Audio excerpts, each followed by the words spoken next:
Towards Understanding Islam by Sayyid Abu al-A'la al-Mawdudi, read to you by Ahmad.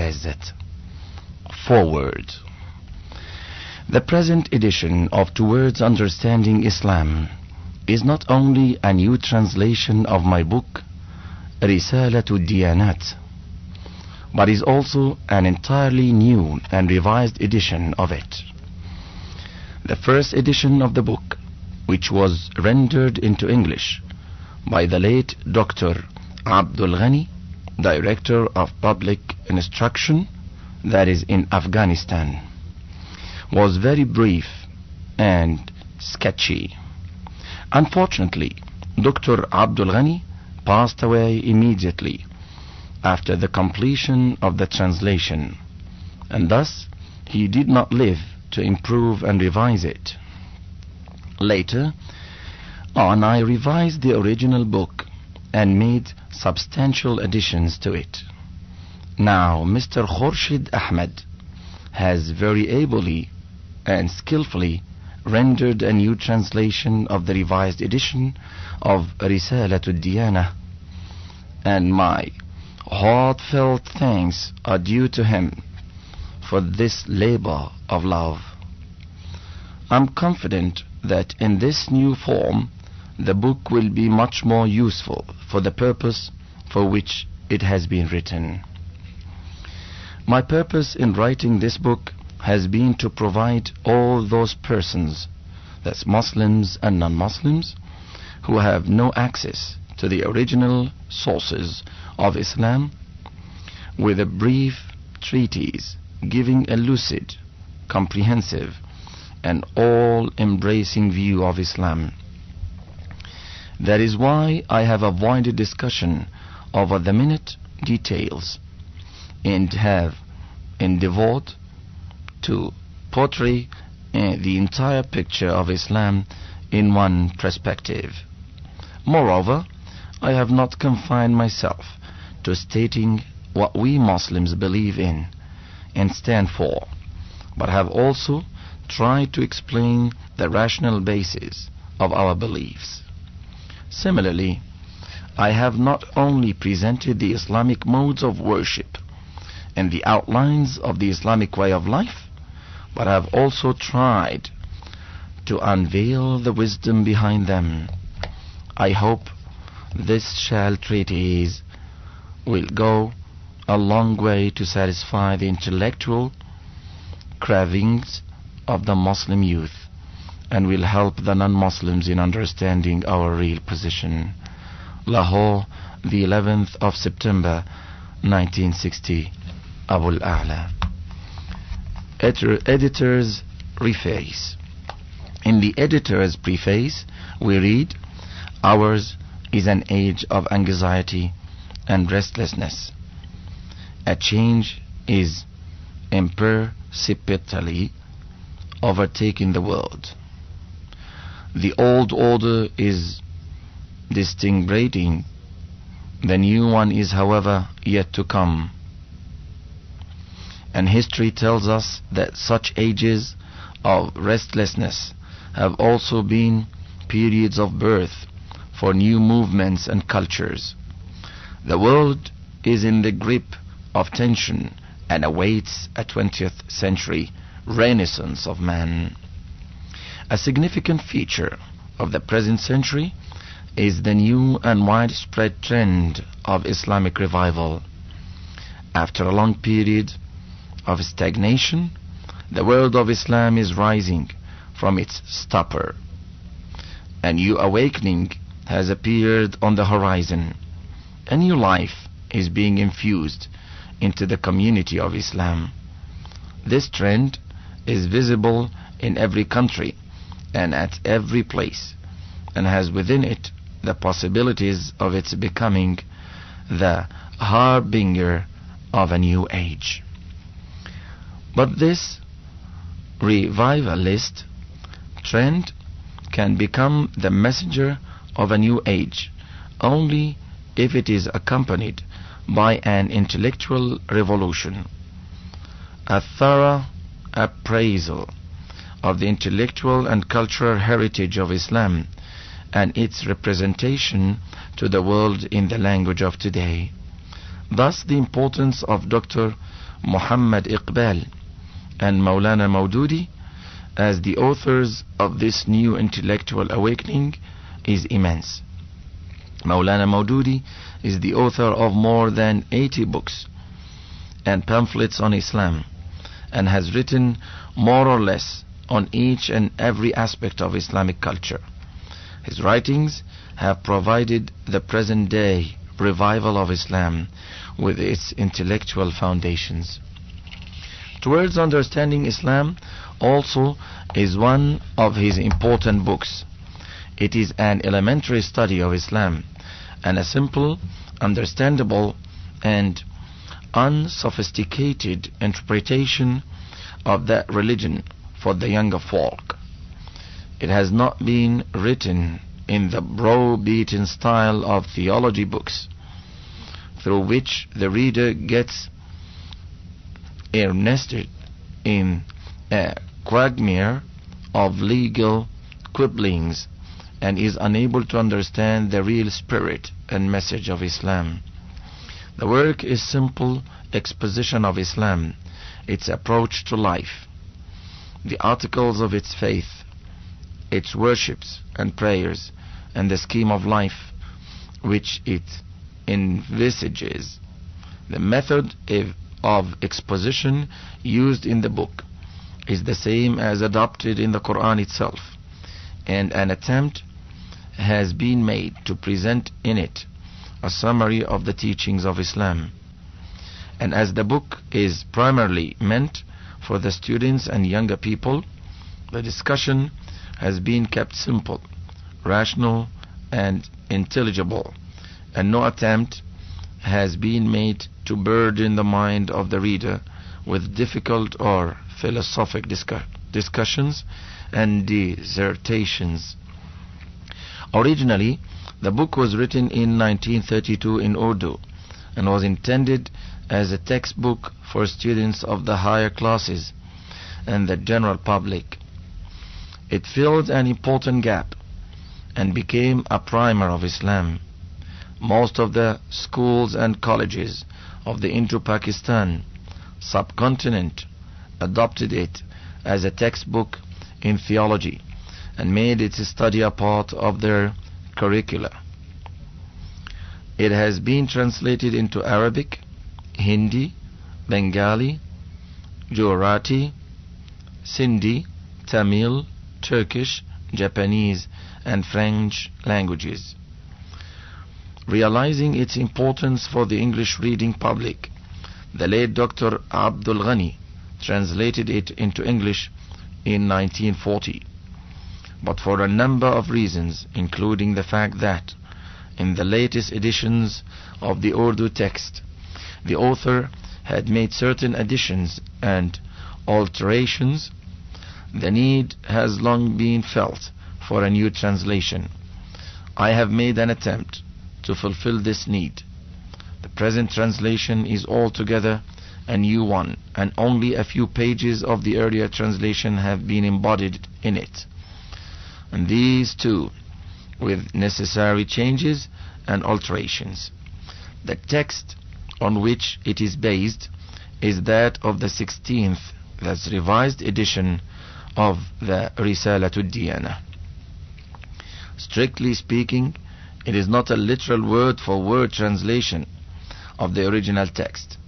I have tried to follow the original as faithfully as possible, but I have departed from a strictly literal rendering wherever necessary in the interest of the language. I have also added explanatory notes wherever necessary. The learned author has, however, been kind enough to go through the translation, which therefore has his approval, and the reader can rest assured that the translation is a faithful one. I'm grateful to all those friends who have kindly helped me in the preparation of this book. I'm particularly grateful to Khawaja Abdul Wahid, who went through the manuscript and gave me very helpful suggestions, and to my friend Mr. Ansar Azam, who assisted me in the translation of chapters 5 and 6. My thanks are also due to Mr. Shahzad Muhammad, who ungrudgingly typed from my badly written manuscript again and again. That is written by Khurshid Ahmed. Now with chapter 1. The meaning of Islam. Every religion of the world has been named either after the name of its founder or after the community and nation in which that religion took its birth. For instance, Christianity takes its appellation from the name of its prophet, Jesus Christ. Buddhism from its founder, Gautama Buddha. Zoroastrianism from its founder, Zoroaster. And Judaism, the religion of the Jews, from the name of the tribe Judah of the country of Judea, wherein it took its birth. Similar is the case with other religions, but not so with Islam. The religion enjoys the unique distinction of having no such association with any particular person or people. The word Islam does not convey any such relationship, for it does not belong to any particular person, people, or country. It is neither the product of any human mind, nor is it confined to any particular community. It's a universal religion, and its objective is to create and cultivate in man the quality and attitude of Islam. Islam, as a matter of fact, is an attributive title. Whosoever possesses this attribute may belong to any race, community, country or clan is a Muslim. So may he belong to any race, community, country or clan is a Muslim. According to the Quran, the holy book of the Muslims, among every people and in all ages, there have been good and righteous people who possess this attribute, and all of them were and are Muslims. This automatically brings us to the question, what does Islam mean? And who is a Muslim? Islam, what does it mean? Islam is an Arabic word and connotes submission, surrender, and obedience. As a religion, Islam stands for complete submission and obedience to Allah. That is why it is called Islam. In the footnotes we read, another literal meaning of the word Islam is peace, and this signifies that one can achieve real peace of body and of mind only through submission and obedience to Allah. Such a life of obedience brings in peace of the heart and establishes real peace in the society at large. By the editor. Back to the text. Everyone can see that the universe we live in is an orderly universe. There is law and order among all the units that comprise this universe. Everything is assigned a place in a grand scheme which is working in a magnificent and superb way. The sun, the moon, the stars, and in fact all the heavenly bodies are knit together in a splendid system. They follow an unalterable law and do not make even the slightest deviation from their ordained course. The earth rotates on its own axis, and in its revolution round the sun, scrupulously follows the path laid down for it. Similarly, everything in the world, from the little whirling electron to the mighty nebulae, invariably follows its own laws. Matter, energy, and life all obey their laws and grow and change and live and die in accordance with those laws. Even in the human world, the laws of nature are quite manifest. Man's birth, growth, and life are all regulated by a set of biological laws. He derives sustenance from nature in accordance with an unalterable law. All the organs of his body, from the small tissues to the heart and the brain, are governed by the laws prescribed for them. In short, ours is a law-governed universe, and everything in it is following the course that has been ordained for it. This powerful, all-pervasive law, which governs all that comprises the universe, from the tiniest specks of dust to the magnificent galaxies in high heavens, is the law of God, the Creator and ruler of the universe. As the entire creation obeys the law of God, the whole universe, therefore, literally follows the religion of Islam.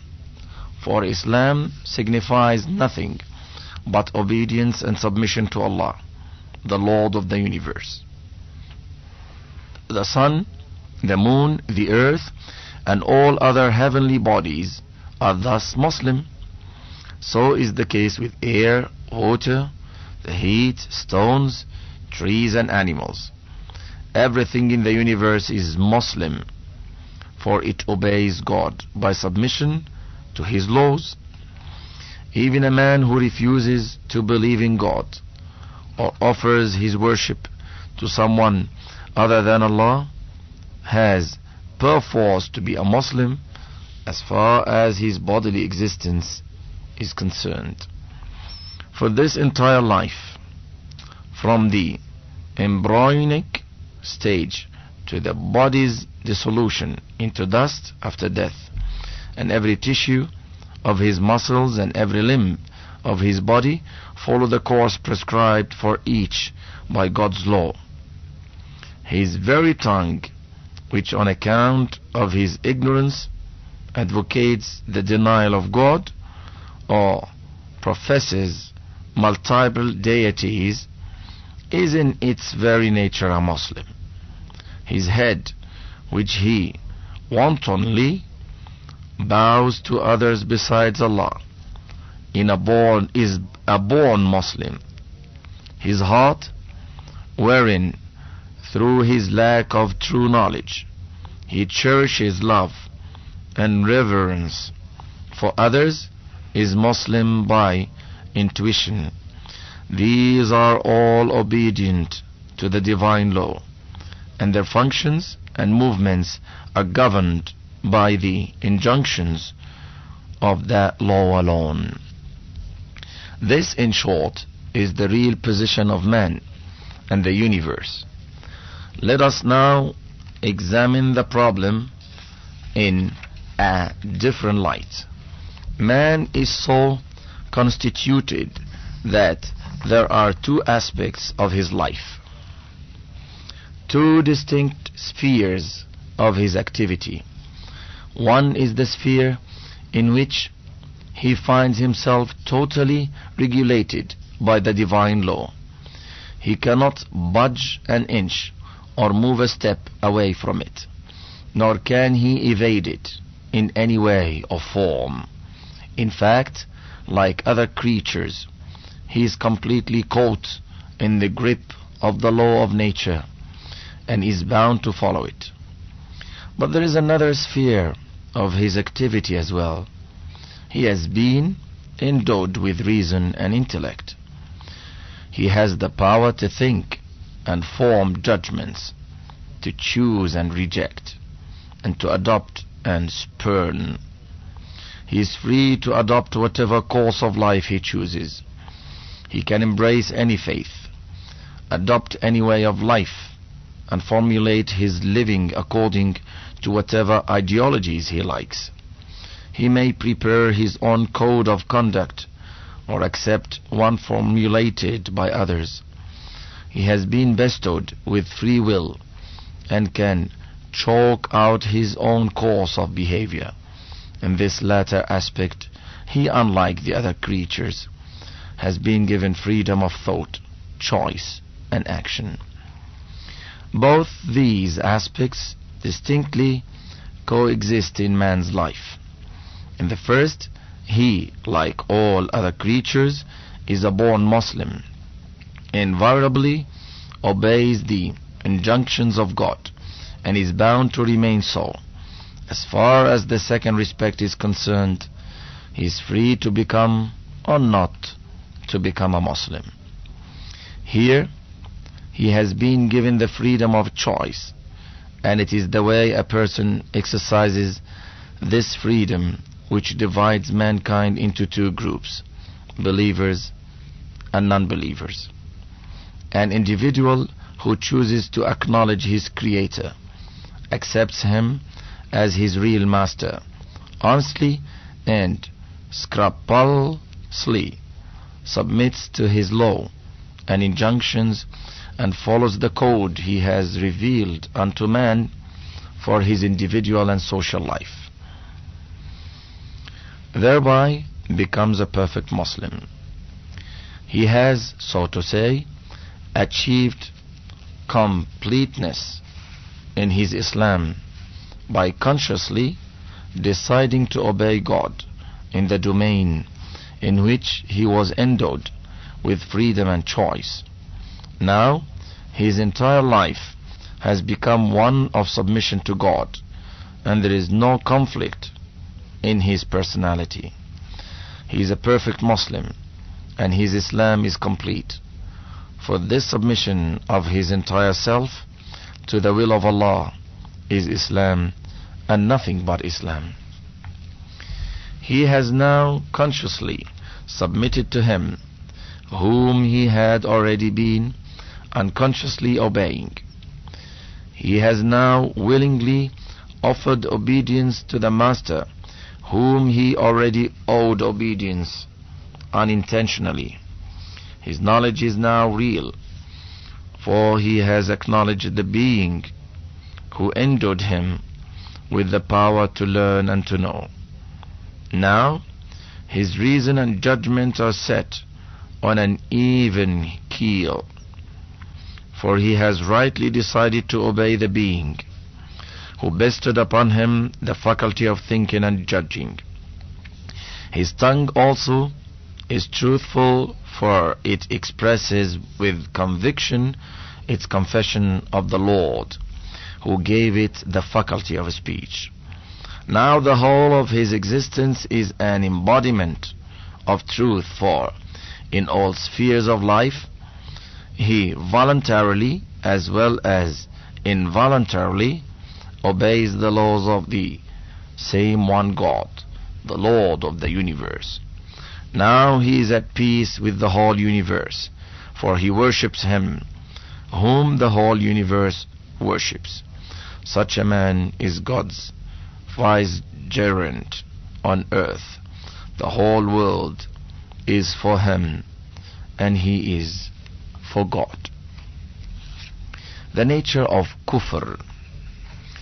In contrast to the man described before, there is the man who, although a born Muslim and unconsciously remaining one throughout his life, does not exercise his faculties of reason, intellect, and intuition for recognizing his Lord and Creator, and misuses his freedom of choice by choosing to deny him.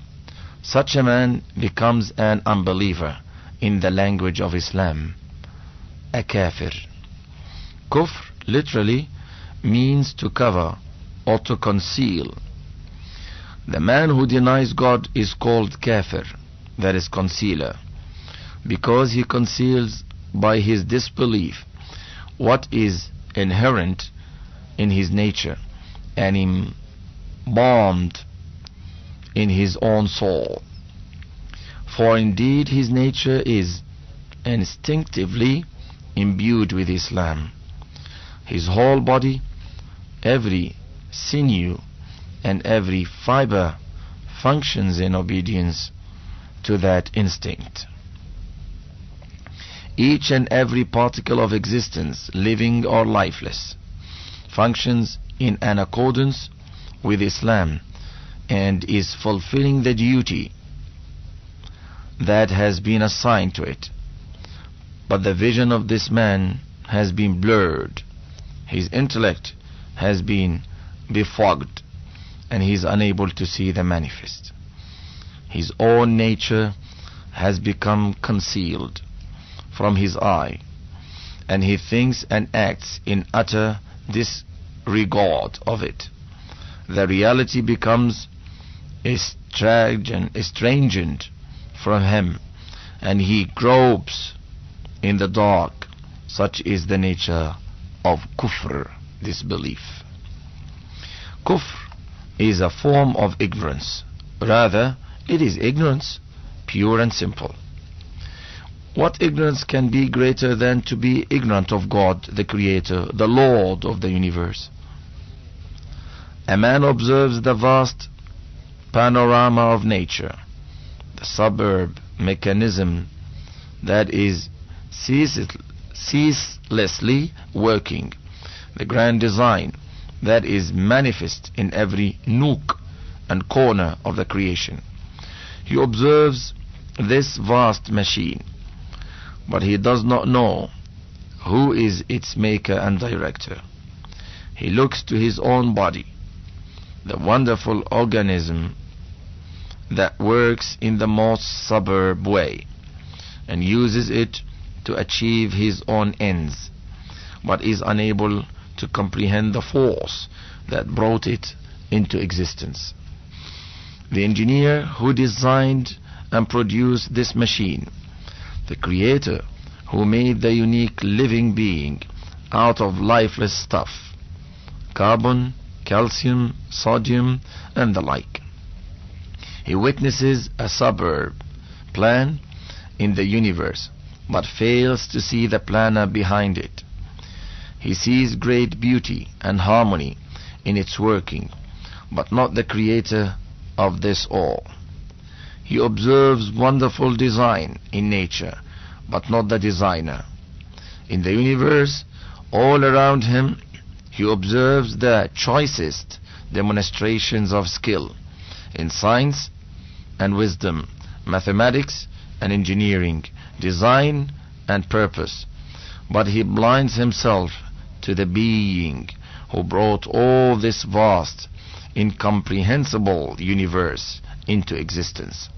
How can a man who has blinded himself to this great and significant reality approach the true perspectives of knowledge? How can the vistas of truth and knowledge be open to such a man? How can one who has made the wrong beginning reach the right destination? He will fail to find the clue to reality. The right path will remain concealed for him, and whatever be his endeavors in sciences and arts, he will never be able to avail himself of the lights of truth and wisdom.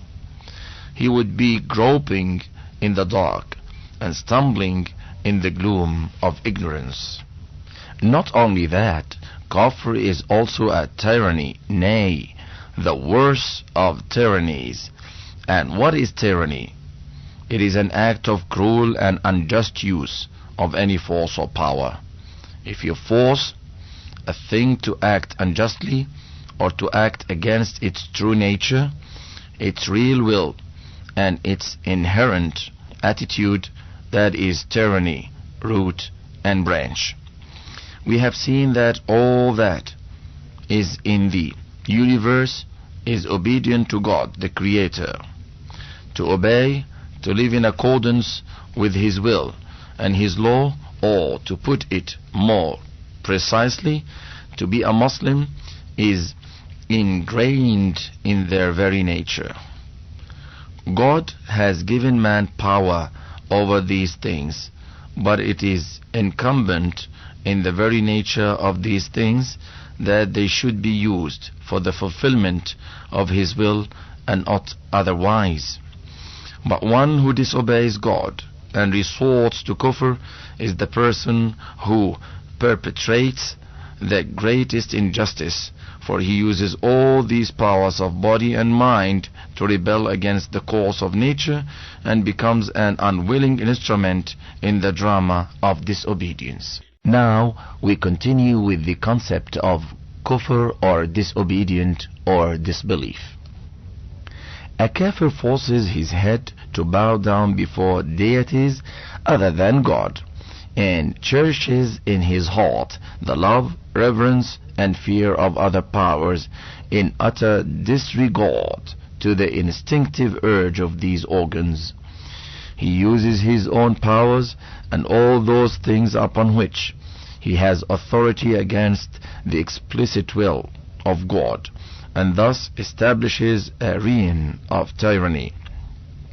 Can there be any greater injustice, tyranny, and cruelty than that exhibited by this man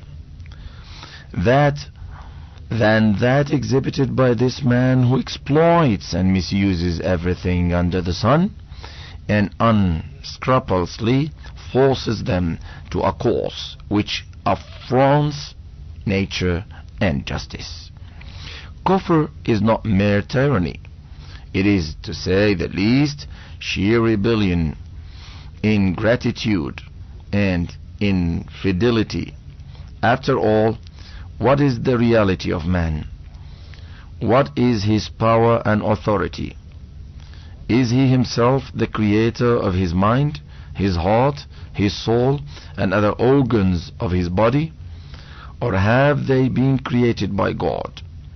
Has he himself created the universe and all that is within her? Or has it been created by God? Who has harnessed all the powers and energies for the service of man or God? If everything has been created by God and God alone, then to whom do they belong? Who is the real owner? Who is the rightful sovereign? Verily, it's God and none else. And if God is the creator, the master, and the sovereign, then who would be a greater rebel than the man who uses God's creation against his injunctions, who makes his mind think against God, harbors in his heart thoughts against him, and uses his various faculties against the sovereign's will? If a servant betrays his master, you denounce him as faithless. If an officer becomes disloyal to the state, you dub him as traitor and renegade. If a person cheats his benefactor, you have no hesitation in condemning him as ingrate. But what match can this betrayal, this ingratitude, and this rebellion have to the one which the disbeliever commits by his kufr? After all, who is the real mainspring of all power and authority? Who gave man command over the resources? Who elevated people to positions of high authority and power? All that a man has and all that he uses for the benefit of others is a bestowal of God. The greatest obligation that a man owes on this earth is to his parents. But who has implanted the love of children in the parents' hearts? Who endowed the mother with the will and power to nurture nourish and feed her children, who inspire the parents with the passion to spend everything in their position for the well-being of their children. A little reflection would reveal that God is the greatest benefactor of man. He is his creator, Lord, nourisher, sustainer, as well as his real king and sovereign. And this being the position of God vis-a-vis man, what can be greater betrayal, ingratitude, rebellion, and treason than kufr, through which a man denies and disobeys his real Lord and sovereign. Do not think that by committing kufr man does or can do any harm to God Almighty. No, not the least. Any insignificant speck on the face of a tiny ball in this limitless universe that man is, what harm can he do to the Lord of the universe, whose dominions are so infinitely vast that we have not yet been able to explore their boundaries, even with the help of the most powerful telescope, whose power is so great that myriads of heavenly bodies like the earth, the moon, the sun, and the stars are at his bidding, whirling like tiny balls, whose wealth is so boundless that he is the sole master of the whole universe, and who provides for all and needs none to provide for him. Man's revolt against him can do him no harm. On the other hand, by his disobedience, man treads the path of utter ruin and disgrace. The inevitable consequence of this revolt and denial of reality is a failure in the ultimate ideals of life. Such a rebel will never find the thread of real knowledge and vision, for the knowledge that fails to reveal its own creator can reveal no truth. Such a man's intellect and reason always run astray, for reason which errs in knowledge or in knowing its own creator cannot illumine the paths of life. Such a man will meet with failures in all the affairs of his life, his morality, his civic and social life, his struggle for livelihood, and his family life. In short, his entire living will be upset. He will spread confusion and disorder on the earth. He will, without the least compunction, shed blood, violate other men's rights, be cruel to them, and create disorder and destruction in the world. His perverted thoughts and ambitions, his blurred vision and disturbed scale of values, and his evil spelling activities would make life bitter for him and for all around him. Such a man would destroy the calm and poise of life on earth, and in the life hereafter he would be held guilty for the crimes he committed upon his nature, his powers and resources. Every organ of his body, his very brain, eyes, nose, hands and feet, will complain against the injustice and cruelty he had done unto them. Every tissue of his being will decry him before God, who, as the very fountain of justice, will award him the fullest punishment he deserves. This is the inglorious consequence of kufr, that's disbelief. It leads to the blind alley of utter failure, here and hereafter. The blessings of Islam. After surveying the evils and disadvantages of kufr, disbelief, let us now cast a glance over the blessings of Islam. You find in the world around you and in the small kingdom of your own self innumerable manifestations of God's divine power. This grand universe, which ceaselessly works with matchless order and in accordance with an unalterable law, is in itself a witness to the fact that its designer, creator, and governor is an omnipotent, all-powerful being with infinite, all-embracing, and limitless power, knowledge, and resources, whose wisdom is the most perfect, and whom nothing in the universe dare disobey. It is the very nature of man, as it is with every other thing in this universe, to obey him. As a matter of fact, he is unconsciously obeying his law day in and day out, because the moment he goes against this law, he is exposed to death and destruction. This is the law of nature, our everyday observance. Besides endowing man with the capacity to acquire knowledge, the faculty to think and ponder, and the sense of distinguishing right from wrong, God has granted him with a certain amount of freedom of will and action. In this freedom lies man's real trial. His knowledge, his wisdom, his power of discrimination, and his freedom of will and action are all being tried and tested.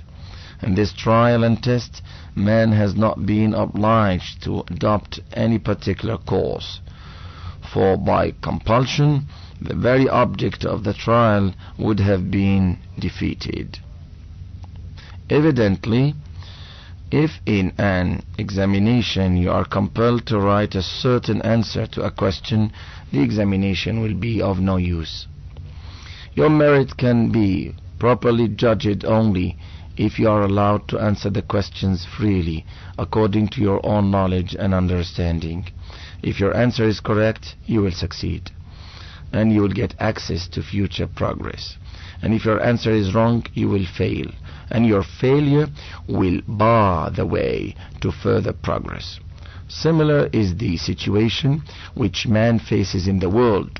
God has given him freedom of will and action so that he may remain free to choose whatever attitude in life he likes and considers proper for himself or herself, Islam or disbelief, that is kufr. Now, on the one hand, there is a man who understands neither his own nature nor that of the universe. He errs in recognizing his real master and in knowing his attributes, and misuses his freedom by pursuing the path of disobedience and revolt. Such a man has failed in the trial of his knowledge, intelligence, and duty consciousness. He has failed to come up to the standard and does not deserve a better destiny than the one discussed before. On the other hand, there is another man who emerged successful from this trial. By the correct use of his knowledge and intellect, he recognizes his Creator, reposes belief in him, and in spite of being under no compulsion to do so, chooses the path of obedience to him. He does not err in distinguishing the right from the wrong, and chooses to follow the right despite the fact that he had the power to learn towards evil and to lean towards it.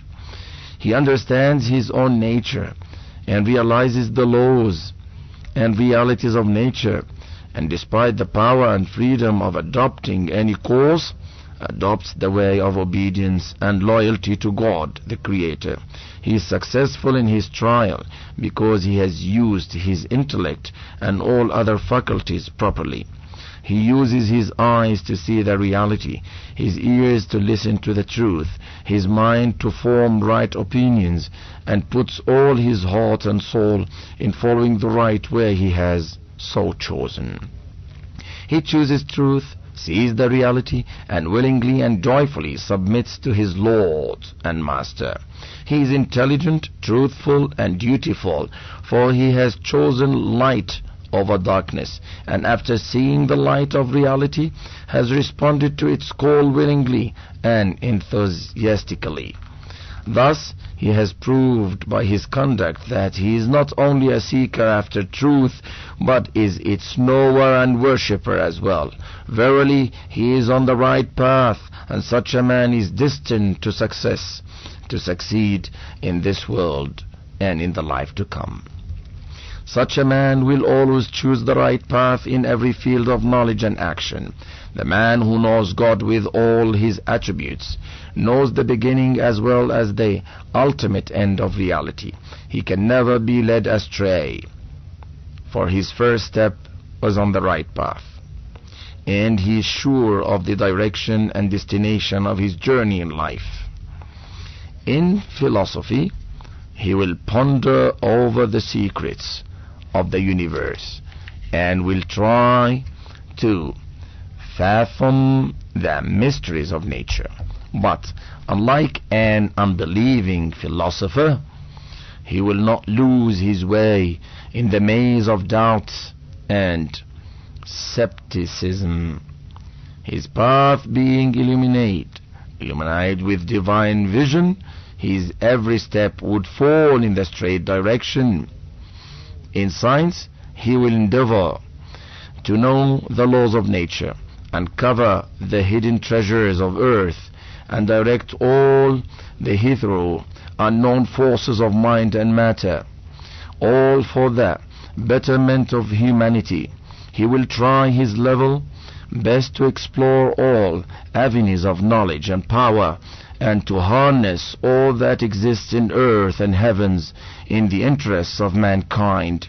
At every stage of his inquiry, his God consciousness will save him from making evil and destructive uses of science and scientific method.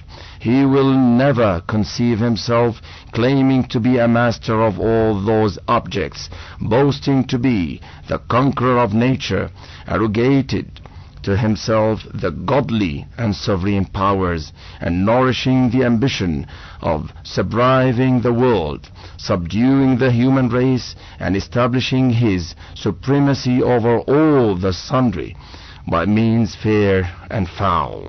Such an attitude of revolt and deviance can never be entertained by a Muslim scientist. Only a kafir, that is, a disbeliever scientist, can fall a prey to such illusions, and by submitting to them expose the entire human race to dangers of total destruction. A Muslim scientist, on the other hand, will behave in an altogether different way.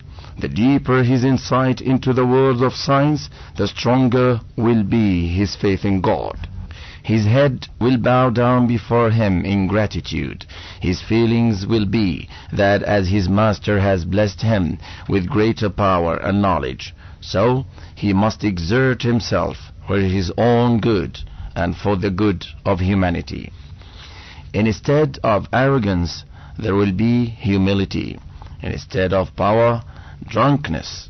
There will be strong realization to serve humanity. His freedom will not be unbridled. He will be guided by the tenets of morality and divine revelation. Thus, science would in his hands, instead of becoming an instrument of destruction, become an agency for human welfare and moral regeneration. And this is the way in which he will express his gratitude to his master for the gifts and blessings he has bestowed upon man. Similarly, in history, economics, politics, law, and other branches of arts and science, a Muslim will nowhere lag behind a kafir in the fields of inquiry and struggle. but their angles of view, and consequently their modus operandi will be widely different. A Muslim will study every branch of knowledge in its right perspective. A Muslim will strive for the right objective and will arrive at right conclusions. In history, he will draw correct lessons from the past experiences of man and will find out true causes of the rise and fall of civilizations. He will try to benefit from all that was good and right in the past and will scrupulously avoid all that had led to the decline and fall of nations. In politics, his sole objective will be to strive for the establishment of a policy wherein peace, justice, fraternity, and goodness reign, where man is a brother of another and respects his humanity, where no form of nationalism or slavery is rampant, where rights of an individual are respectfully upheld, and where the powers of the state are considered as a sacred trust from God and are used for the common welfare of all. In the field of law, the endeavor of a Muslim will be to make it the true embodiment of justice and the real protector of the rights of all, particularly of the weak. He will see that everybody gets his due share and no injustice or oppression is inflicted upon anyone. He will respect the law, make others respect it, and will see that it is administered justly, fairly, and equably. The moral life of a Muslim will always be filled with godliness, piety, righteousness, and truthfulness. He will live in the world with the belief that God alone is the master of all, that whatever he and other men possess had been given by God, that the powers he wields are only a trust from God, that the freedom he has been endowed with is not to be used indiscriminately, and that it is in his own interest to use it in accordance with God's will. He will constantly keep in view that one day he will have to return to the Lord and submit an account of his entire life. The sense of accountability will always remain firmly implanted in his mind, and he will never behave in a carefree and irresponsible way. Think of the moral excellence of the man who lives with this mental attitude. He will be a life of purity. His will be piety and love and altruism. He will be a blessing unto mankind. His thinking would not be polluted with evil thoughts and perverted ambitions. He will abstain from seeing evil, hearing evil, and doing evil. He will guard his tongue and will never utter a word of lie. He will earn his living through just and fair means, and will prefer hunger to a food acquired unfairly through exploitation or injustice. He will never be a party to oppression or violation of human life and honor, whatever be their form or color. He will never yield to evil, however high the defiance may cost him. He will be an embodiment of goodness and nobility, and will uphold right and truth even at the cost of his life. He will abhor all shades of injustice and will stand firm for truth, undaunted by the tempests of adversity. Such a man will be a power to be reckoned with. He is bound to succeed. Nothing on earth can deter him or impede his way. He will be the most honored and the most respected one. No one can excel him in this respect. How can humiliation ever visit a person who is not prepared to bow his head or even spread his hand for any favor before anyone except God the Almighty, the Sovereign of the universe? He will be most powerful and effective. No one can be more powerful than he, for he fears none but God and seeks blessings from none but him. What power can make him deviate from the right path? What wealth can buy his faith? What force can mold his conscience? What power can conquer his behavior? He will be the most wealthy and rich. No one in the world can be richer or more independent than he, for he will live a life of austerity, satiety, and contentment. He will be neither sensualist, nor indulgent, nor greedy. He will be contented with whatever he earns fairly and honestly, and even if heaps of ill-gotten wealth are put before him, he will not even like to look at them, to say the least of availing them. He will have the peace and contentment of heart, and what can be a greater wealth than this? He will be the most revered, popular, and the loved one.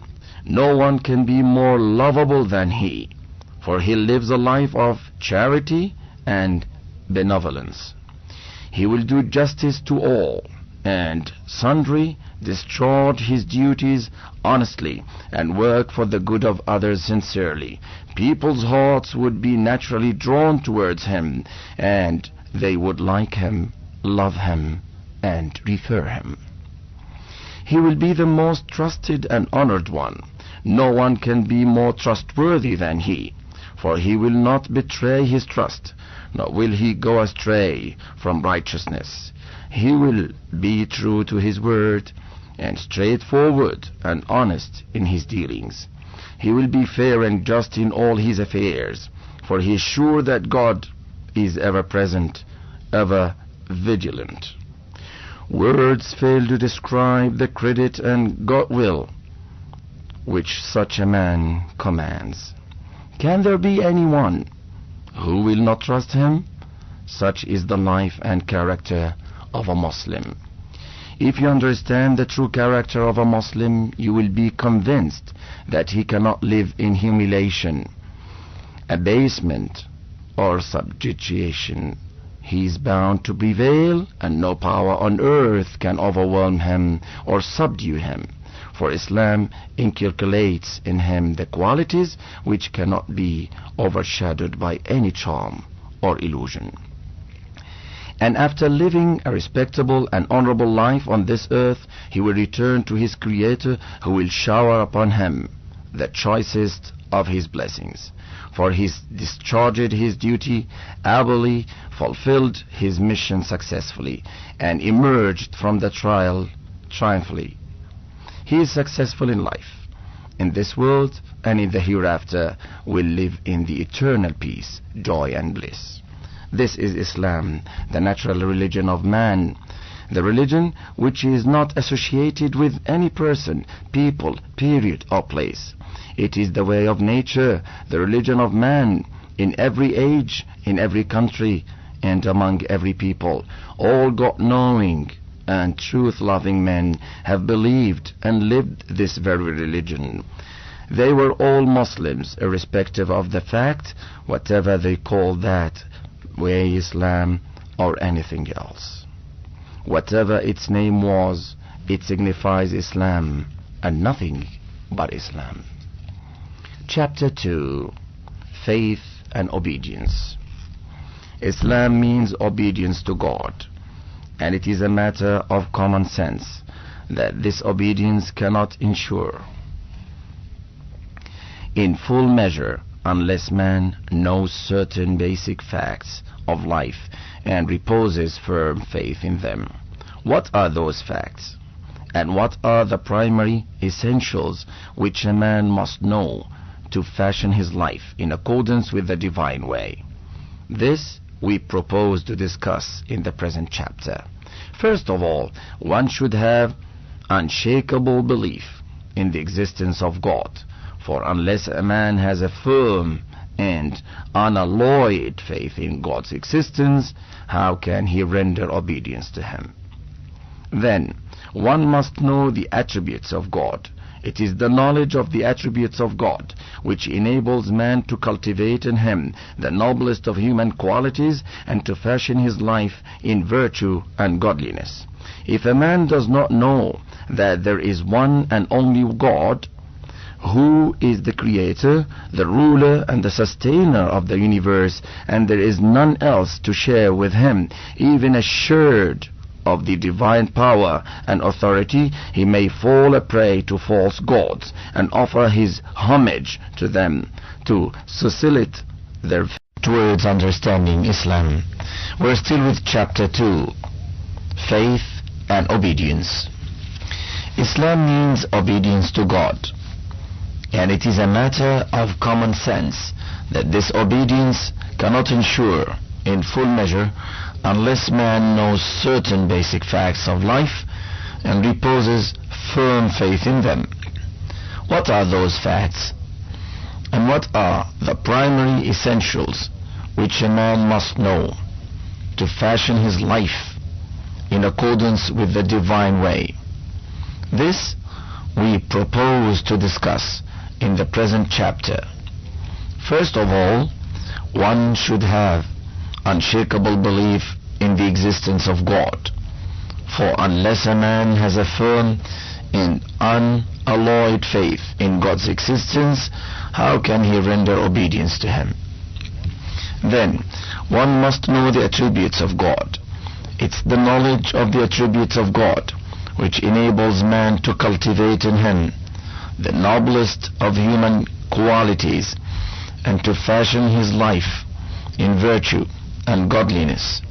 If a man does not know that there is one and only one God, who is the creator, the ruler, and the sustainer of the universe, and there is none else to share with him even a sherd of the divine power and authority, he may fall a prey to false gods and offer his homage to them to solicit their favor.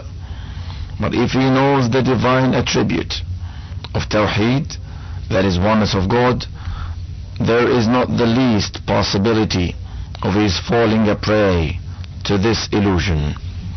Similarly, if a man knows that God is omnipresent and omniscient, and he sees, hears, and knows everything that we do in public or in private, and even our unexpressed thoughts, then how can he afford to be indulgent and disobedient to God? Behave in the most appropriate way, but he who is aware of these attributes of God may be misled because of his ignorance into gods of disobedience. So is the case with all other attributes of God. The fact is that the qualities and attributes which a man must possess if he wants to pursue the way of Islam can be cultivated and developed only out of profound knowledge of the attributes of Allah. It is the knowledge of God's attributes which purifies a man's mind and soul, his beliefs, morals, and actions. And a mere cursory acquaintance with or just an academic knowledge of these attributes is not sufficient for the task ahead.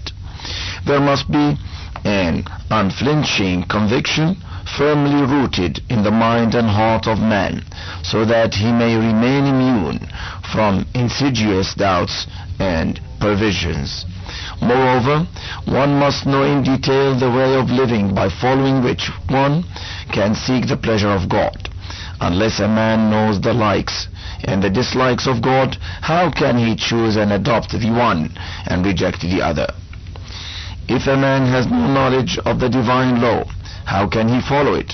Thus the knowledge of the divine law and the revealed code of life is also extremely essential in this respect. But here again, mere knowledge will not suffice man.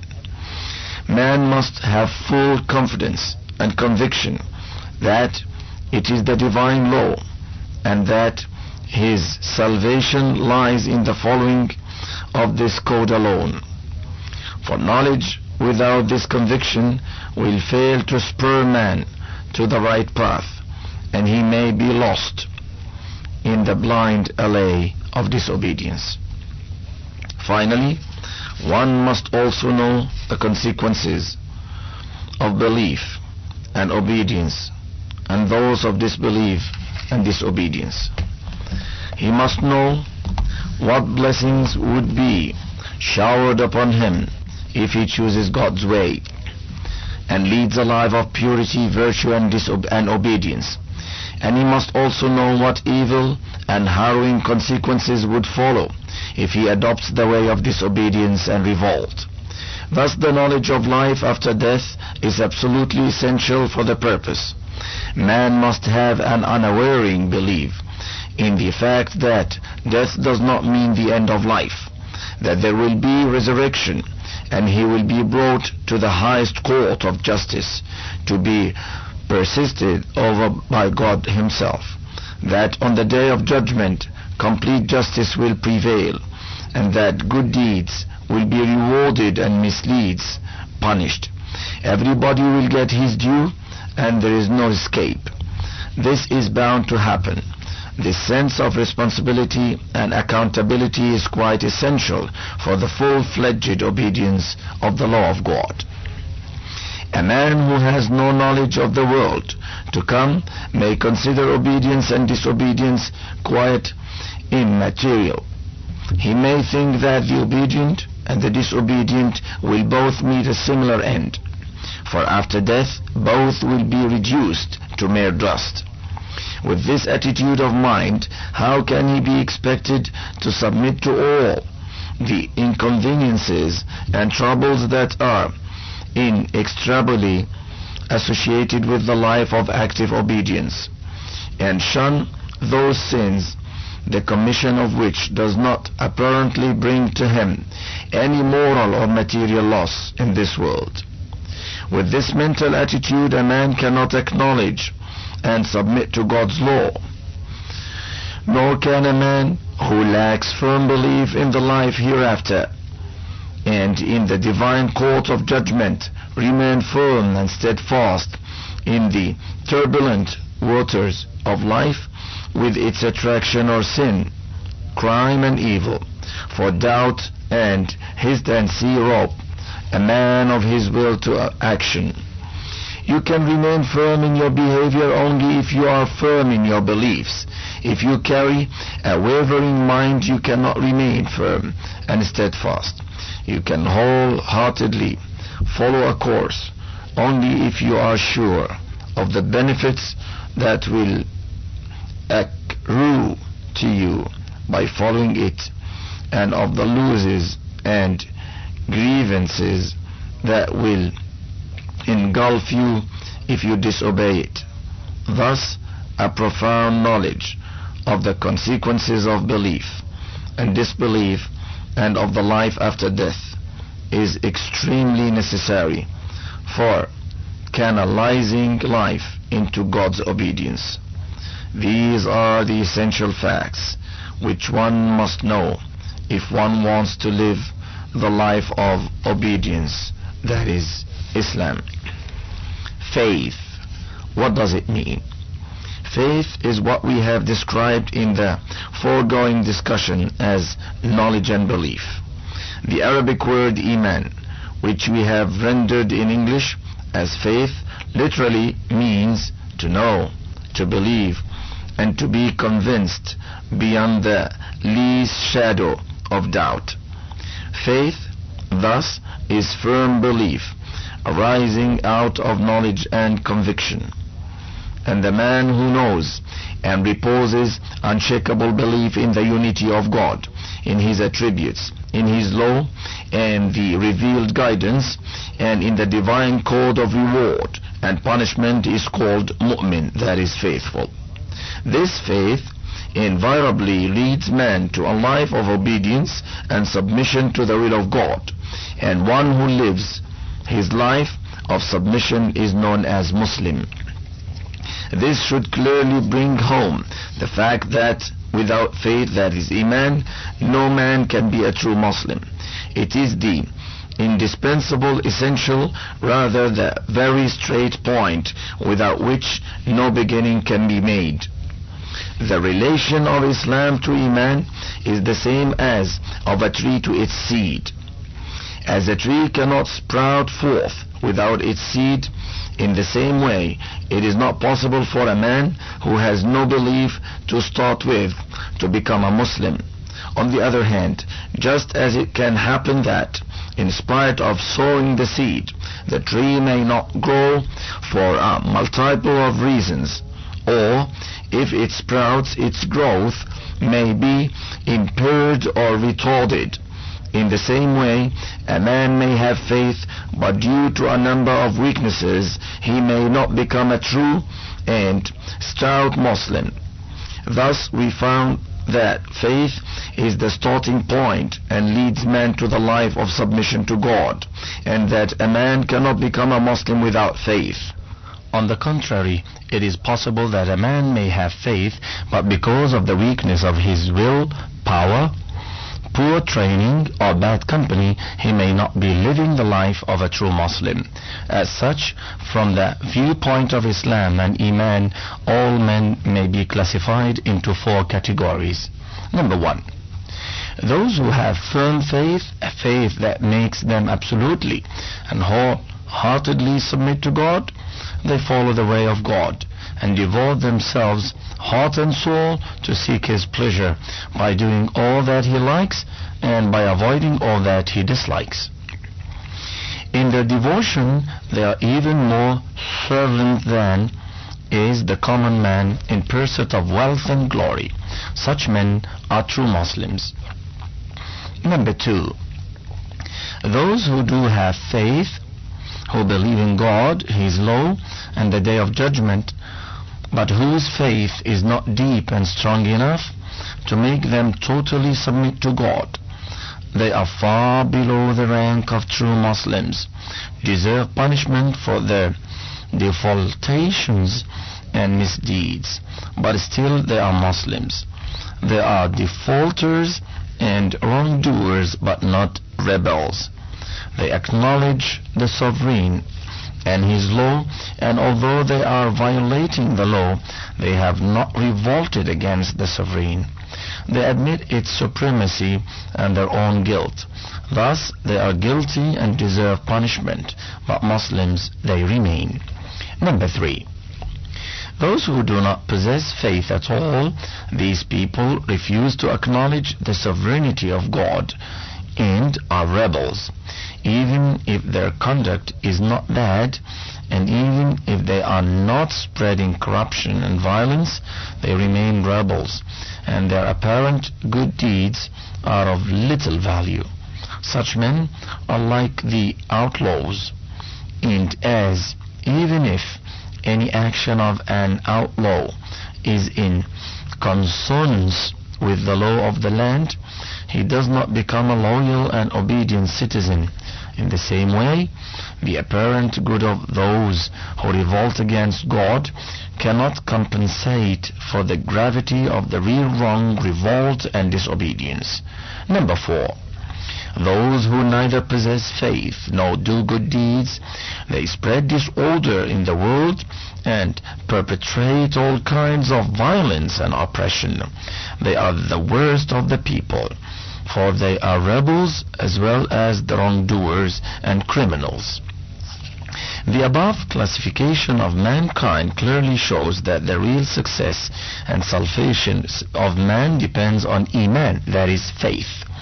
The life of obedience, that is Islam, takes its birth from the seed of Iman.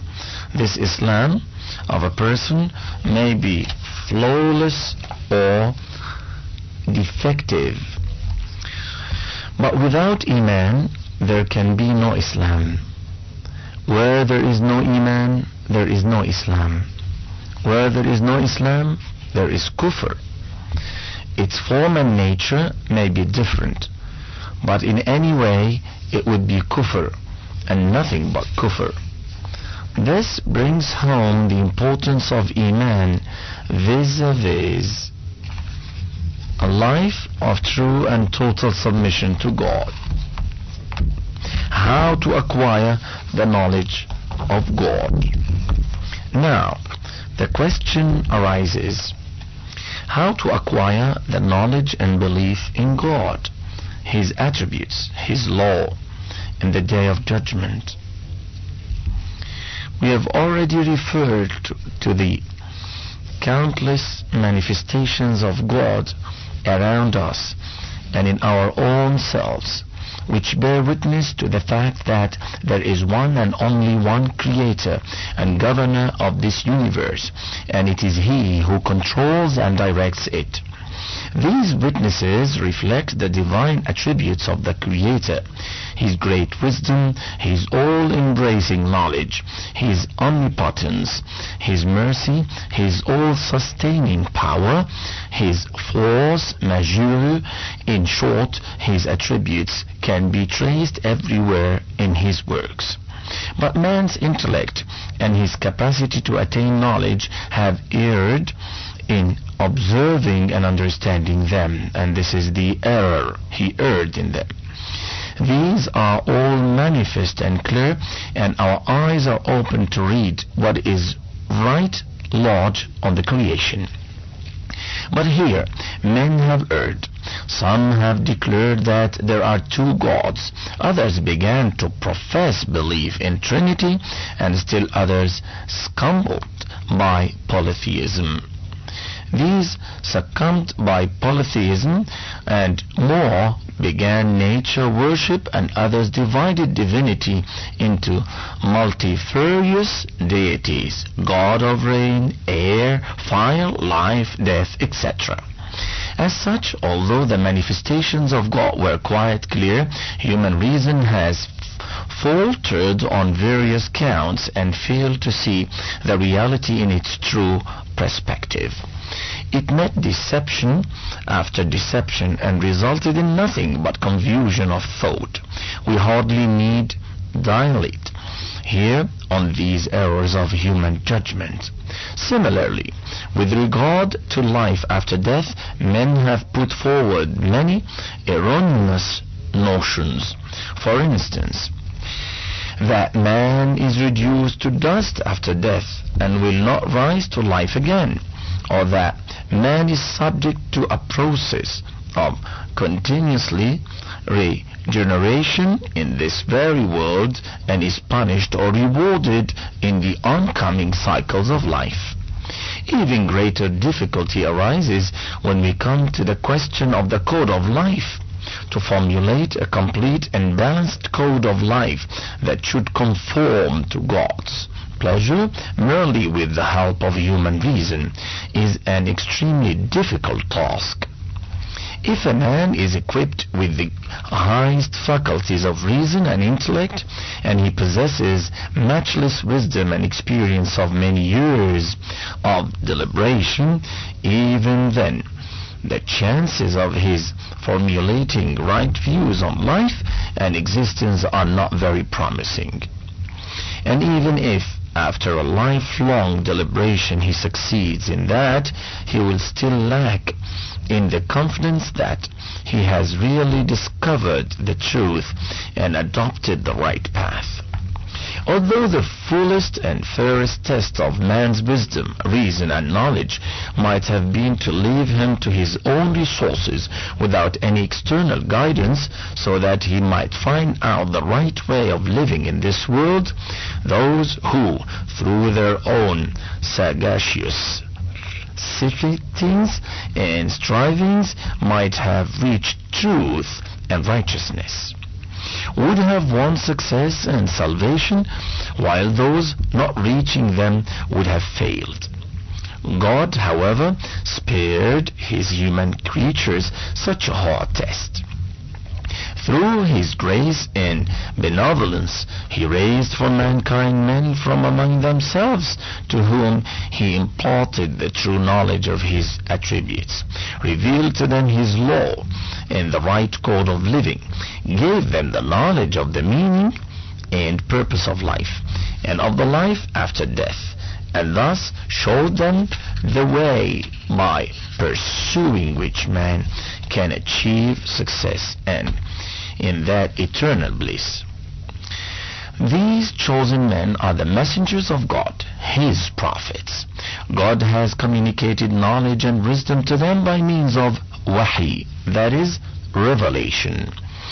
And the book containing the divine communications is called the Book of God, or the Word of God.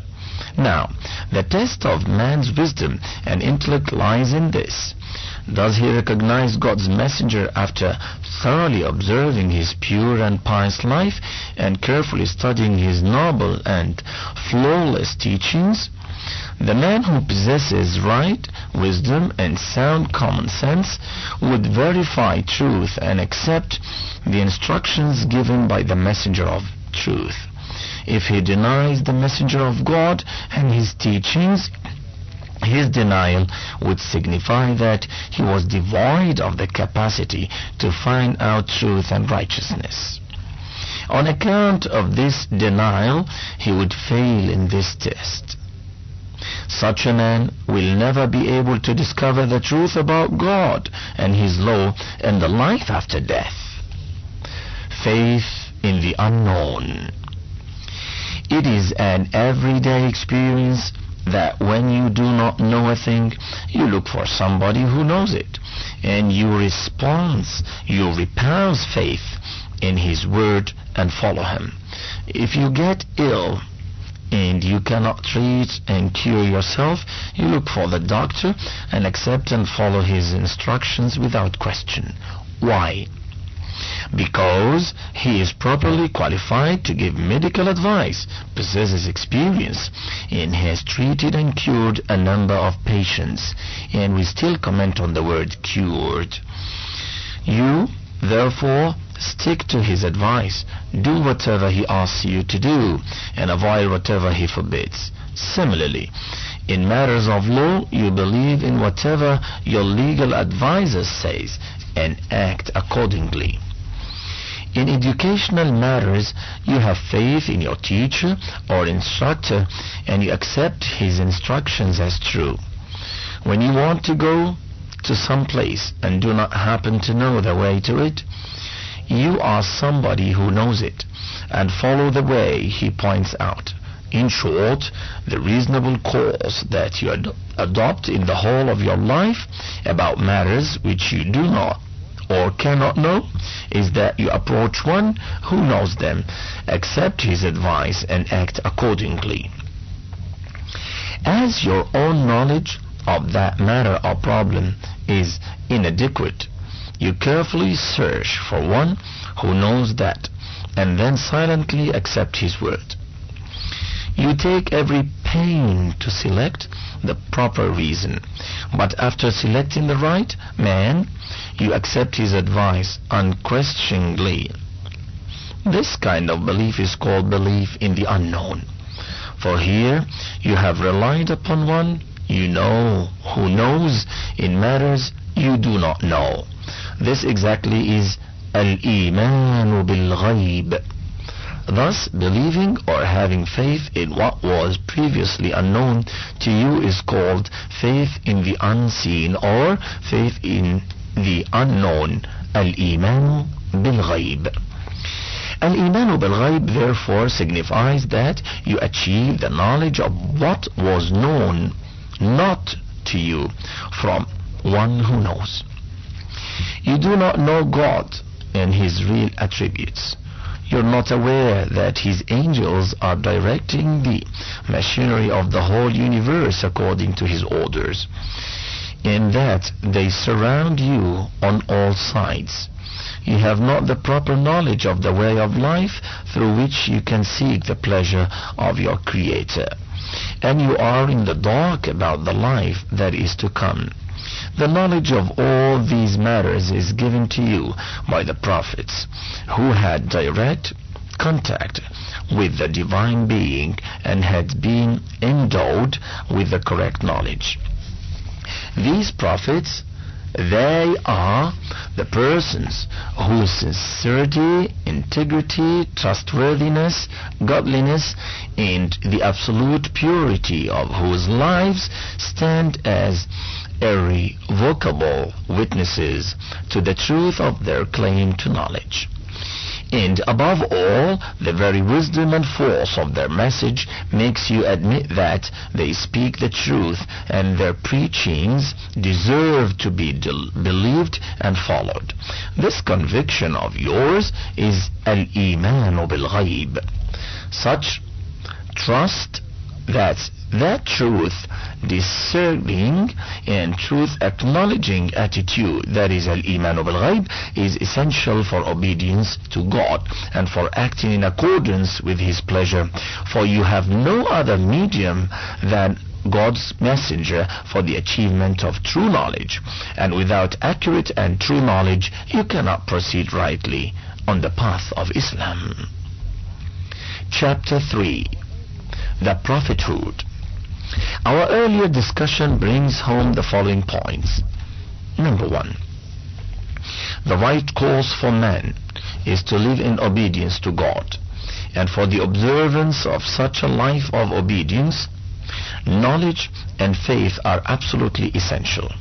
Knowledge of God and His attributes, His likes and dislikes, His chosen way, and the day of judgment, and unflinching faith in the truth and veracity of this knowledge.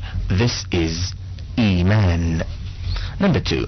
Secondly, God has graciously spared man the arduous task of acquiring this knowledge through his personal effort alone.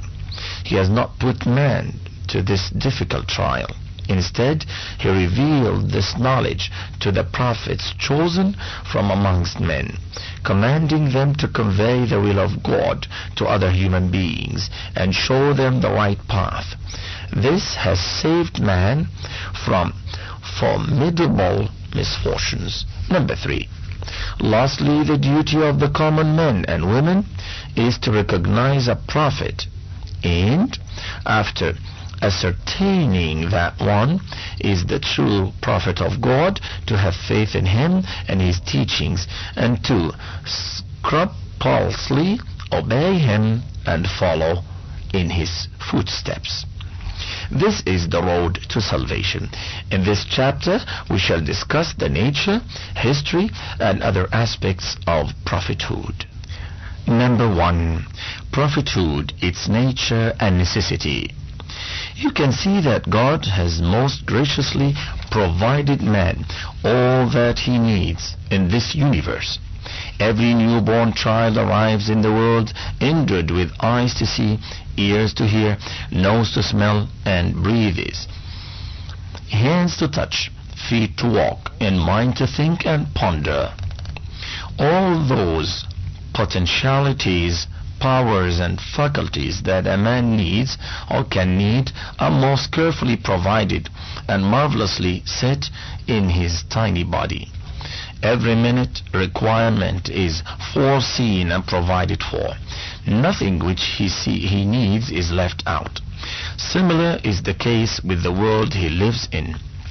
Everything essential for his life is provided here in abundance: air, light, heat, water, etc. That is, the child on opening his eyes finds his food in the mother's breast. Parents love him instinctively, and in their heart has been implanted an irresistible urge to look after him, to bring him up, and to sacrifice their all for his welfare. Under the sheltering care of his system of sustenance, the child grows to maturity, and in every stage of his life obtains from nature all that he needs, and this nature is created by Allah subhanahu wa ta'ala. All the material conditions of survival and growth are provided for, and he finds that the whole universe is at his service and is serving him on every turn and pass. Furthermore, man is blessed with all those powers, capacities, and faculties, physical, mental, and moral, which he requires in his struggle for life. Here God has made a wonderful disposition. He has not distributed these gifts to men strictly equally. Their equal distribution would have made men totally independent of each other and marred the possibilities of mutual care and cooperation. Thus, although mankind as a whole possesses all that is needed, yet in between men capacities are distributed unequally and sparingly.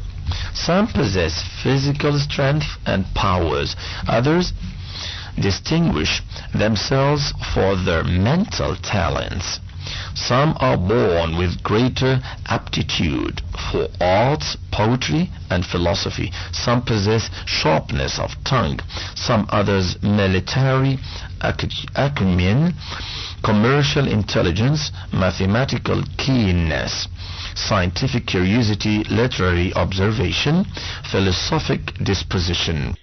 We've been talking about the blessings Allah subhanahu wa ta'ala has given to people, and that the blessings of Allah are distributed unequally for some wisdom and reason.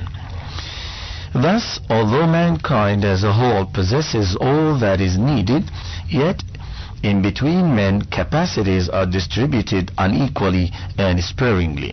Some possess physical strength and powers, others distinguish themselves for their mental talents. Some are born with greater aptitude for arts, poetry, and philosophy. Some possess sharpness of tongue. Some others military acumen, commercial intelligence, mathematical keenness, scientific curiosity, literary observation, philosophic disposition, etc. These special aptitudes make a man distinct and enable him to grasp even those intricacies which elude the grip of the common man. These insights, aptitudes, and talents are the gifts of God. They are incarnated in the nature of those men whom God has destined to be thus distinguished. They are mostly inborn and cannot be acquired merely by education and training. Careful reflection upon this disposition of God's gifts also reveal that the talents have been distributed amongst men in a marvelous way. Those capacities which are essential for the general maintenance of human culture have been endowed to the average human beings, while those extraordinary talents which are required only to a limited extent are given only to a small number of people. The number of soldiers, peasants, artists, and workers in large but military generals, scholars, statesmen, and intellectuals are comparatively fewer. Similar is the case with all professions, with all the arts and crafts of culture. The general rule seems to be, the higher the capacity and greater the genius, the lesser the number of people who possess them. Super geniuses who leave an indelible mark on human history and whose achievements guide humanity for ages are few and far between. The number is still less. Here we are faced with another question. Is the fundamental need of human culture confined to the need of experts and specialists in the fields of law and politics, science and mathematics, engineering and mechanics, finance and economics, and the like? Or does it also need men who may show man the right path, the way to God and salvation? Other experts provide man with the knowledge of all that is in the world and of the ways and means to use that. But there must be someone to tell man the purpose of creation and the meaning of life itself. what man himself is, and why has he been created, who has provided him with all the powers and resources, and why. What are the proper ends of life, and how are they to be achieved? What are the proper values of life, and how can they be attained? This is the most cardinal need of man, and unless he knows this, he cannot erect the edifice of culture on sound foundations, and cannot succeed in life here and hereafter. And our reason refuses to believe that God, who has provided man with even the most trivial of his requirements, in our eyes and our sight, of course, would ignore to provide for this greatest, most paramount, and most vital need. Nay, it can never be so. And it is not so. While God has produced men of distinction in arts and sciences, he has also raised men with deep vision, pure intuition, and highest faculties to know and understand him. To them he himself revealed the way of godliness, piety, and righteousness. He gave them the knowledge of the ends of life and values of morality, and entrusted them with the duty to communicate the divine revelation to other human beings and to show them the right path. These men are the prophets and messengers of God. The prophets distinguished themselves in the human society by their special aptitudes, natural bents of mind, and a pious and meaningful living, more or less in the same way as other geniuses in arts and sciences distinguish themselves by their extraordinary capacities and natural aptitudes. The genius in man is its own advertisement and automatically persuades others to recognize and acknowledge it. For instance, when we listen to a born poet, we at once discern his extraordinary genius. If those not endowed with this natural talent try even their level best to achieve that excellence in poetry, they cannot succeed. Similar is the case with a born orator. The orator, the writer, the leader, or inventor. Every such talent distinguishes itself by its remarkable power and extraordinary achievements. Others cannot stand a match to it. The same is true of a prophet. His mind grasps problems which defy other minds. He speaks and throws rare lights on subjects on which no one else can speak. He gets insight into such subtle and intricate questions that none else would have even understood after years of deep thought and meditation. Reason accepts whatever he says. The heart feels its truth, and the experiences of worldly affairs and observations of the world phenomena all go to testify to the truth of every word that flows from his mouth. If, however, we ourselves try to produce the same or similar work, nothing but failure meets us. His nature and disposition are so good and pure that in all affairs his attitude is that of truthfulness, straightforwardness, and nobility. He never does or utters wrong, nor does he commit any evil. He always inculcates virtue and righteousness, and practices himself what he preaches to others.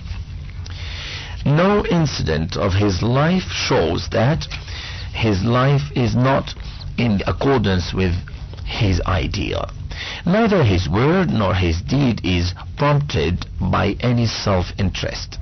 He suffers for the good of others and never makes others suffer for his own good. His whole life is an example of truth, nobleness, purity of nature, high thinking, and the most exalted form of humanity.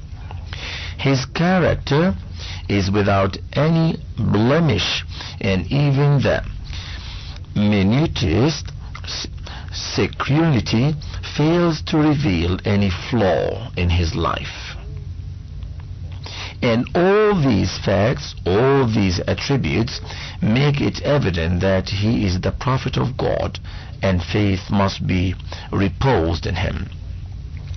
When it becomes quite clear that such and such a person is the true prophet of God, the natural dictate of this relation or realization is that his words should be accepted, his instructions followed, and his orders obeyed.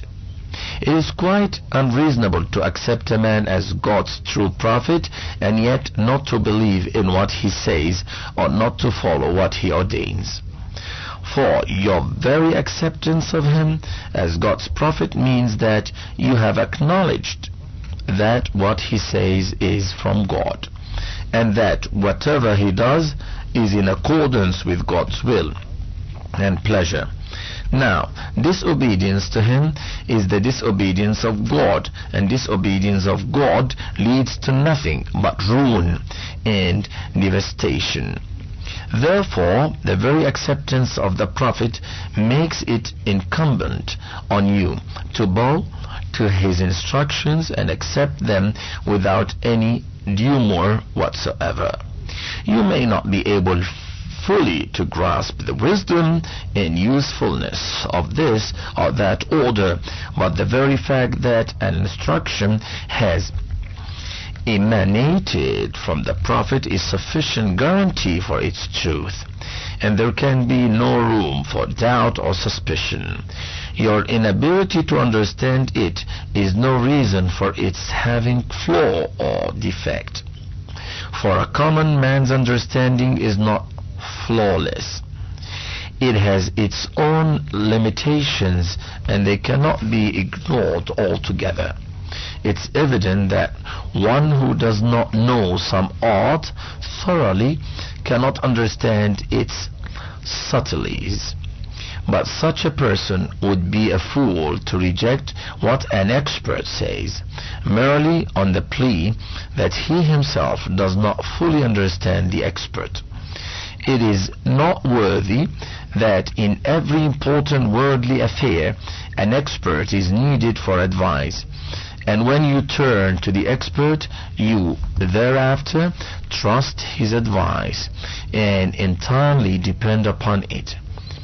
You rather surrender your own right of judgment and inference, that is, and follow him gracefully. Every ordinary man cannot be a master in all arts and crafts of the world. The proper way for any average human being is to do what he can, and in respect of things he cannot do, to use all his wisdom and shrewdness in finding out the proper man to guide and help him, and after finding such a man, to accept his advice and follow him. When you are sure that a certain person is the best man available for your purpose, you solicit his advice and guidance and have complete trust in him. To interfere with him at every step and say, "Make me understand it before you proceed any further," is evidently imprudent. When you engage a solicitor in any legal case, you do not interfere with him on every turn and pass. You rather have faith in him and follow his advice. For your medical treatment, you go to the doctor and follow his instructions. You neither poke your nose in medical matters nor test your skill in logic by debating with the doctor. This is the proper attitude in life. So must be done in the case of religion. You need the knowledge of God. You require to know the mode of life according to God's pleasure, and you possess no means for obtaining this knowledge. It's incumbent upon you, therefore, to look for a true prophet of God, and you will have to use utmost care. discernment and sagacity in your search for him. For if you choose a wrong man for a true prophet, he will put you on the wrong track. If, however, after properly weighing and measuring all considerations, you decide definitely that a certain person is really God's prophet, then you must trust him completely and obey all his instructions faithfully.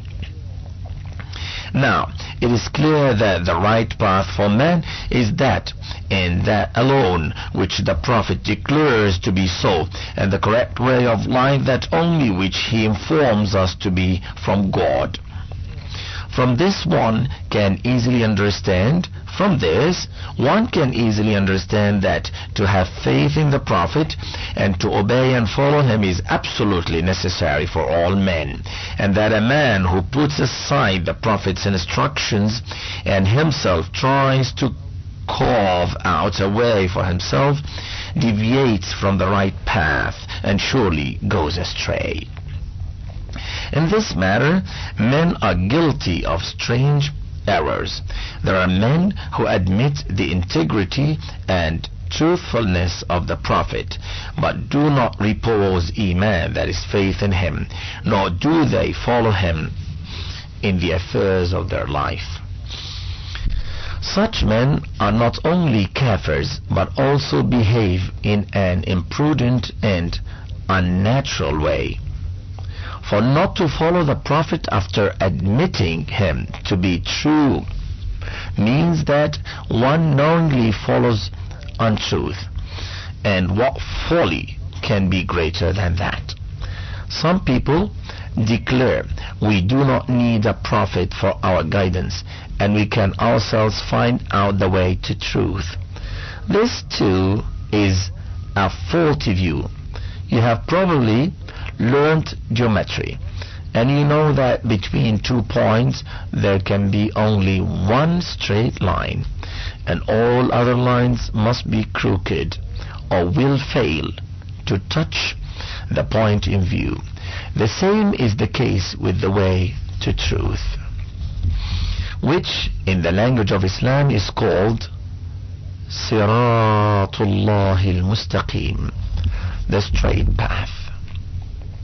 This path begins from man and goes straight up to God, and this path can evidently be one and only one. All other paths would be aberrations and will lead astray. Now, this straight path has been indicated by the prophet, and there is and can be no straight path besides that. The man who ignores that path and seeks other errands is only a dupe of his own imagination. He chooses a way and imagines it to be right, but he soon finds himself entangled and is lost in the mazes and meanderings created by his own fancy. What can you think of a person who has lost his way, and when a good man shows him the right one, he definitely ignores the guidance, declaring, I will not take your guidance nor accept the way you have shown to me, but I will myself grope in this unknown region, and try to reach the object of my search in my own way. This, in the presence of the clear guidance of the prophets, is sheer stupidity. If everybody tries to start up again from the start, or from the search, from the scratch, it would be gross waste of time and energy. We never do so in the field of sciences and arts. Why here? This is a common error, and even a little reflection reveals its flaws and weaknesses. But if you go a little deeper into the matter, you will notice that a person who denies to have faith in the true prophet cannot at all find any way straight or otherwise to search God. This is so because a man who refuses to believe the advice of a truthful man adopts such a perverse attitude that the vistas of truth becomes estranged from him, and he becomes a victim of his own obstinacy, arrogance, bias, and perversity. Often this refusal is because of false arrogance or blind conservatism and obstinate adherence to the way of the forefathers, or slavery of the lower desires of the self, whose gratification becomes impossible by submission to the teachings of the prophets. If a man is engrossed in any of the above conditions, the path to truth becomes close to him. He, like a jaundiced man, diced person, cannot look upon things in the encolored light of reality. Such a man cannot find out any road to salvation. On the other hand, if a man is sincere and truth-loving, and if he is not slave to any of the above complexes, the road to reality becomes paved for him, and there is absolutely no ground for him to refuse to believe in the Prophet. Nay, he finds in the teachings of the Prophet the very echo of his own soul, and discovers himself by discovering the prophets. And above all, the true prophet is raised by God himself. It is he who has sent him up to mankind to convey his message to his people. It's his command to repose faith in the prophet and to follow him. Thus, one who refuses to believe in God's messenger actually refuses to follow God's commandments and becomes a rebel. There is no denying the fact that one who refuses to acknowledge the authority of the viceroy of a sovereign actually refuses the authority of the sovereign himself. This disobedience turns him into a rebel. God is the Lord of the universe, the true sovereign, and King of the kings, and it is the bounden duty of every man to acknowledge the authority of his messengers and apostles and to obey them as his accredited prophets. And one who turns away from the prophet of God is surely a kafir, be he a believer in God or a disbeliever. Now, with number 2, brief history of prophethood. Now let us cast a cursory glance at the history of prophethood. Let us see how this long chain began, how it gradually unfolded itself and finally culminated in the prophethood of the last of the prophets, Muhammad sallallahu alayhi wa alihi wasallam. Peace and blessings of Allah be upon him. The human race began from one man, that is Adam. It was from him that the family of man grew, and the human race multiplied. All human beings born in this world have descended from that earliest pair, Adam and Eve. Now in the footnotes we read, this is a very important and very revolutionary concept. Its logical outcome is unity of mankind and equality of human beings. It is stupid to distinguish and discriminate between men on grounds of class, color, race, or territory. In an age when nationalism, narrow racialism, and bloodthirsty anti-Semitism have torn the world into shreds, this creed of the unity of mankind is a powerful ray of hope for the future, and this word is written by the editor. Back to the text. History and religion are agreed on this point. Scientific investigations about the origin of man too do not show that originally different men came into being simultaneously or at different points of time in different parts of the world. Most of the scientists also conjecture that one man would have been brought into existence first, and that entire human race might have descended from the same one man. Adam, the first man on earth, was also appointed as the first prophet of God. He revealed his religion, that is Islam, to him and enjoined him to convey and communicate it to his descendants, to teach them that Allah is one, the creator, the sustainer of the world, that he is the Lord of the universe, and he alone should be worshipped and obeyed, that to him they will have to return one day, and to him alone they should appeal for help, that they should live good, pious and righteous life in accordance with God's pleasure, and that if they did not, they would be blessed by God with goodly reward, and that if they did so, they would be blessed by God with goodly reward, and if they turned away from him and disobeyed him, they would be losers here and in the hereafter, and would be severely punished for this disbelief and disobedience. Those of Adam's descendants who were good trod the right path shown to them by him, but those who were bad abandoned their father's teachings and gradually drifted away into devious ways. Some began to worship the sun, the moon and the stars. Others took the worship of trees, animals and rivers.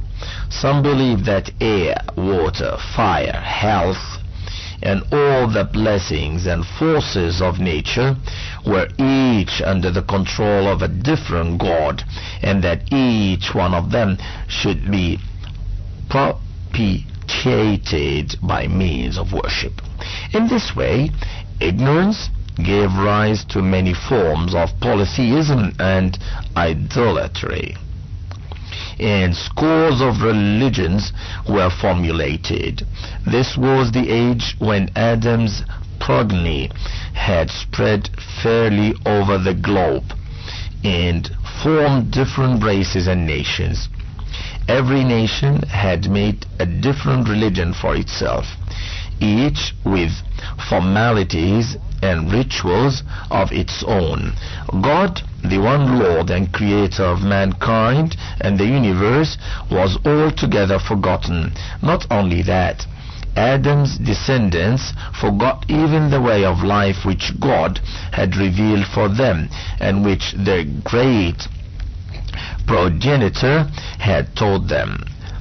They had followed their own devices. Every kind of evil custom grew, and all sorts of notions of ignorance spread among them. They began to err in discerning right from wrong.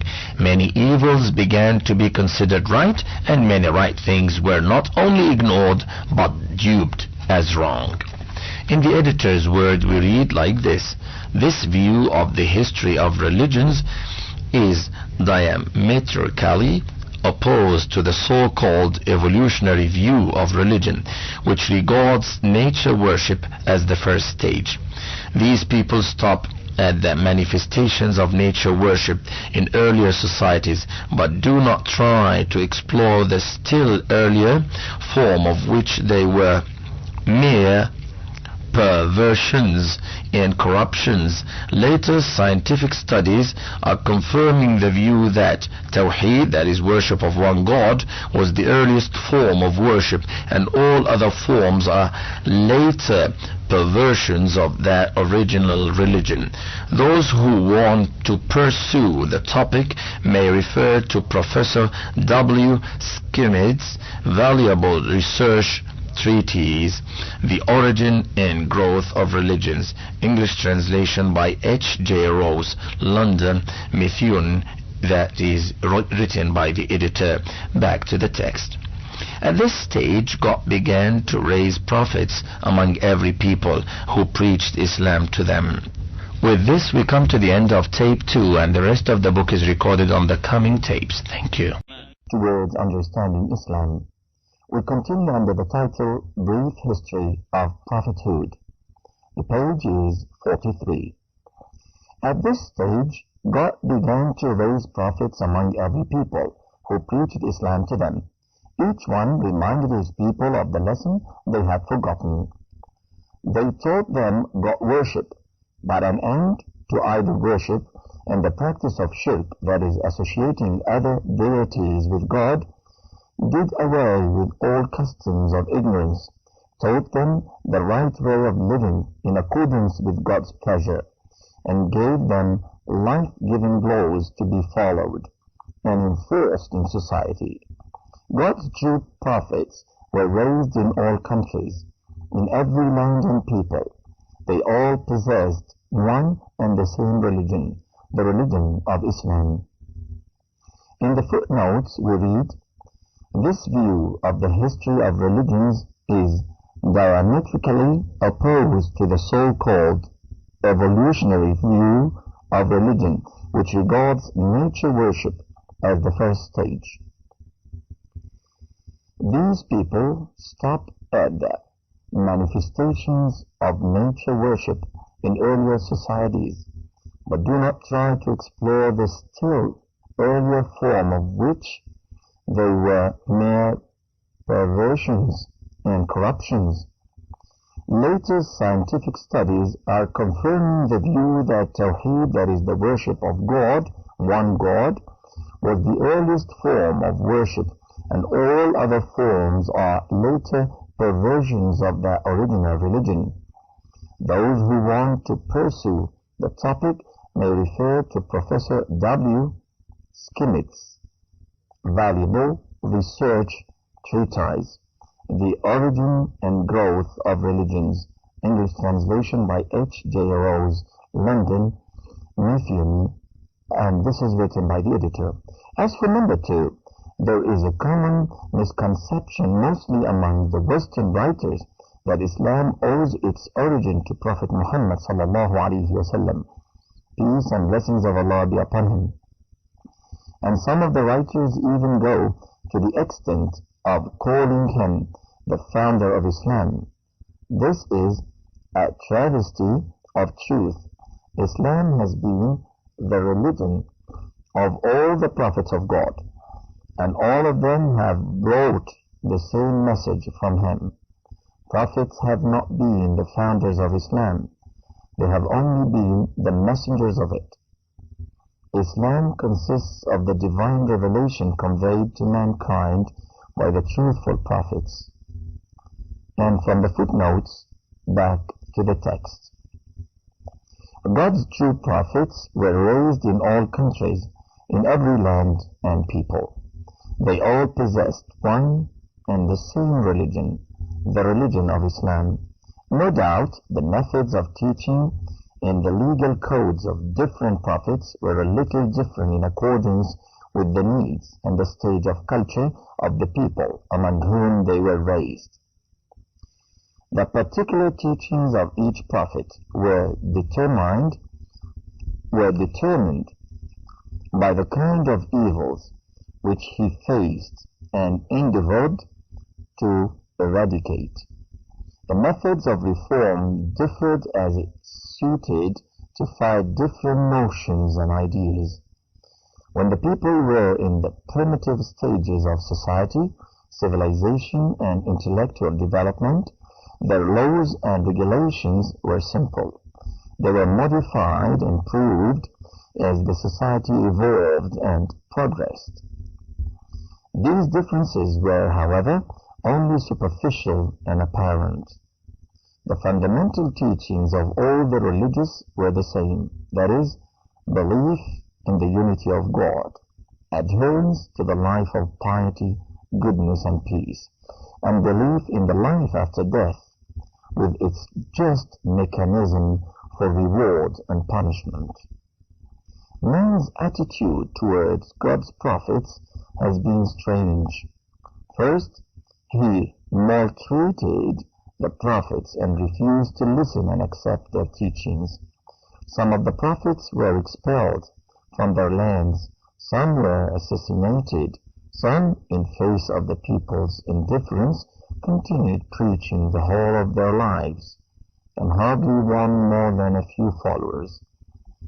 In the midst of harassing, opposition, derision, and indignity to which they were perpetually subjected, these apostles of God, however, did not cease to preach.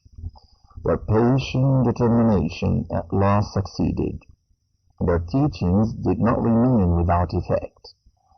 Large groups of people and nations accepted their message and were converted to their creed. The erring tendencies of the people, born of centuries of persistence in deviation, ignorance, and malpractices, now took another form. Though during the lives of their prophets they accepted and practiced their teachings, yet after their death they introduced their old distorted notions into their religions and altered the prophets' teachings. They adopted quite novel methods, those novel methods of worshipping God. Some even took to the worship of the prophets. Some made the prophets the incarnations of God. Some made their prophets the sons of God. Some associated their prophets with God in his divinity. In short, man's varied attitudes in this respect were a travesty of his reason and a mockery of himself. He made idols of those very persons whose holy mission was to smash idols to pieces. By intermixing religion, custom, and rituals of ignorance, baseless and false anecdotes, and man-made laws, man so changed and perverted the ideology of the prophets that after the lapse of centuries it became a hodgepodge of the real and the fictitious, and the teachings of the prophets were lost in a conglomeration of fictions and perversities, so much so that it became impossible to distinguish the grain from the chaff. And not content with this corruption of teachings of the prophets, they further attached fictitious anecdotes and unworthy traditions to the lives of their prophets, and so polluted their life histories that a real and reliable account of their lives became impossible to be discerned. Despite these corruptions by the followers, the work of the prophets has not been altogether in vain.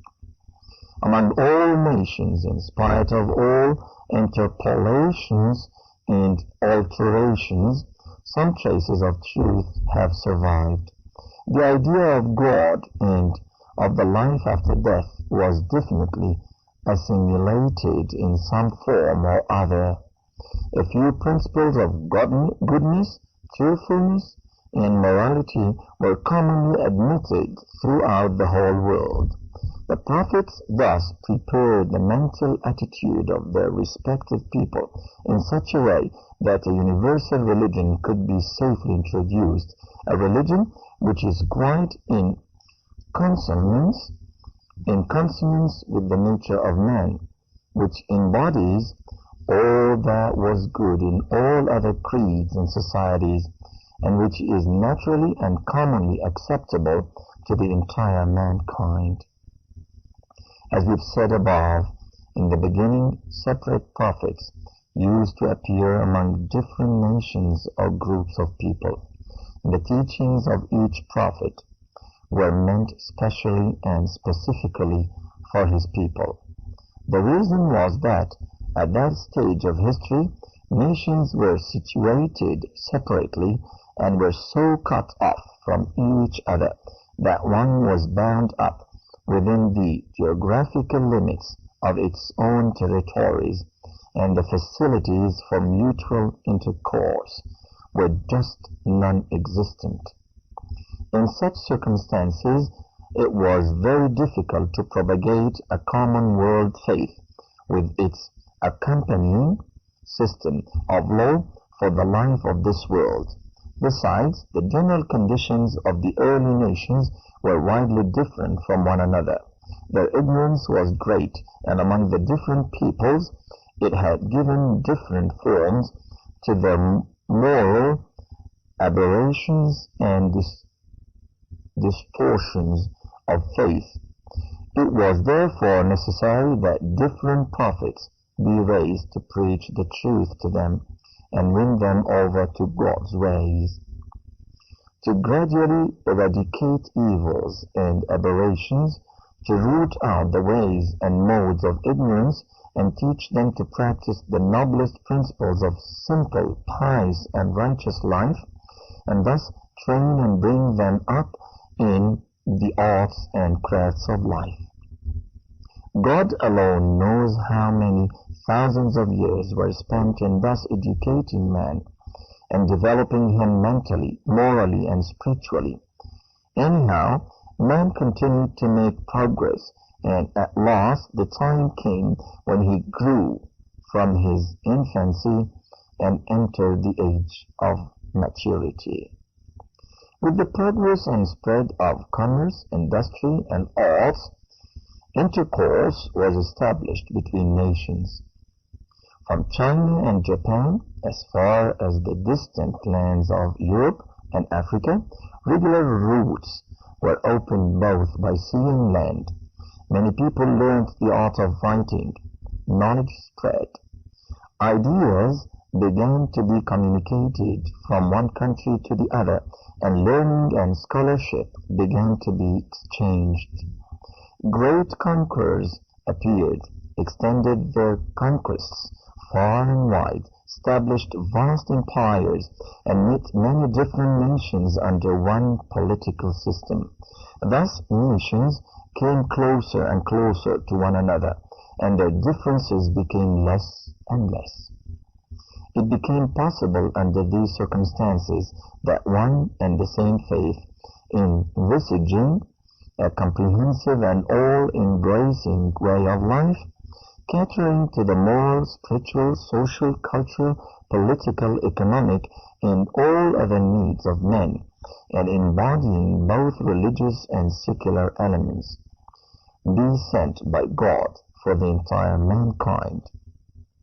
More than 2,000 years ago, mankind had attained a mental caliber that it all seemed to crave for a universal religion.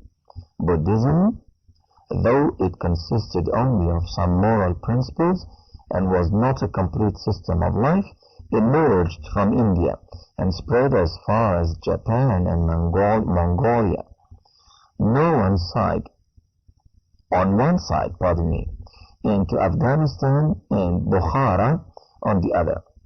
Its missionaries traveled far and wide in the world. A few centuries later, Christianity appeared. Although the religion taught by Jesus Christ, peace and blessings of Allah be upon him, was none but Islam, his followers reduced it into a hodgepodge called Christianity. And even this overt and Israelized religion was spread in the far-off places of Persia and Asia Minor and into the distant climes of Europe and Africa. From these events, it is clearly inferred that the conditions of mankind in that age demanded a common religion for the whole human race, and they were so prepared for it that when they found no complete and true religion in existence, they began to propagate among the nations the prevalent religions, howsoever defective, incomplete, or unsatisfying they might be. At such a crucial stage of human civilization, when the mind of man was itself craving for a world religion, a prophet was raised in Arabia for the whole world and for all nations. The religion he was given to propagate was again Islam. but now in the form of a complete and full-fledged system covering all aspects of individual and material life of man. He was made a prophet for the entire human race and was deputed to propagate his mission to the whole world. He was Muhammad, the Prophet of Islam, sallallahu alayhi wa alihi wa sallam, peace and blessings of Allah be upon him. The prophethood of Muhammad. If we cast a glance at the world atlas, we find that no other country could have been more suitable for the much-needed world religion than Arabia. It is situated right in the middle of Asia and Africa, and Europe is not far away from it. At the time of Muhammad's appearance, the central part of Europe was inhabited by civilized and culturally advanced nations, and thus these people were more or less at about the same distance from Arabia as were the people of India. This fact gave Arabia a central position. And look at the history of that era, and you will find that no other people were more suited for the endowment of this prophethood than the Arabs. Great nations of the world had been struggling hard for world supremacy, and in this long struggle, in insistent strife, they had exhausted all their resources and vitality. The Arabs were a fresh and virile people. The so-called social progress had produced bad habits among the advanced nations, while among the Arabs no such social organizations existed, and they were therefore free from the inactivity, debasement, and indulgences arising of luxury and sensual sadisty. The pagan Arabs of the 5th century had not been affected by the evil influence of the artificial social systems and civilization of the great nations of the world. They possessed all the good human qualities which a people untouched by the social progress of the time ought to possess.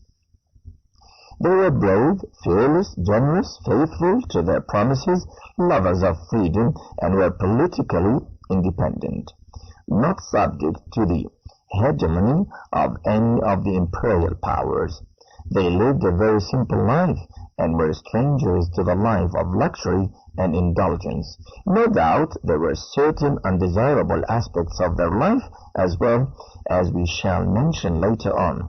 But the reason for the existence of such aspects was that for thousands of years no prophet had risen among them, nor had there appeared a reformer who might have civilized them and purged their moral life of the all evil impurities. Centuries of free and independent life in sandy deserts had bred and nourished extreme ignorance among them. They had therefore become so hard-hearted and firm in their traditions of ignorance that to make them human was not the task of an ordinary man. At the same time, however, they did possess a capacity that if some person of extraordinary powers were to invite them for reform and give them a noble ideal and a complete program, they would accept his call and readily rise to act effectively for the achievement of such a goal, and spare no strife or sacrifice in the cause. We would be prepared to face without the least scruple even the hostility of the entire world in the cause of their mission. And verily it was such a young, forceful, and virile people that were needed for disseminating the teachings of the world prophet Muhammad sallallahu alayhi wa alihi wa sallam, peace and blessings of Allah be upon him. And then look at the Arabic language. If you study that language and fathom deep into its literature, you will be convinced that there is no other language than Arabic which is more suited to give expression to high ideals, to explain the most delicate and subtle problems of divine knowledge, and to impress the heart of man and mold it into God's submission. Small phrases and brief sentences express a world of ideas, and at the same time they are so forceful that they steal into the heart. Their very sound moves men to tears and ecstasy. They are so sweet that it is felt as if honey were being poured into the ears. They are so full of harmony that every fiber of the listener's body is moved by their symphony.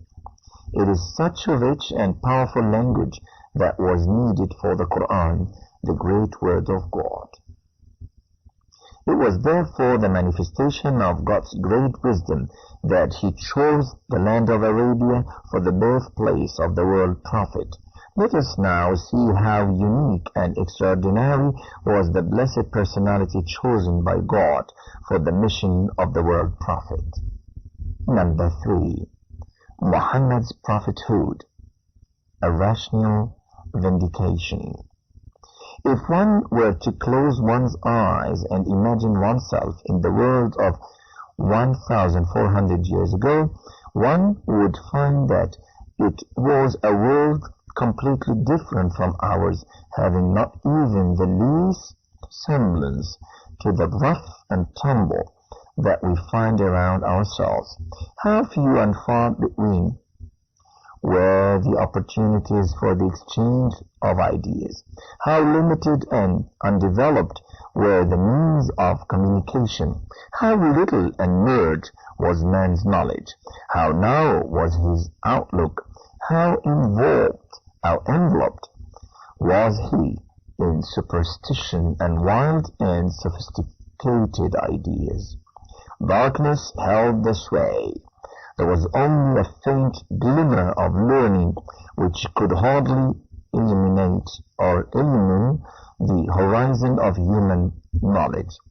There was neither wireless nor telephone, neither television nor cinematograph.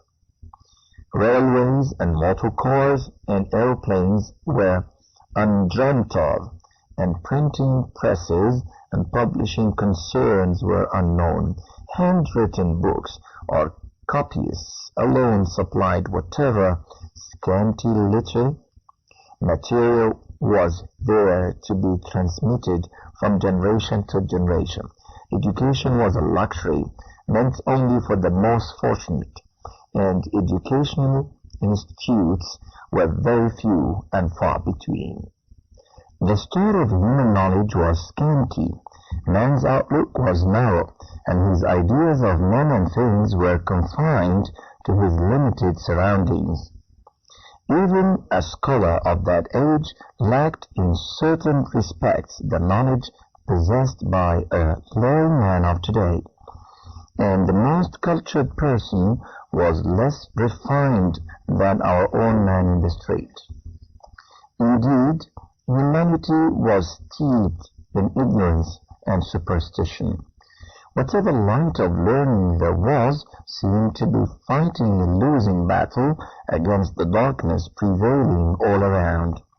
What are considered to be matters of common knowledge today could hardly be acquired in those days, even after years of calculated thought and patient research. People used to undertake hazardous journeys and spend a whole lifetime in acquiring that modest information which is everybody's heritage in the present age of learning. Things which are classed as myth and superstition today were the unquestionable truths of that age. Acts which we now regard as heinous and barbarous were then the order of the day. Methods which appeared obnoxious to our moral sense today constituted the very soul of morality, and one could hardly imagine in those days that there could be a different way of life also. Incredulity had assumed such mighty proportions and had become so widespread that people refused to consider anything as lofty and sublime unless it appeared in the grab of the supernatural and extraordinary, the uncanny and even the untenable. They had developed such an inferiority complex that they could never imagine a human being to possess a godly soul in the same to be human. Now, Arabia, the abyss of darkness. In that benighted era, there was a territory where darkness lay heavier and thicker. The neighboring countries of Persia, Byzantium, and Egypt possessed a glimmer of civilization in a faint light of learning, but Arabia could receive no share from their cultural influences. It stood isolated, cut off by vast oceans of sand. Arab traders plodding great distances which took them months carried their wares to and from these countries, but they could hardly acquire any grain of knowledge on their journeys. In their own country, they did not have a single educational institution or library. None seemed to be interested in the cultivation and advancement of knowledge. The few who were literate were not educated enough to have anything to do with the existing arts and sciences. They did possess a highly developed language capable of expressing the finest shades of human thought in a remarkable manner. They also possessed a literary taste of a high order. But the study of the remanents of their literature reveals how limited was their knowledge, how low was their standard of culture and civilization, how saturated were their minds with the superstitions, how barbarous and ferocious were their thoughts and customs, and how uncouth and degraded were their moral standards and conceptions. It was a country without a government. Every tribe claimed sovereignty and considered itself to be an independent unit. There was no law except the law of the jungle. Loot, arson, and murder of innocent and weak people was the order of the day.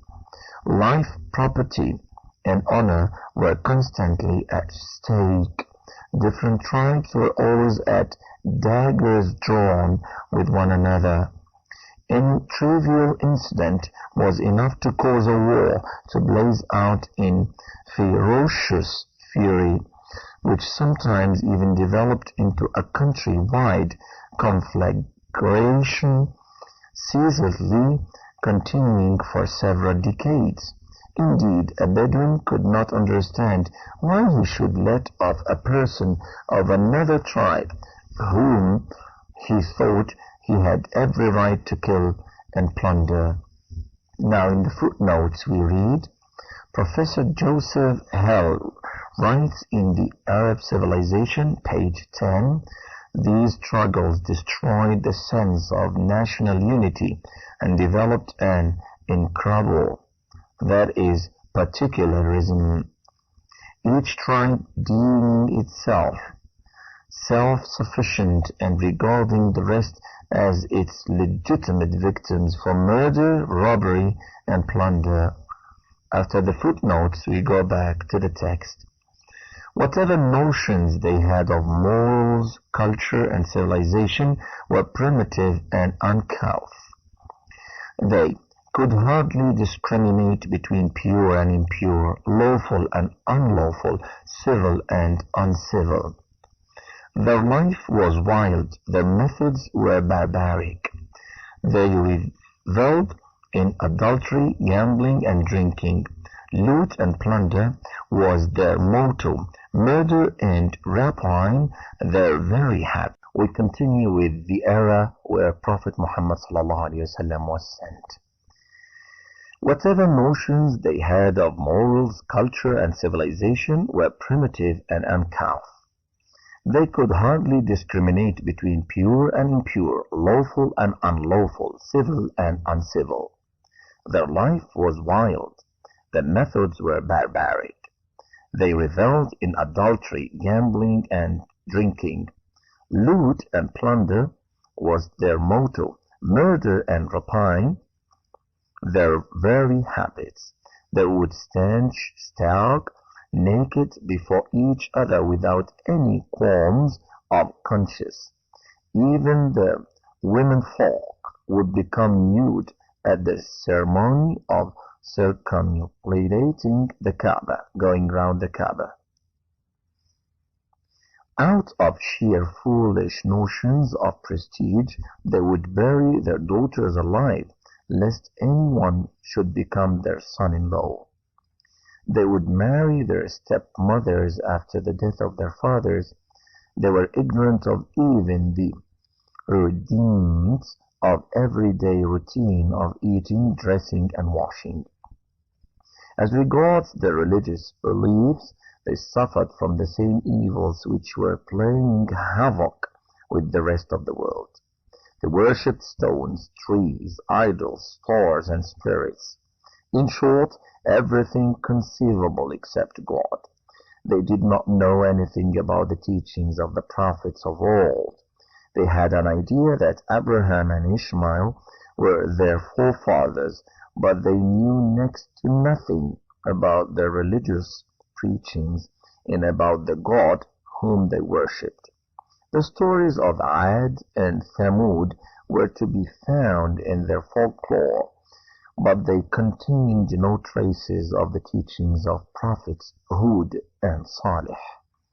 The Jews and the Christians had transmitted to them certain legendary folk tales relating to the Israelite prophets.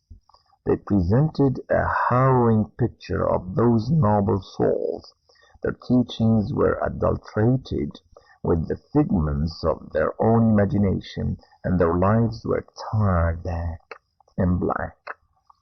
Even today, an idea can be had of the religious conceptions of those people by casting a cursory glance at those Israelite traditions which Muslim commentators of the Quran have conveyed to us. Indeed, the picture which had been presented there of the institution of prophethood and of the character of the Israelite prophets is the very antithesis of all that those noble followers of truth had stood for. The savoir is born. In such a dark age and in such a benighted country, a man is born. In his very childhood his parents die, and a few years later the sad demise of his grandfather also occurs. Consequently, he is deprived even of that scant training and upbringing which an Arab child of his time could get. In his boyhood he tends the flocks of sheep and goats in the company of Bedouin boys. When of age, he takes to commerce. All his associations and all his dealings are with the Arabs alone, whose condition has just been described. Education has not even touched him. He is completely unlettered and unschooled. He never gets a chance to sit in the company of learned men, for such men were totally non-existent in Arabia. He does have a few opportunities to go out of his country, but those journeys are confined to Syria and are nothing more than the usual business trips undertaken by Arab trade caravans. If he meets any learned man or men there, or has the occasion to observe any aspects of culture and civilization, those random meetings and stray observations cannot be given any place in the making of his personality, for such things can never have that profound influence on anyone which may lift him totally out of his environment, transform him completely, and raise him to such heights of originality and glory that there remains no affinity between him and the society in which he is born, nor can they be the means of the acquisition of that profound and vast knowledge which may transform an unlettered Bedouin into a leader not only of his own country and age, but of the world at large and of all ages to come. Indeed, whatever the measure of the intellectual and cultural influence of those journeys one might suppose, the fact remains that they could in no case impart to him those conceptions and principles of religion, ethics, culture, and civilization which were totally non-existent in the world of those days, and they could in no way create that sublime and perfect pattern of human character which was nowhere to be found in those days. Diamond in a heap of stones. We may now look at the life and work of this noble man in the context not only of the Arabian society but also of the entire world as it stood in that period.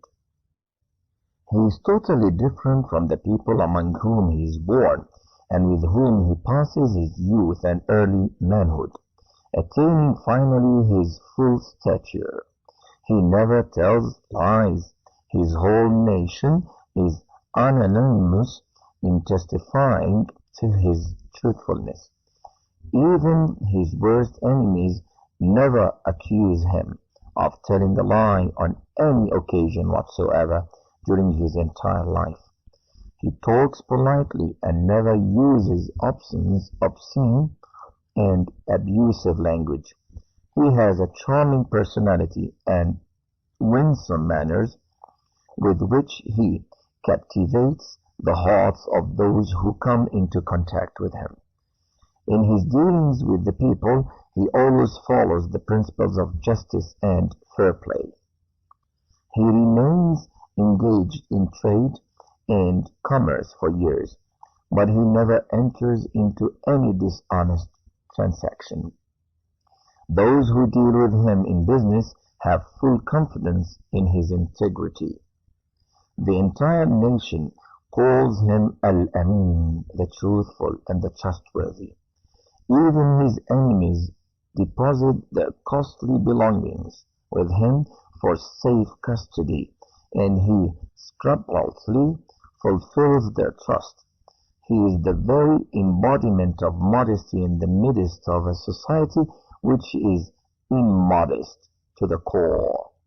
Born and bred among a people who regard drunkenness and gambling as virtues, he never touches alcohol and never indulges in gambling.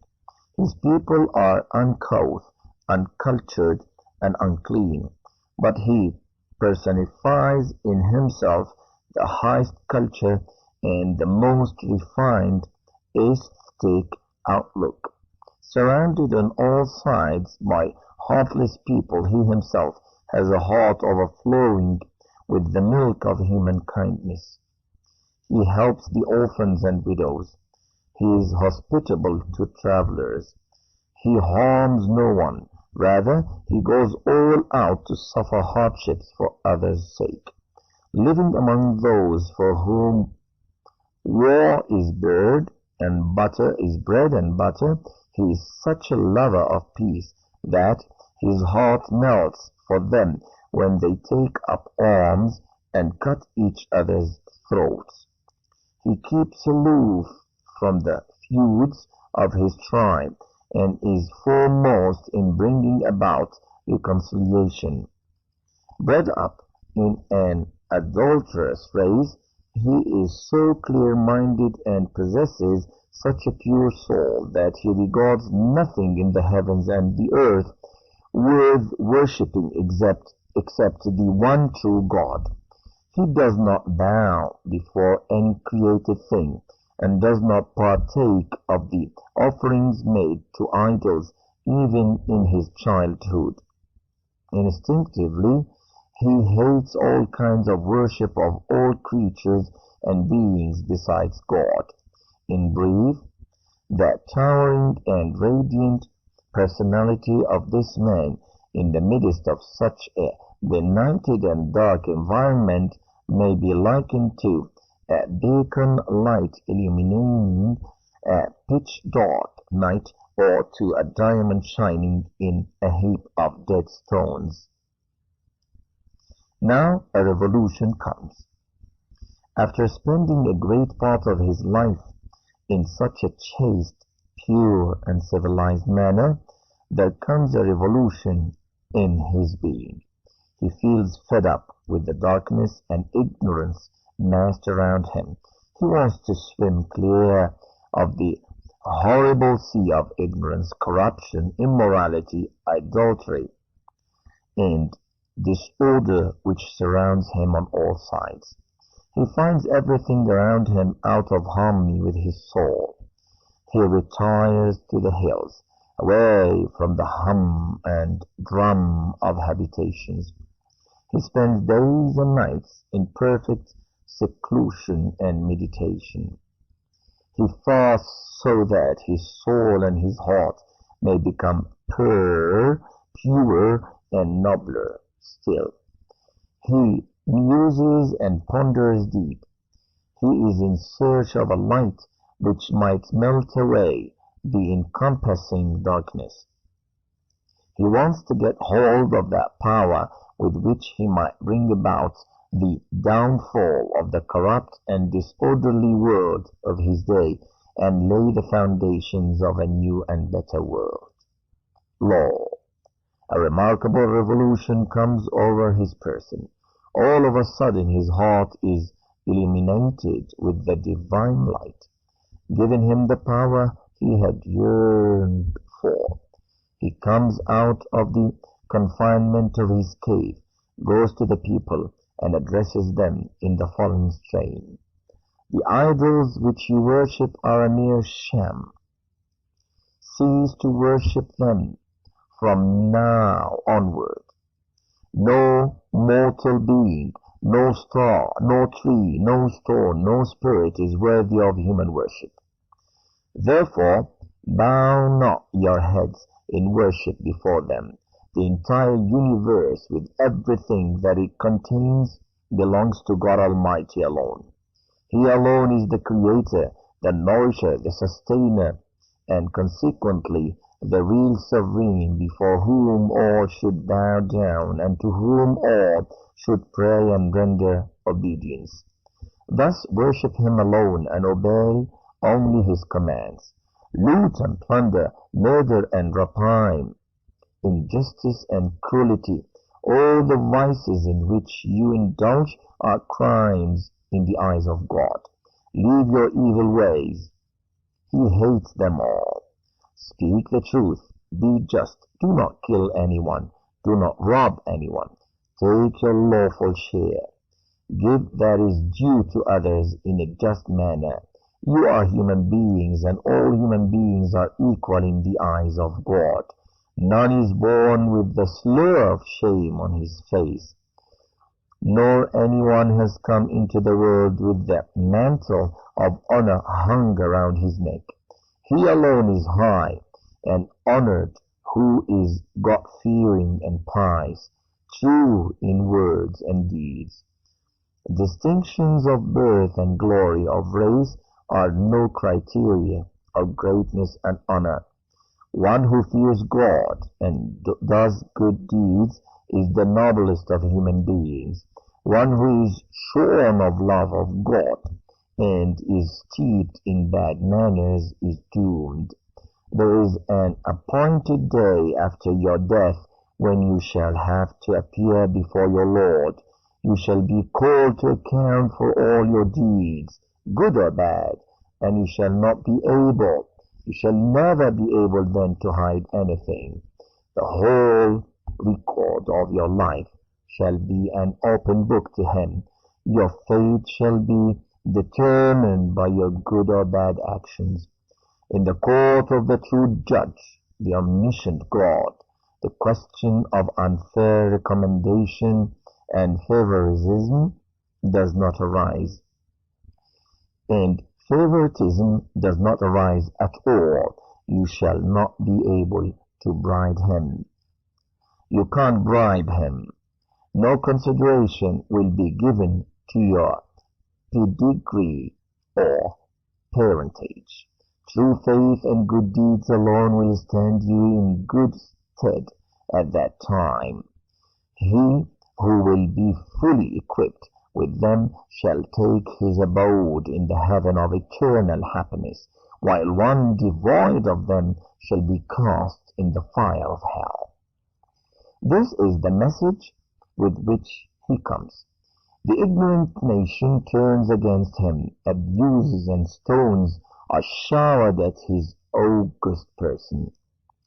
Every conceivable torture and cruelty is perpetrated on him, and this continues not for a day or two, but uninterruptedly for 13 long troublesome years. At last he is exiled, but he is not given respite even there. He is tormented in various ways in his abode of refuge. The whole of Arabia is incited against him. He is persecuted and hounded down continuously for full 8 years there. He suffers at all, but does not budge an inch from the stand he has taken. He is resolute, firm, and inflexible in his purpose and stand. Now, why all that enmity? One might inquire, how is it that his nation became his sworn enemy? Was there any dispute about gold and silver, or rather worldly possessions? Was it due to any blood feud? Did he ask for anything from them? No. The whole enmity was based on the fact that he had asked them to worship the one true God and to lead a life of righteousness, piety, and goodness.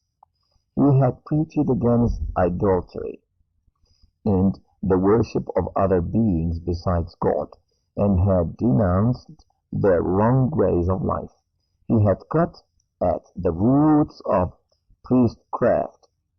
He had inveighed against all distinctions of high and low between human beings, and had condemned the prejudices of clan and race as sheer ignorance.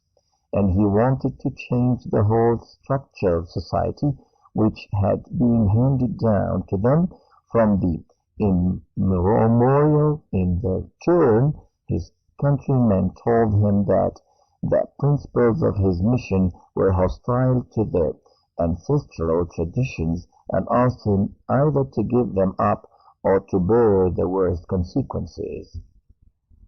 One might ask, what for did he suffer all those hardships? His nation offered to accept him as their king, and to lay all the riches of the land at his feet, if only he would leave preaching his religion and spreading his message. Now to the footnotes. The Prophet Muhammad ﷺ had to face tempests of adversity in the way of truth. He braced all the opposition and oppression with a smile on his lips. He stood firm, undeterred by criticism and coercion. When the natives felt that the threats failed to frighten this man, and the severest tribulations at him and his followers' person not even made them move an inch, they played the other trick, but that too was destined to doom.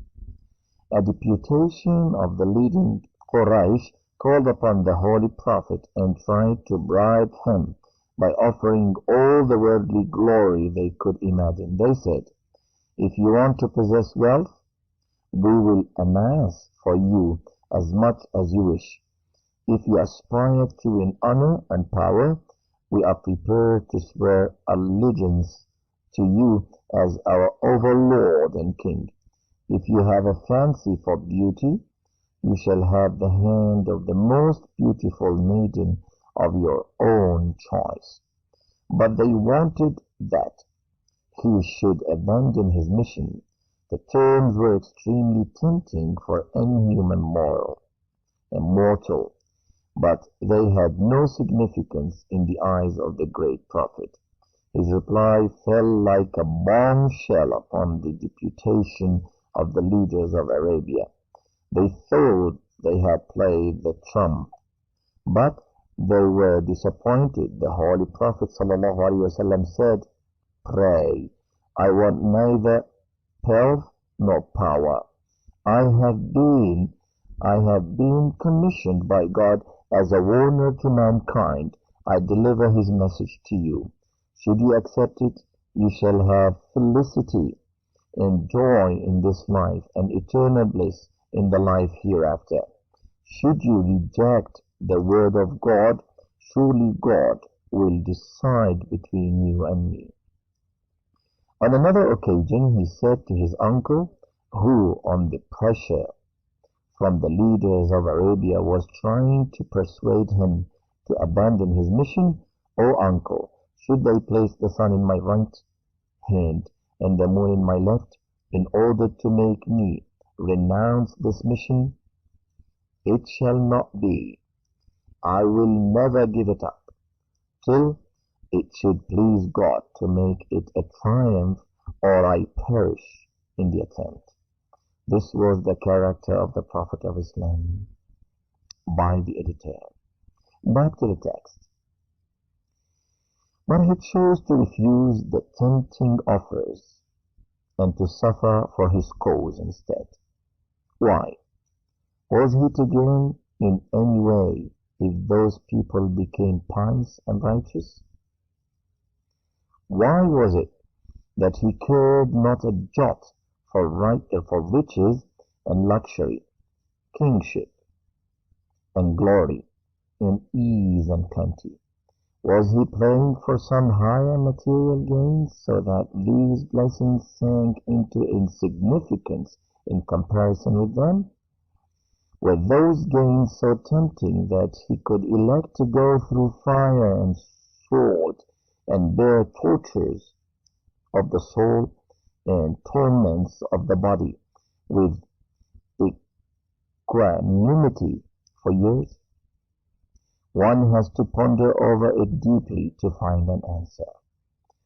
Can anyone ever imagine a higher example of self-sacrifice, fellow-feeling, and kind-heartedness towards his fellow beings than that a man may ruin his own happiness for the good of others, while those very people, for those betterment he is striving his utmost, should stone him, abuse him, banish him, and give him no quarter even in his exile, and that in spite of this all he should refuse to refrain from striving for their well-being? Can any insincere person undergo so much suffering for a false cause? Can any dishonest speculator and visionary exhibit such firmness and determination for his ideal as to stick to his guns to the very last and remain unruffled and unperpetuated in the face of dangers and tortures of every conceivable description when a whole country rises up in arms against him? We say it again and we ask the question again. for his ideal as to stick to his guns to the very last and remain unruffled and unperturbed in the face of dangers and tortures of every conceivable description when a whole country rises up in arms against him. This faith, this perseverance, and this resolution with which he led his movement to ultimate success is therefore an eloquent proof of the supreme truth of his cause. Had there been the slightest touch of doubt and uncertainty in his heart, he could never have been able to brave the storm which continued in all its fury for 21 long years. This is one side of the revolution wrought in his being. The other is even more wonderful and remarkable. Now with the title, A Changed Man at 40. Why? For 40 years he lived as an Arab among Arabs. In that long period he was not known as a statesman, a preacher, or an orator. None had heard him imparting gems of wisdom and knowledge as he began to do hereafter. He was never seen discoursing upon the particulars and principles of metaphysics, ethics, law, politics, economics, and sociology. Not to speak of being a great general, he was not even known as an ordinary soldier. He had uttered no word about God, the angels, the revealed books, the early prophets, the bygone nations, the day of judgment, the life after death, hell and heaven. No doubt he possessed an excellent character and charming manners and was highly cultured, yet there was nothing so deeply striking and so radically extraordinary in him which could make men expect something great and revolutionary from him in future. He was known among his acquaintance as a sober, calm, gentle, law-abiding citizen of good nature. And we say it again, he was well known about and among his acquaintances as a sober, calm, gentle, law-abiding citizen of good nature. But when he came out of the cave with a new message, he was completely transformed.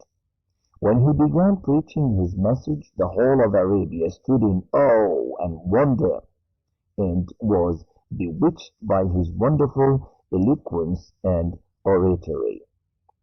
It was so impressive and captivating that his worst enemies were afraid of hearing it, lest it should penetrate deep into the recesses of their hearts, or the very marrow of their beings, and carry them off their feet, and make them bid goodbye to their old religion and culture.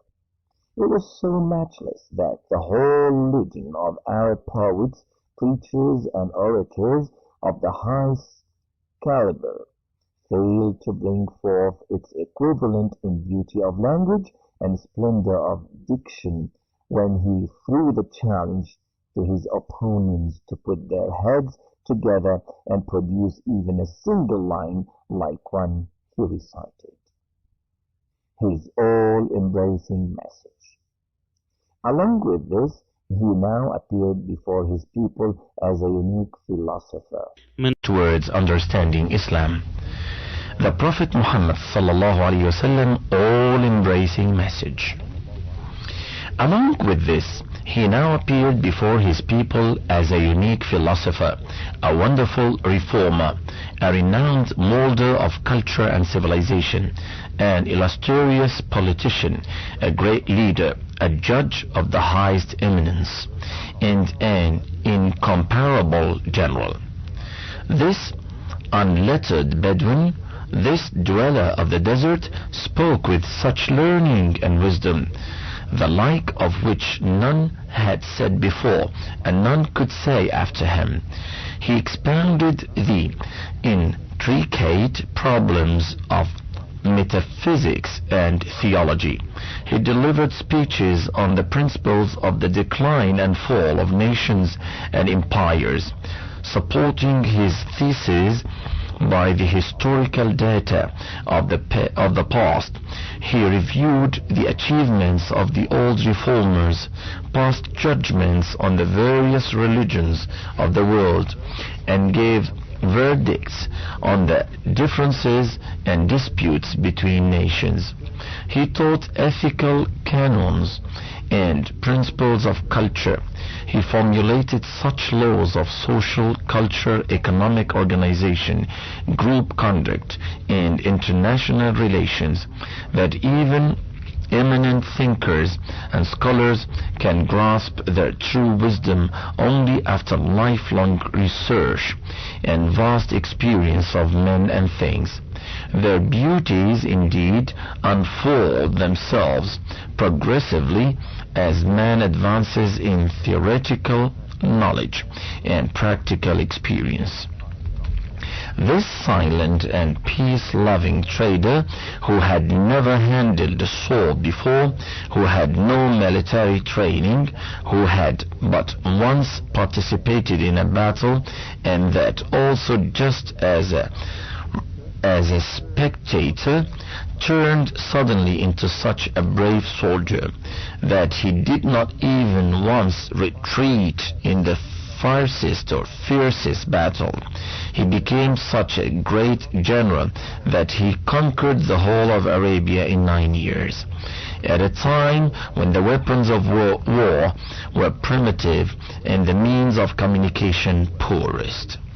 His military acumen and efficiency developed to such a high pitch, and the military spirit which he infused and the military training which he imparted to a motley crowd of Arabs who had no equipment worth the name, wrought such a miracle that within a few years they overthrew the two most formidable military powers of the day and became the masters of the greater part of the then known world. This reserved and quiet man, who for full 40 years never gave indication of any political interest or activity, appeared suddenly on the stage of the world as such a great political reformer and statesman, that without the aid of radio and wireless and press, he brought together the scattered inhabitants of a desert of 1,200,000 square miles, a people who were warlike, ignorant, unruly, uncultured, and plunged in internecine tribal warfare under one banner, one law, one religion, one culture, one civilization, and one form of government. Now to the footnotes of the editor, which seems very long here. Sir William Munir, a staunch adverse critic of Islam, admits in his book Life of Muhammad, the first peculiarity then which attracts our attention is the subdivision of the Arabs into innumerable bodies. And with this we've finished the footnotes and go back to the text. Now, he changed their modes of thought, their very habits, and their morals. He turned the uncouth into the cultured, the barbarous into the civilized, the evildoers and bad characters into pious, God-fearing and righteous persons. Their unruly and stiff-necked natures were transformed into models of obedience and submission to law and order.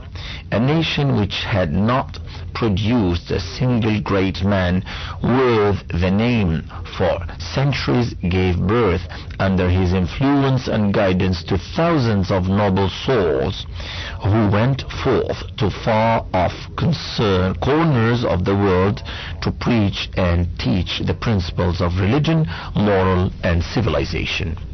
Now back to the footnotes to read this.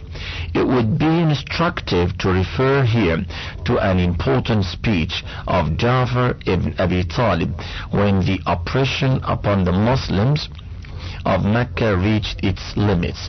Prophet Muhammad sallallahu alaihi wasallam asked some of the Muslims migrated to that country, but some of them to migrate to the adjoining state of Abyssinia. A group of Muslims migrated to that country, but the Quraysh, who were preparating every conceivable oppression upon the Muslims, did not sit idle. Now they pursued the immigrants, asking King Negus of Abyssinia to forcefully return his immigrants.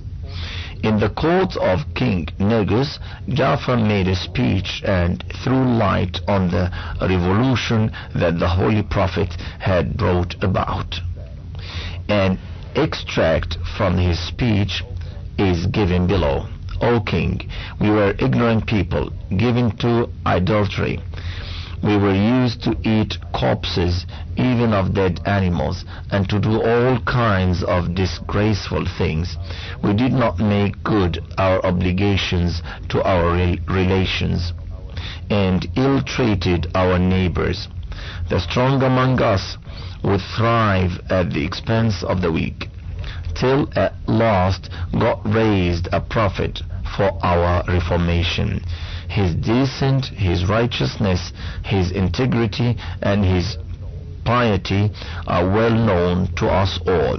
He called us to the worship of God and exhorted us to give up idolatry and stone worship.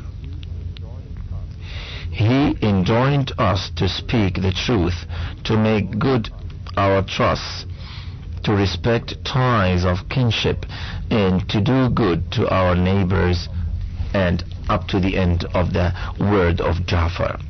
And back to the text. He accomplished this feat not through any worldly lure, oppression, or cruelty, but by his captivating manners, his endearing moral personality, and his convincing teaching. With his noble and gentle behavior, he befriended even his enemies. He captured the hearts of the people with his unbounded sympathy and the milk of human kindness. He ruled justly. He did not swerve from truth and righteousness. He did not oppress even his deadly enemies who were after his life, who had pelted him with stones, who had turned him out of his native place, who had pitched the whole of Arabia against him. Nay, not even those who had chewed raw the liver of his dead uncle in a frenzy of vengeance. He forgave them all when he triumphed over them. He never took revenge from anyone for his personal grievances or the wrongs perpetrated on his person. In spite of the fact that he became the ruler of his country, he was so self-righteous and modest. Some of the words are never appearing here. Very, very small vocabulary, and words and letters are getting together, making one spot sometimes. So pardon me for this.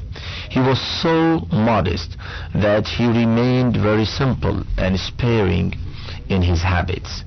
He lived poorly as before in his humble thatched mud cottage.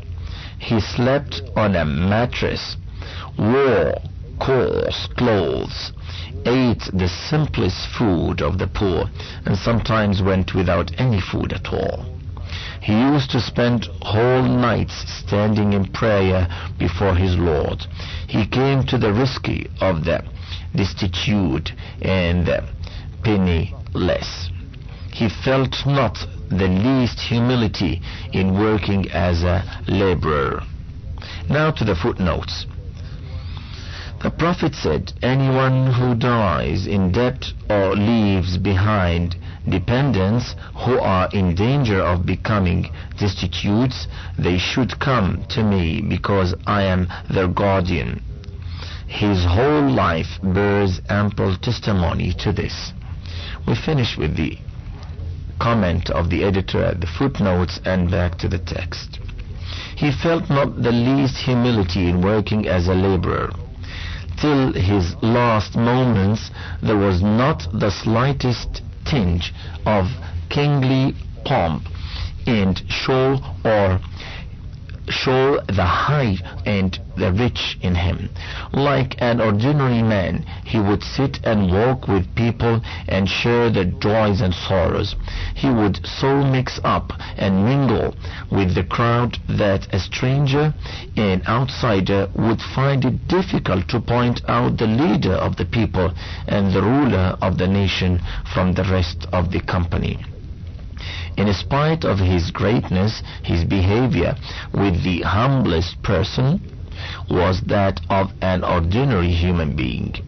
In the struggles and endeavors of his whole life, he did not seek any reward or profit for his own person, nor left any property for his heirs. He dedicated his all to his, that is, millet.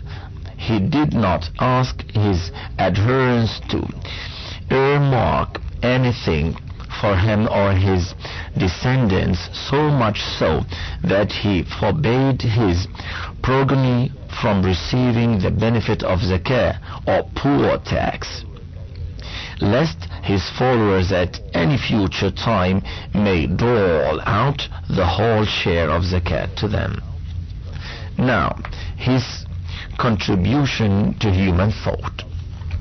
The achievements of this great man, do not end here. In order to arrive at a correct appraisal of his true worth, one has to view it in the background of the history of the world as a whole. That would reveal that this unlettered dweller of the desert of Arabia, who was born in the Dark Ages some 1,400 years ago, was the real pioneer of the modern age and the true leader of humanity. He is not only the leader of those who accept his leadership, but of those also who do not acclaim him as such, even of those who denounce him, the only difference being that the latter are unaware of the fact that his guidance is still imperceptibly influencing their thoughts and their actions, and is the governing principle of their lives and the very spirit of the modern times. It was he who turned the course of human thought from superstition, monitoring, love for the unnatural and the inexplicable, and monasticism towards rational approach, love for reality, in a pious, balanced worldly life.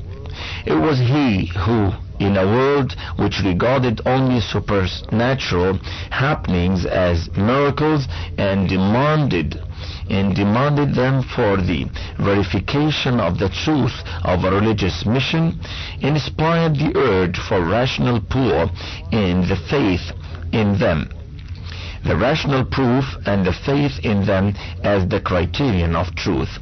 It was he who opened the eyes of those who had been accustomed till then to look for the signs of God in the natural phenomena.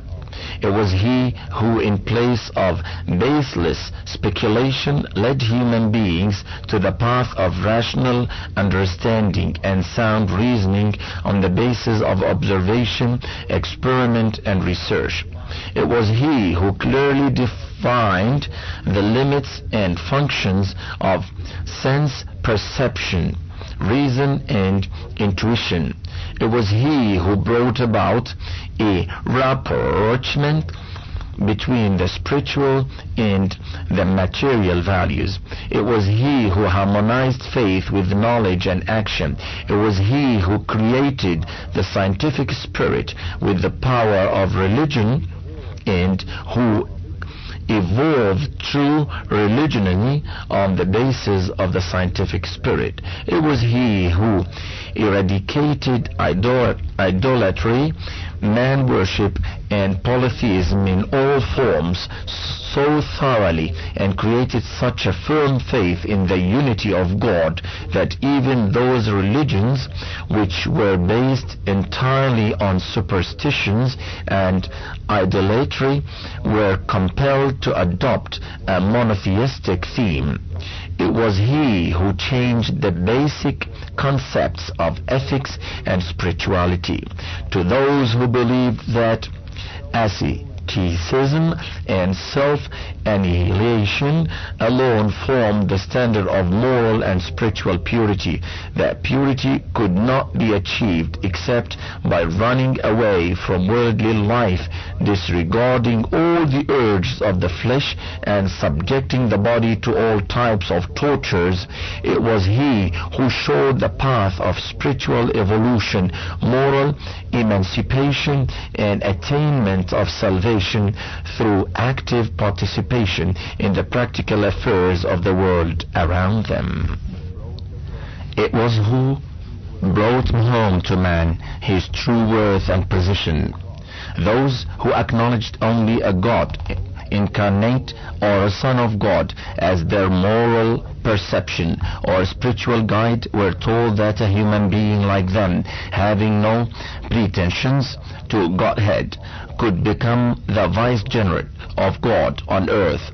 Those who proclaimed and worshipped powerful personages as their gods were made to understand that their false lords were mere ordinary human beings and nothing more.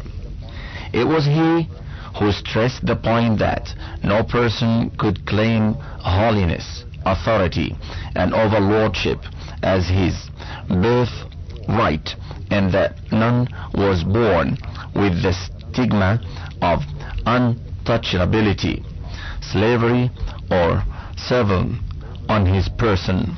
It was he and his teaching which inspired the thoughts of the unity of mankind, equality of human beings, true democracy, and real freedom in the world. Of course, we comment on the word democracy here. Leaving aside this realm of thought and moving a bit further, one will find countless practical results of the leadership of this unlettered person firmly impressed on the laws and ways of the world. So many principles of good behavior, culture and civilization, purity of thought and deed, which are prevalent in the world today, owe their origin to him. The social laws which he gave have infiltrated deep into the structure of human social life, and this process continues up to this day. The basic principles of economics which he taught have ushered in many a movement in world history and hold out the same promise for the future. Now, the laws of governing, the governors which he formulated, brought about many an upheaval in the political notions and theories of the world, and continue to assert their influence even today.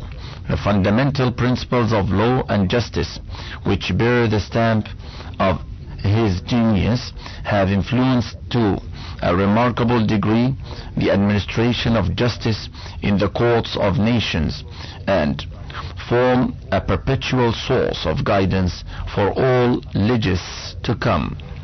This unlettered Arab was the first whole framework of international relations and regulated the laws of war and peace, for no one had previously even the remotest idea that there could be an ethical code of war.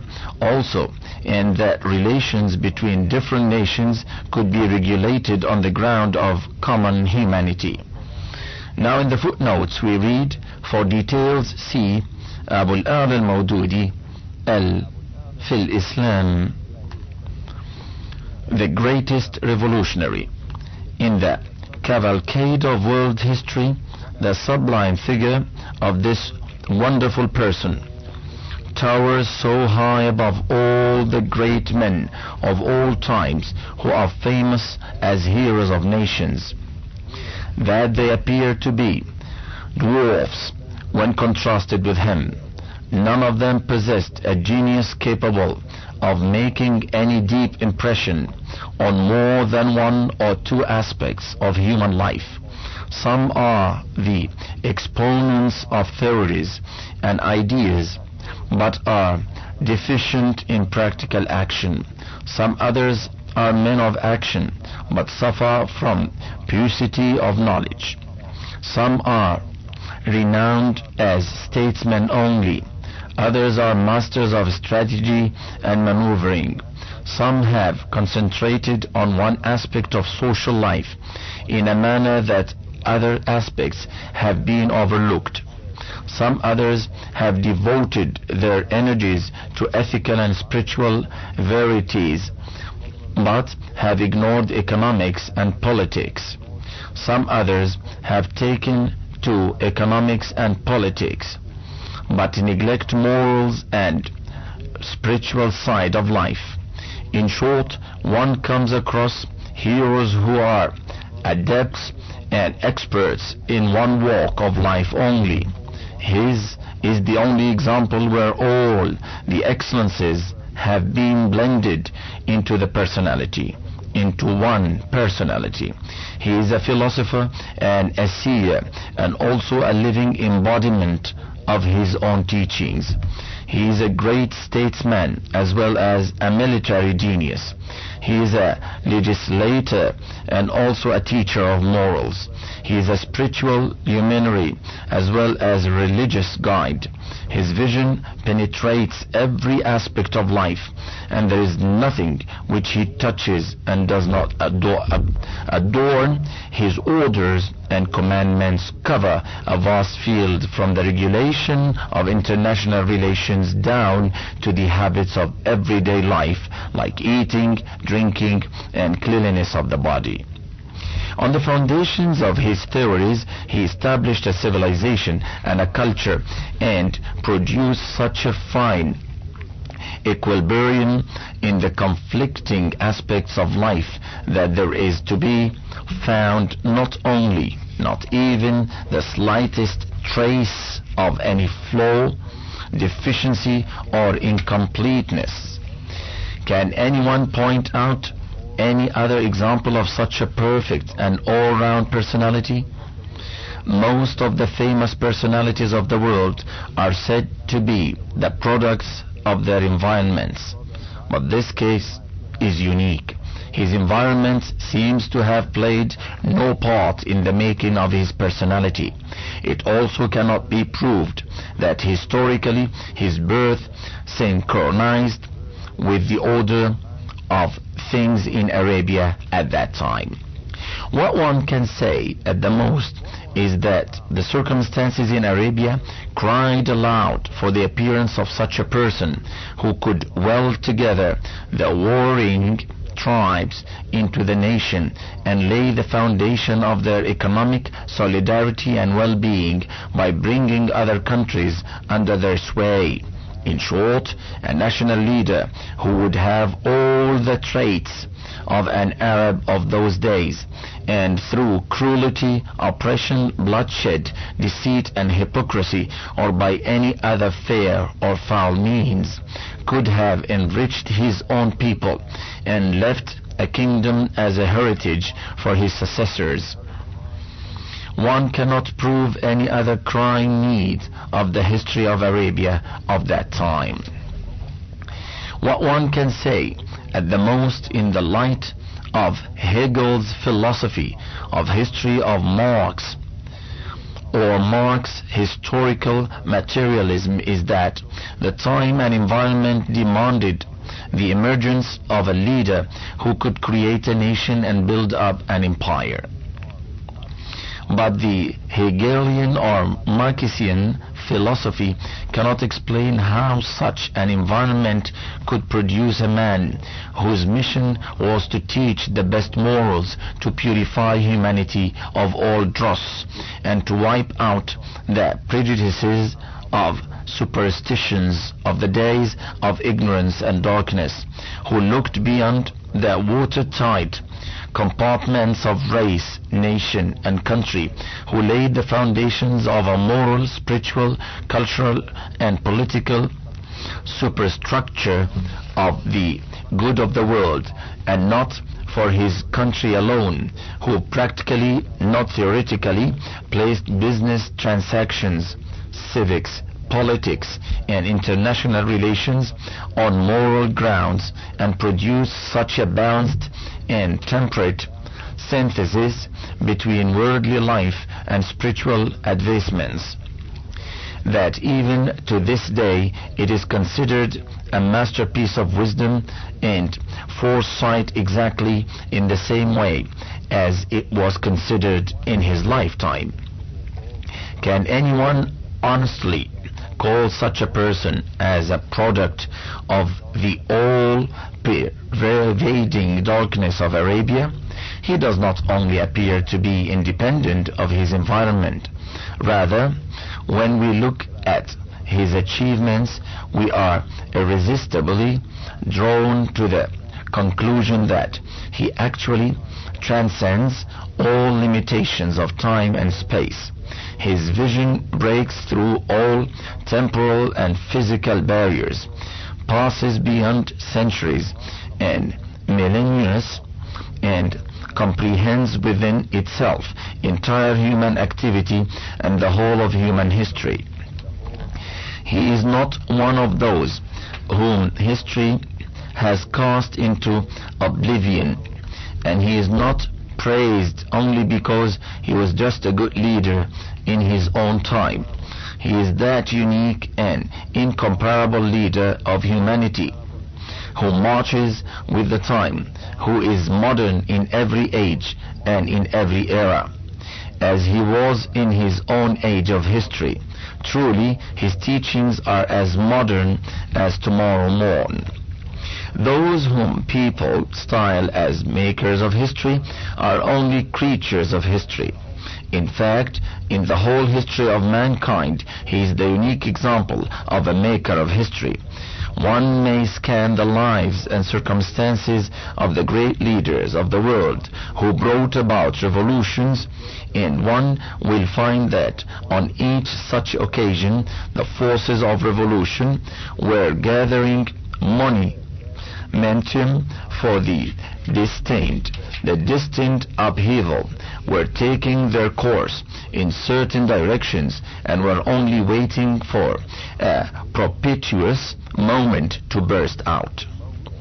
In harnessing these forces in time for action, a revolutionary leader played the part of an actor for whom the stage and the role is set beforehand. On the other hand, amidst all makers of history and revolutionary figures of all times, he is the only person who had to find ways and means to bring together the wherewithal of revolution, who had to mold and produce the kind of men he wanted for his purpose, because the very spirit of revolution and its requisite para-phenomena were non-existent in those people among whom his lot was cast. He made an indelible impression on the hearts of thousands of his disciples by his forceful personality.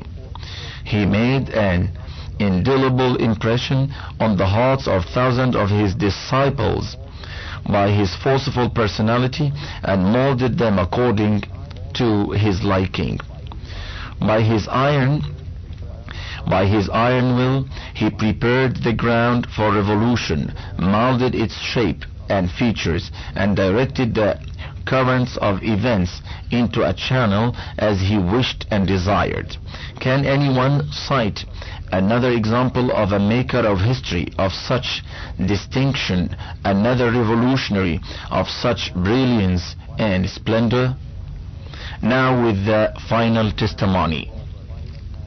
One may ponder over this matter and wonder how in the dark ages 1400 years back in the benighted region of the earth like Arabia, an unlettered Arab trader and herdsman came to possess such light, such knowledge, such power, such capabilities, and such finally developed moral virtues. With this, we begin with the final testimony. One may ponder over this matter and wonder how, in the dark ages, 1400 years ago, back in the benighted region of the earth like Arabia, an unlettered Arab trader and herdsman came to possess such light, such knowledge, such power, such capabilities, and such finally developed moral virtues. One may say that there is nothing peculiar about his message. It is the product of his own mind. If it is so, then he should have proclaimed himself as God. And if he had made such an assertion at that time, the peoples of the earth, who did not hesitate in calling Krishna and Buddha as gods and Jesus as the Son of God just out of their own fancy, and who could without compunction worship even the forces of nature like fire, water and air, would have readily acknowledged such a wonderful person as the Lord God himself. But lo, his assertion is just to the contrary, for he proclaimed that I am a human being like yourselves. I have not brought anything to you of my own accord. It has all been revealed to me by God. Whatever I possess belongs to him. This message, the like of which the whole humanity is not able to produce, is the message of God. It is not the product of my own mind. Every word of it has been sent down by him, and all glory to him whose message is it.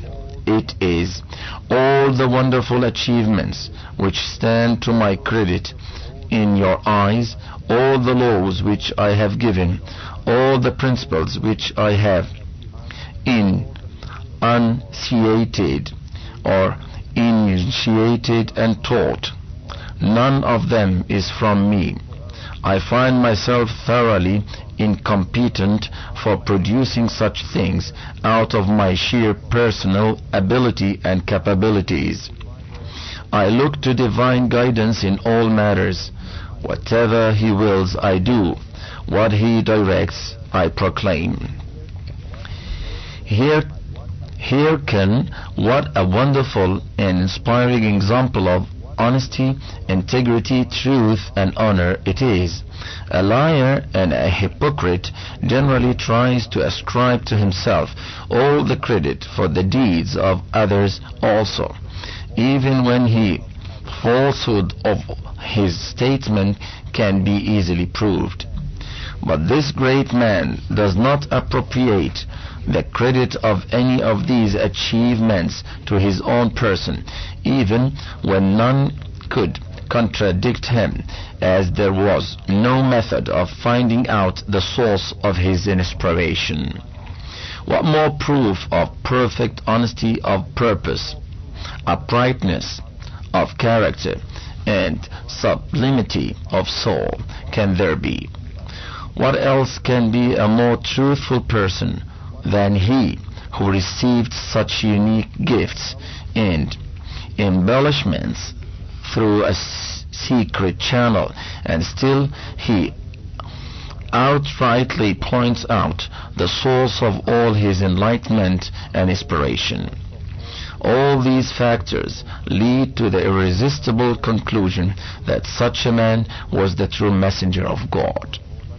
Such was our holy Prophet Muhammad, peace and blessings of Allah be upon him, sallallahu alaihi wasallam. He was a prodigy of extraordinary merits, a paragon of virtue and goodness, a symbol of truth and veracity, a great apostle of God, his messenger to the entire world, his life and thought, his truth and straightforwardness, his piety and goodness, his character and morals, his ideology and achievements, all stand as unimpeachable proofs of his prophethood. Any human being who studies his life and teachings without bias will testify that verily he was the true prophet of God, and the Quran, the book he gave to mankind, the true book of God. No unbiased and serious seeker after truth can escape this conclusion. Furthermore, this must also be clearly understood that now, through Muhammad, peace and blessings of Allah be upon him, alone can we know the straight path of Islam. The Quran and the life example of Muhammad sallallahu alaihi wasallam, peace and blessings of Allah be upon him, are the only reliable sources that are available to mankind to learn God's will in its totality. Muhammad sallallahu alaihi wasallam, peace and blessings of Allah be upon him, is the messenger of God for the whole of mankind, and the long chain of prophets has come to an end with him.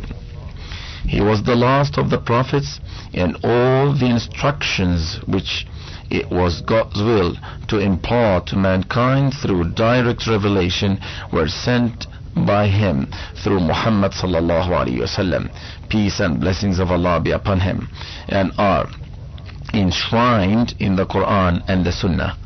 Now, however, be a seeker of truth and anxious to become an honest Muslim, a sincere follower of the way of God, it is incumbent upon him to have faith in God's last prophet, accept his teachings, and follow the way he has pointed out to man.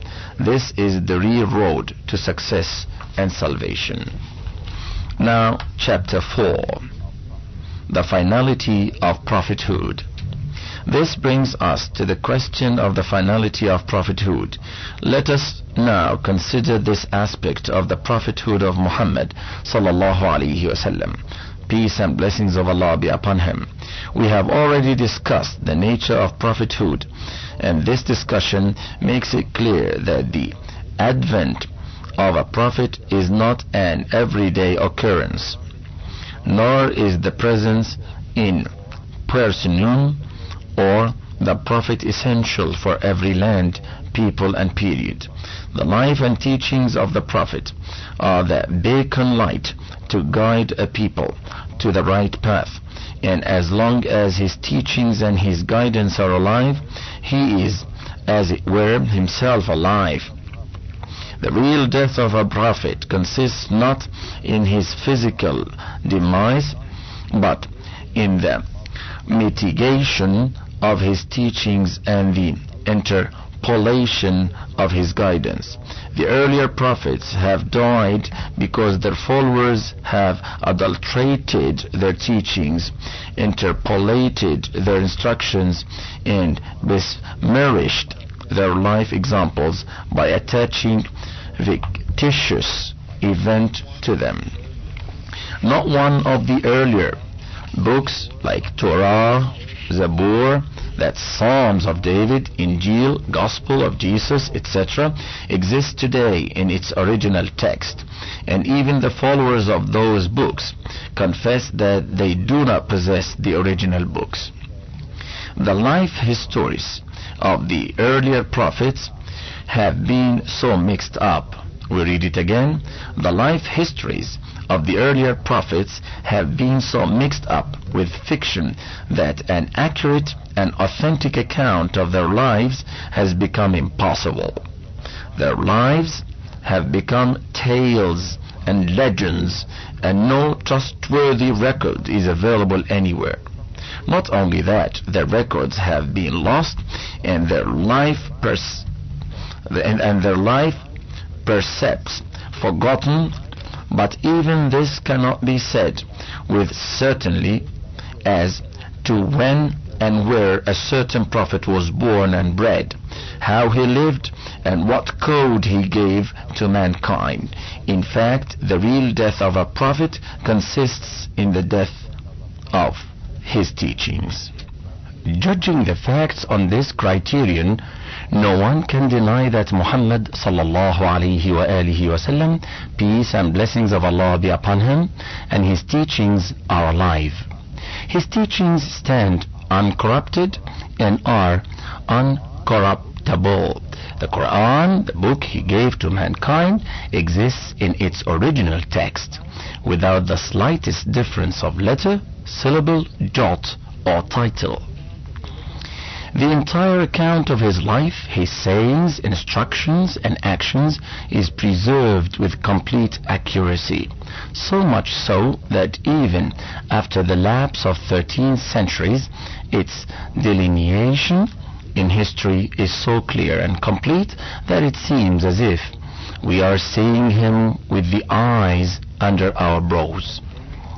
The biography of no other human being is so well preserved as that of Muhammad, the Prophet of Islam, sallallahu alayhi wa alihi wasallam, peace and blessings of Allah be upon him.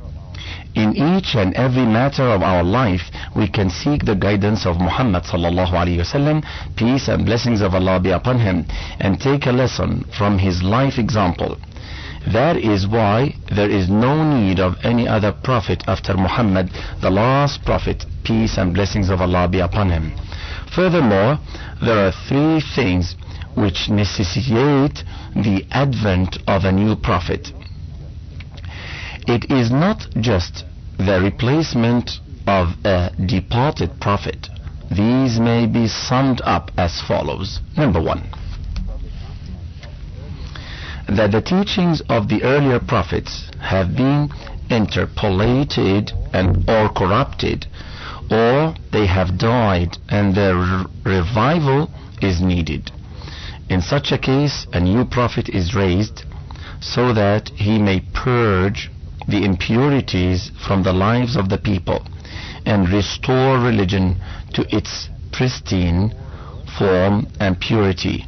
Or, number two, that the teachings of a prophet who has passed away were incomplete, and it is necessary to amend them, improve upon them, or add something to them when a new prophet is sent to effect these improvements. Or, number three, that the earlier prophet was raised particularly for a certain nation or territory, and a prophet for another nation, people, or country be required. In the footnotes we read, another may be the situation when a prophet is raised to help and assist another prophet, but as the instances of such prophets are very few, in the Quran only 2 such instances are given. And as this kind of prophethood seems to be an exception and not the general rule, therefore we have not added this as the 4th condition. Written by the author. Back to the text.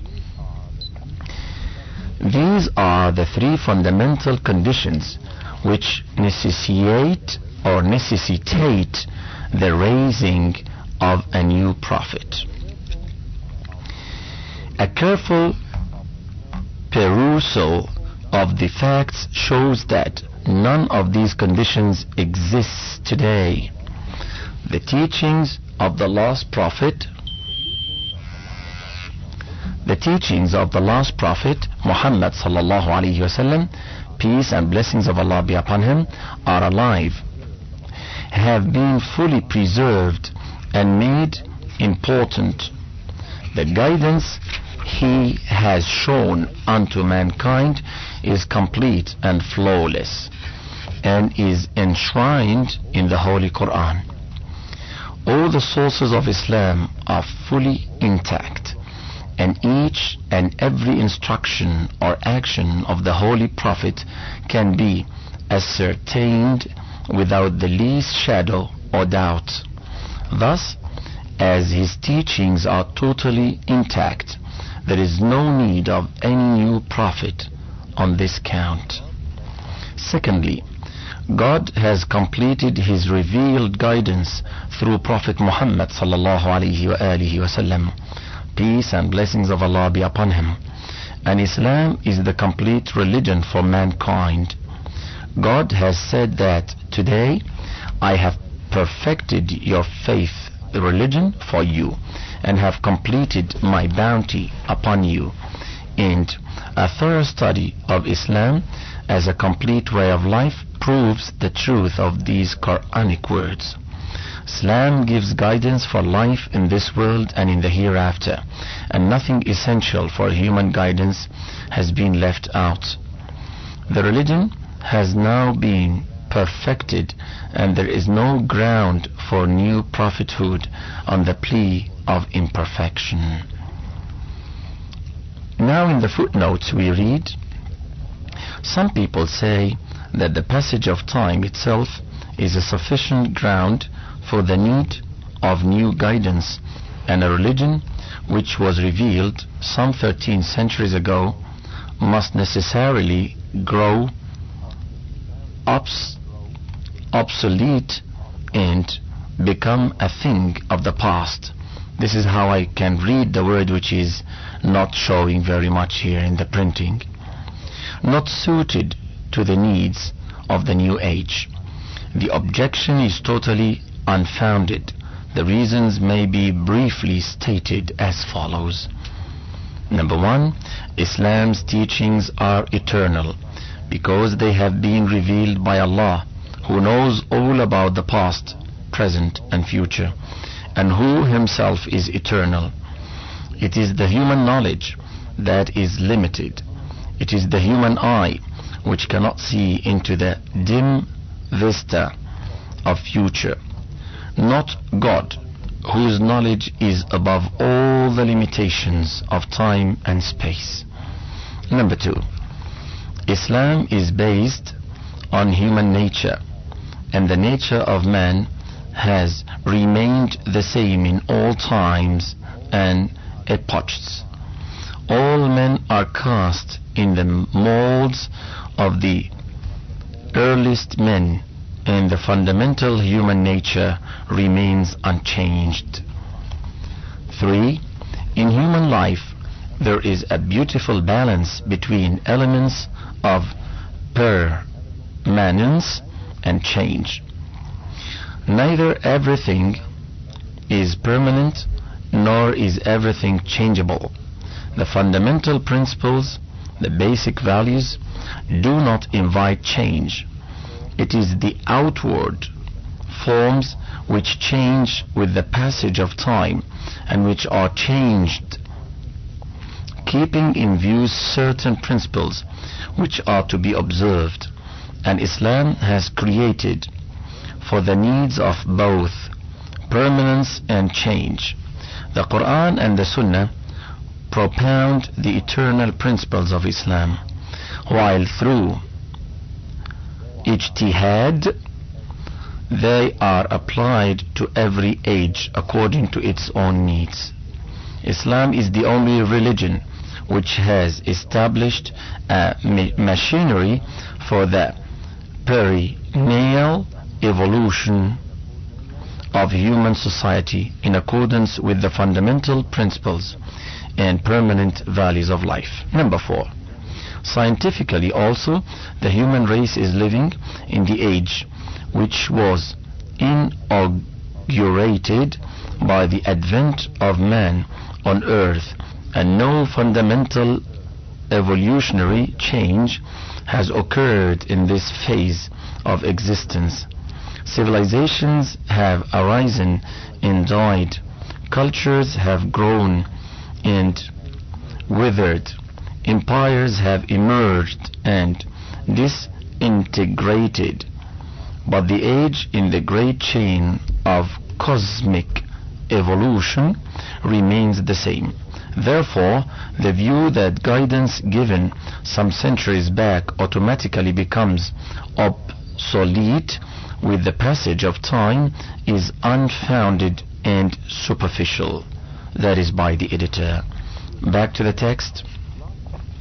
We read in the text, lastly, the message of Muhammad, peace and blessings of Allah be upon him, sallallahu alaihi wasallam, was not meant for any particular people, place or period. He was raised as the world prophet, the messenger of the truth for the entire mankind. The Quran has commanded Muhammad sallallahu alaihi wasallam, peace and blessings of Allah be upon him, to declare, O mankind, I am God's messenger to all of you.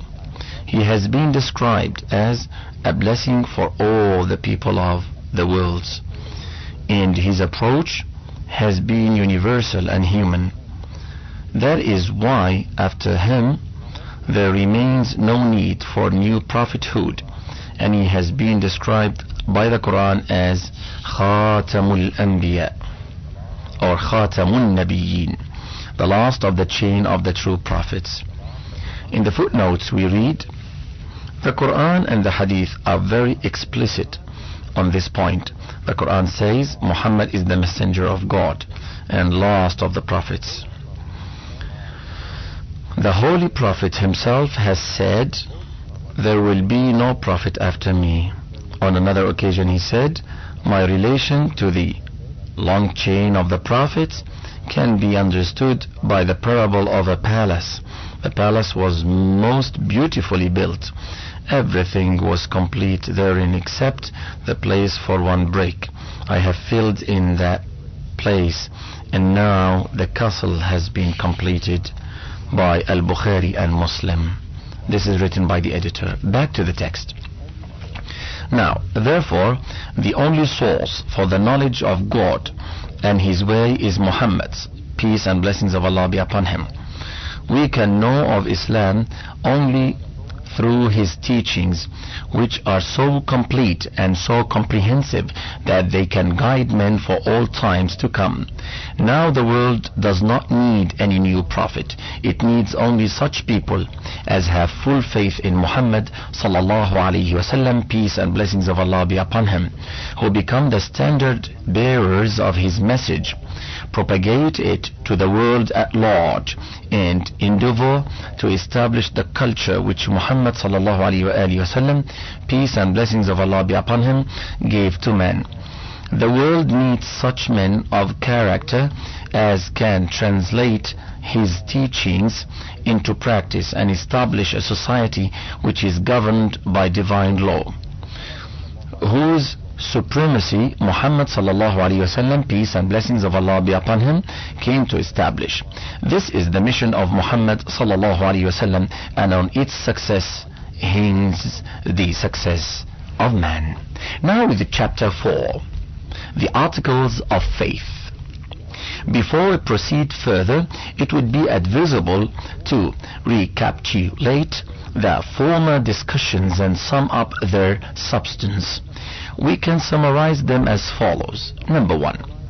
Although Islam consists of submission and obedience to Allah, the Lord of the universe, yet as the only authentic and reliable source of knowing Him and His will and law is the teaching of the true Prophet, we may define Islam as that religion which stands for complete faith in the teachings of the Prophet and unflinching obedience to his ways of life.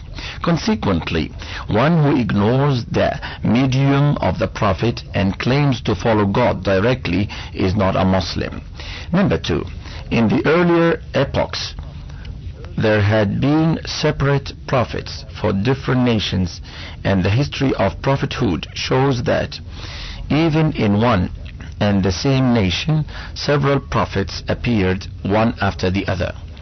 In that age, Islam was the name of that religion, which was taught to a nation by its own prophet or prophets.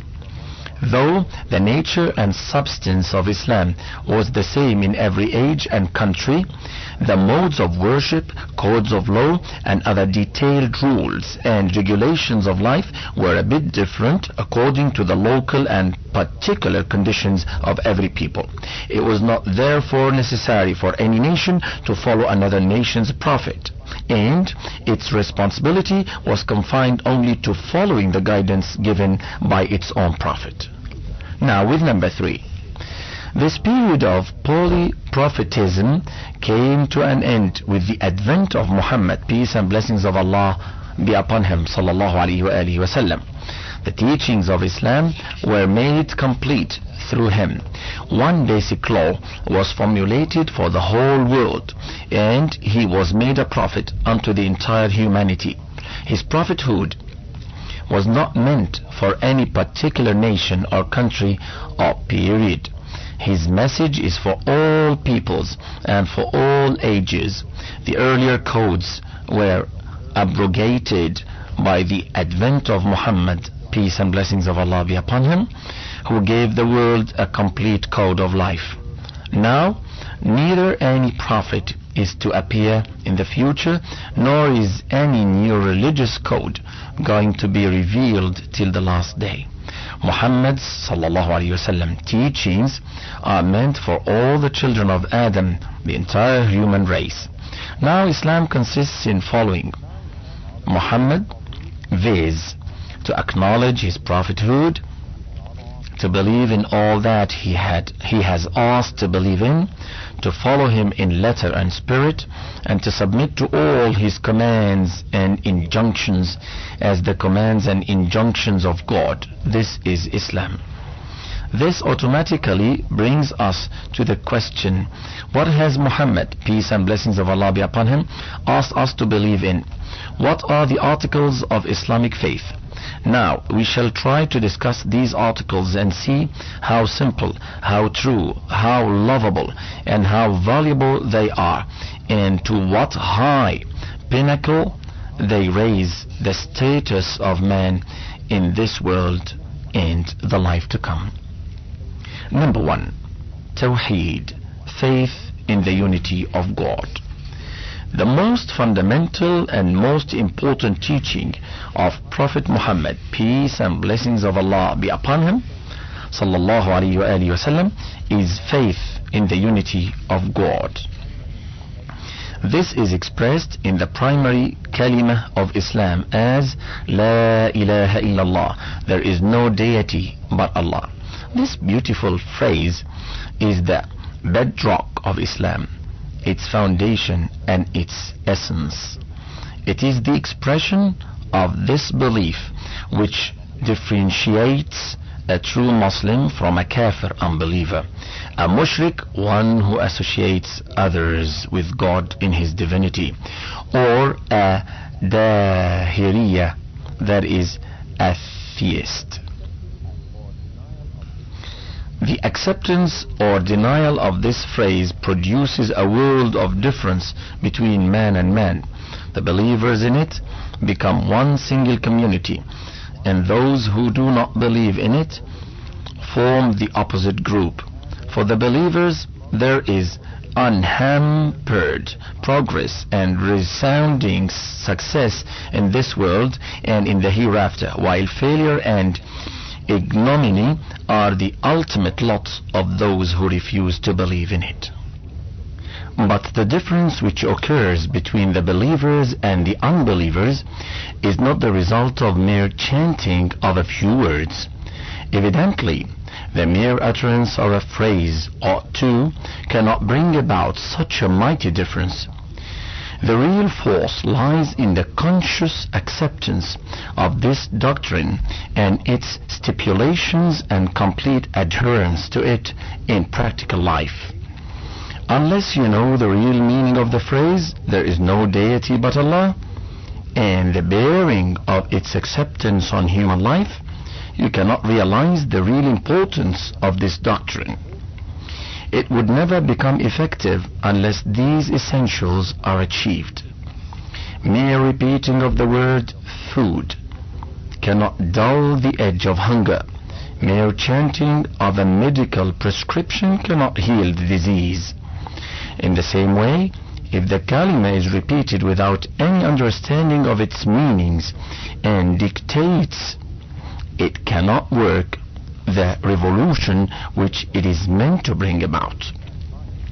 The revolution in thought and life can occur only if a person grasps the full meaning of the doctrine, realizes its significance, reposes true belief in it, and accepts and follows it in letter and spirit.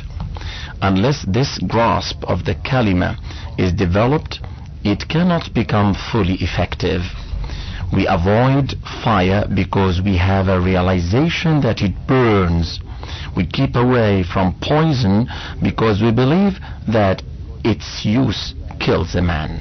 Similarly, if the real meanings of Tawheed are fully grasped, it should necessarily make us avoid, in belief as well as in action, every form and shade of disbelief. Atheism and polytheism, this is the natural dictate of belief in the unity of God. And now it is tape 5 of the book Towards Understanding Islam. We start with the meaning of the kalima La ilaha illallah. In the Arabic language, the word ilah means one who is worshipped. That is, a being which on account of its greatness and power be considered worthy to be worshipped, to be bowed to in humility and submission. Anything or any being possessing power too great to be comprehending by man is also called ilah. The conception of ilah also includes the position of infinite powers, powers that may astonish others. It also conveys the sense that others are dependent upon ilah and that he is not dependent upon anyone else. The word ilah also carries a sense of concealment and mystery. That is, ilah would be a being unseen and unperceptible. The word khoda in Persian, deva in Hindi, and God in English bear more or less similar signification. Other languages of the world also contain words with a like sense, that is, signification. Now we come to the footnotes. For instance, in Greek it is always, in Latin dos, in Gothic goth, in German Gott, etc. For reference, see Encyclopedia Britannica, Chicago 1956, volume 10, pages 460, and this is written by the editor. Back to the text. The word Allah, on the other hand, is the essential personal name of God. La ilaha illallah would literally mean there is no ilah other than the one great being known by the name Allah. It means that in the whole of the universe there is absolutely no being worthy to be worshipped other than Allah. That it is only to Him that heads should bow in submission and adoration. That He is the only being possessing all powers, that all are in need of His favor, and that all are obliged to solicit His help. He is concealed from our senses, and our intellect fails to perceive what He is.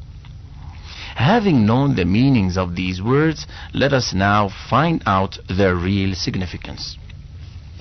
From the most ancient known history of man, as well as from the oldest relics of antiquity that we have been able to obtain, it appears that in every age man had recognized some deity or deities and had worshipped them. Even in the present age, every nation on the face of the earth, from the most primitive to the most civilized, does believe in and worship some deity. It shows that the idea of having a deity and of worshipping him is ingrained in human nature. There is something within man's soul which forces him to do so. But the question is, what that thing is and why man feels impelled to do so. The answer to this question can be discovered if we try to look into the position of man in this huge universe. A perusal of man and his nature from this viewpoint shows that he is not omnipotent. Neither he is self-sufficient and self-existing, nor are his powers without limitations. In fact, he is weak, frail, needy, and destitute. He is dependent upon a multitude of forces, and without their assistance he cannot make a headway. There are countless things necessary to maintain his existence, but all of them are not essentially and totally within his powers. Sometimes they come to his position in a simple and natural way, and at times he finds himself deprived of them. There are many important and valuable things which he endeavors to get, but sometimes he succeeds in getting them, while sometimes he does not, for it is not completely in his own power to obtain them. There are many things injuries to him. Accidents destroy all his life, work in a single moment. Chances bring his hopes to a sudden end. Disease, worries, and calamities always threaten him and mar his way to happiness. He attempts to get rid of them, and success and failure both visit him in this quest. There are many things whose greatness and grandeur overawe him. Mountains and rivers, gigantic animals, and ferocious beasts. He experiences earthquakes, storms, and other natural calamities. He observes clouds over his head and sees them becoming thick and dark, with peals of thunder, flashes of lightning, and continuous fall of heavy rain. He sees the sun, the moon, and the stars in their constant motion. He reflects how great, powerful, and grand these bodies are, and in contrast to them, how frail and insignificant he himself is. The vast phenomena on the one hand, and the consciousness of his own frailty on the other, impress him with a deep sense of his own weakness, humbleness, and helplessness. And it is quite natural that the preliminary idea of divinity coincides with this sense. He thinks of those hands which are wielding these great forces. The sense of their greatness makes him bow in humility. The sense of their powerfulness makes him seek their help. He tries to please them so that they may be beneficent to him, and he dreads them and tries to escape their wrath so that he may not be destroyed by them. In the most primitive stage of ignorance, man thinks that the great objects of nature, whose grandeur and glory are visible, and which appear to be injurious or beneficent to him, hold in themselves the real power and authority, and therefore they are divine. Thus he worships trees, animals, rivers, mountains, fire, rain, air, heavenly bodies, and numerous other objects. This is the worst form of ignorance. When his ignorance dissipates to some extent, and some glimmers of light and knowledge appear on his intellectual horizon, he comes to know that these great and powerful objects are in themselves quite helpless and dependent, and are in no way better placed than man. Rather, they are still more dependent and helpless. The biggest and the strongest animal dies like a tiny germ and loses all his power. Great rivers rise and fall and become dry. The high mountains are blasted and shattered by man himself. The productiveness of the earth is not under earth's own control. Water makes it prosperous, and lack of water makes it barren. Even water is not independent. It depends on air, which brings the clouds. Air too is powerless, and its usefulness depends on other causes. The moon, the sun, and the stars also are bound up by a powerful law outside those whose dictates they cannot make the slightest movements. Again we read it. The moon, the sun, and the stars also are bound up by a powerful law outside whose dictates they cannot make the slightest movement. After these considerations, his mind turns to the possibility of some great mysterious power of divine nature which controls the objects he sees and which may be the repositories of all authority. These reflections give rise to belief in mysterious powers behind the natural phenomena. Numberless gods are supposed to be governing various parts and aspects of nature, such as air, light, water, etc. And some suggestive material forms or symbols are constructed to represent them, and he begins to worship those forms and symbols. This too is a form of ignorance, and reality remains hidden from the human eye even at this stage of intellectual and cultural pilgrimage. As man progresses still further in knowledge and learning, and as he reflects more and more deeply on the fundamental problems of life and existence, he finds an all-powerful law and an all-encompassing control in the universe.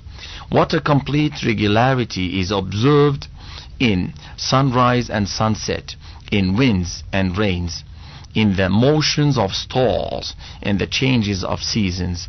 How in a wonderfully harmonious way countless different forces are working jointly, and what is highly potent and supremely wise law it is, according to which all the various causes in the universe are made to work together at the appointed time to produce an appointed event.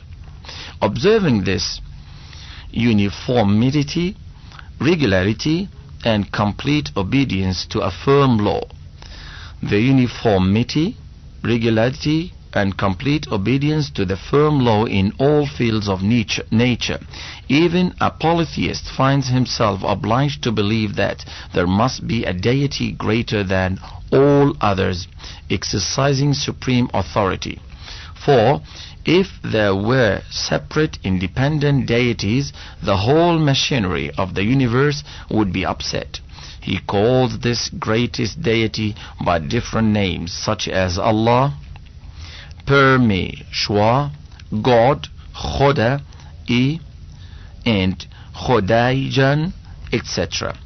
But as the darkness of ignorance still persists, he continues worshipping minor deities along with the Supreme One. He imagines that the divine kingdom of God may not be different from earthly kingdoms. Just as a ruler has many ministers, trusted associates, governors, and other responsible officers, so the minor deities are like so many responsible officers under the great God, who could not be approached without pleasing and propitiating the officers under him. So they must also be worshipped and appealed to for help, and should in no case be offended. Thus they are taken as agents through whom an approach can be made to the great God. The more a man increases in knowledge, the greater becomes his dissatisfaction with the multiplicity of deities. So the number of minor deities begins to decrease.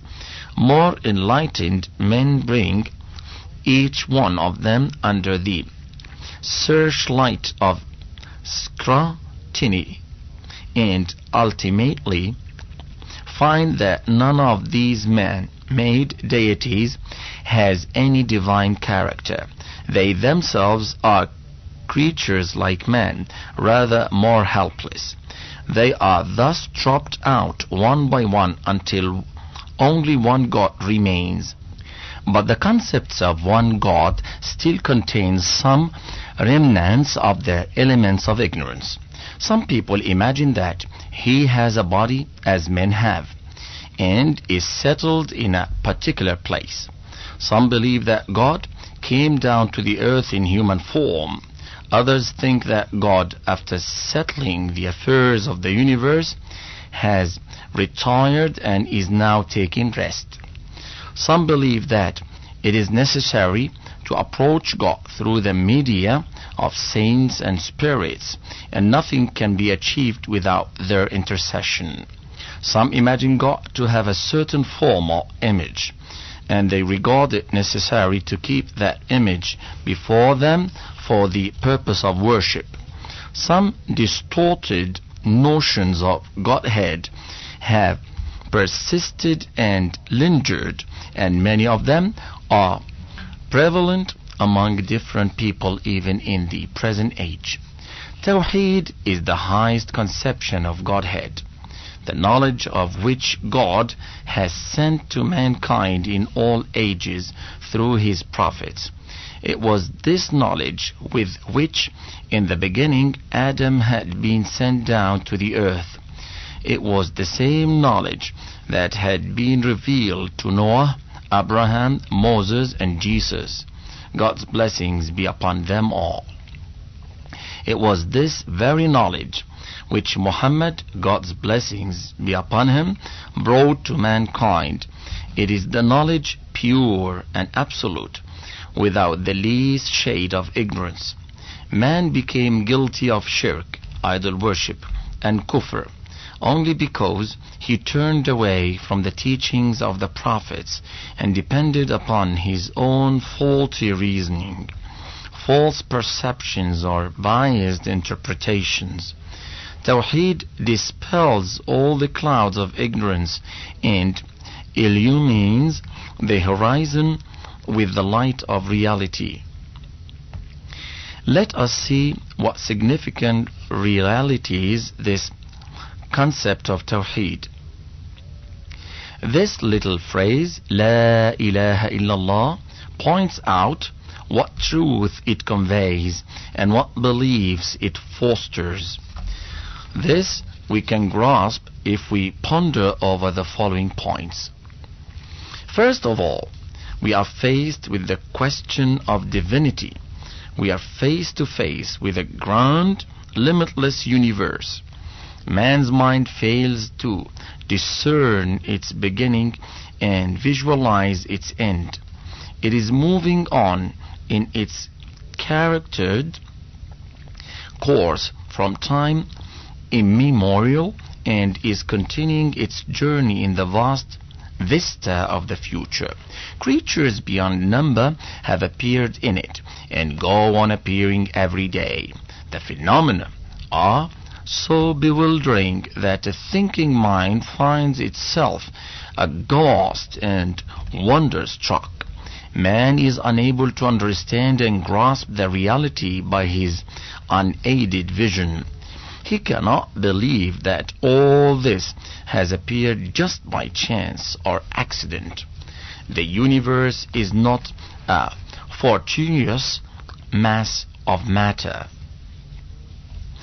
It is not a jumble of uncoordinated objects. It is not a conglomeration of things chaotic and meaningless. All this cannot be without a creator, a designer, a controller, a governor. But who can create and control this majestic universe? Only He can do so, who is master of all. who is infinite and eternal, who is all-powerful, all-wise, omnipotent, and omniscient, who is all-knowing and all-seeing. He must have supreme authority over all that exists in the universe. He must possess limitless powers, must be the Lord of the universe, and all that it contains must be free from every flaw and weakness, and none may have the power to interfere with his work. Only such a being can be the creator, the controller, and the governor of the universe.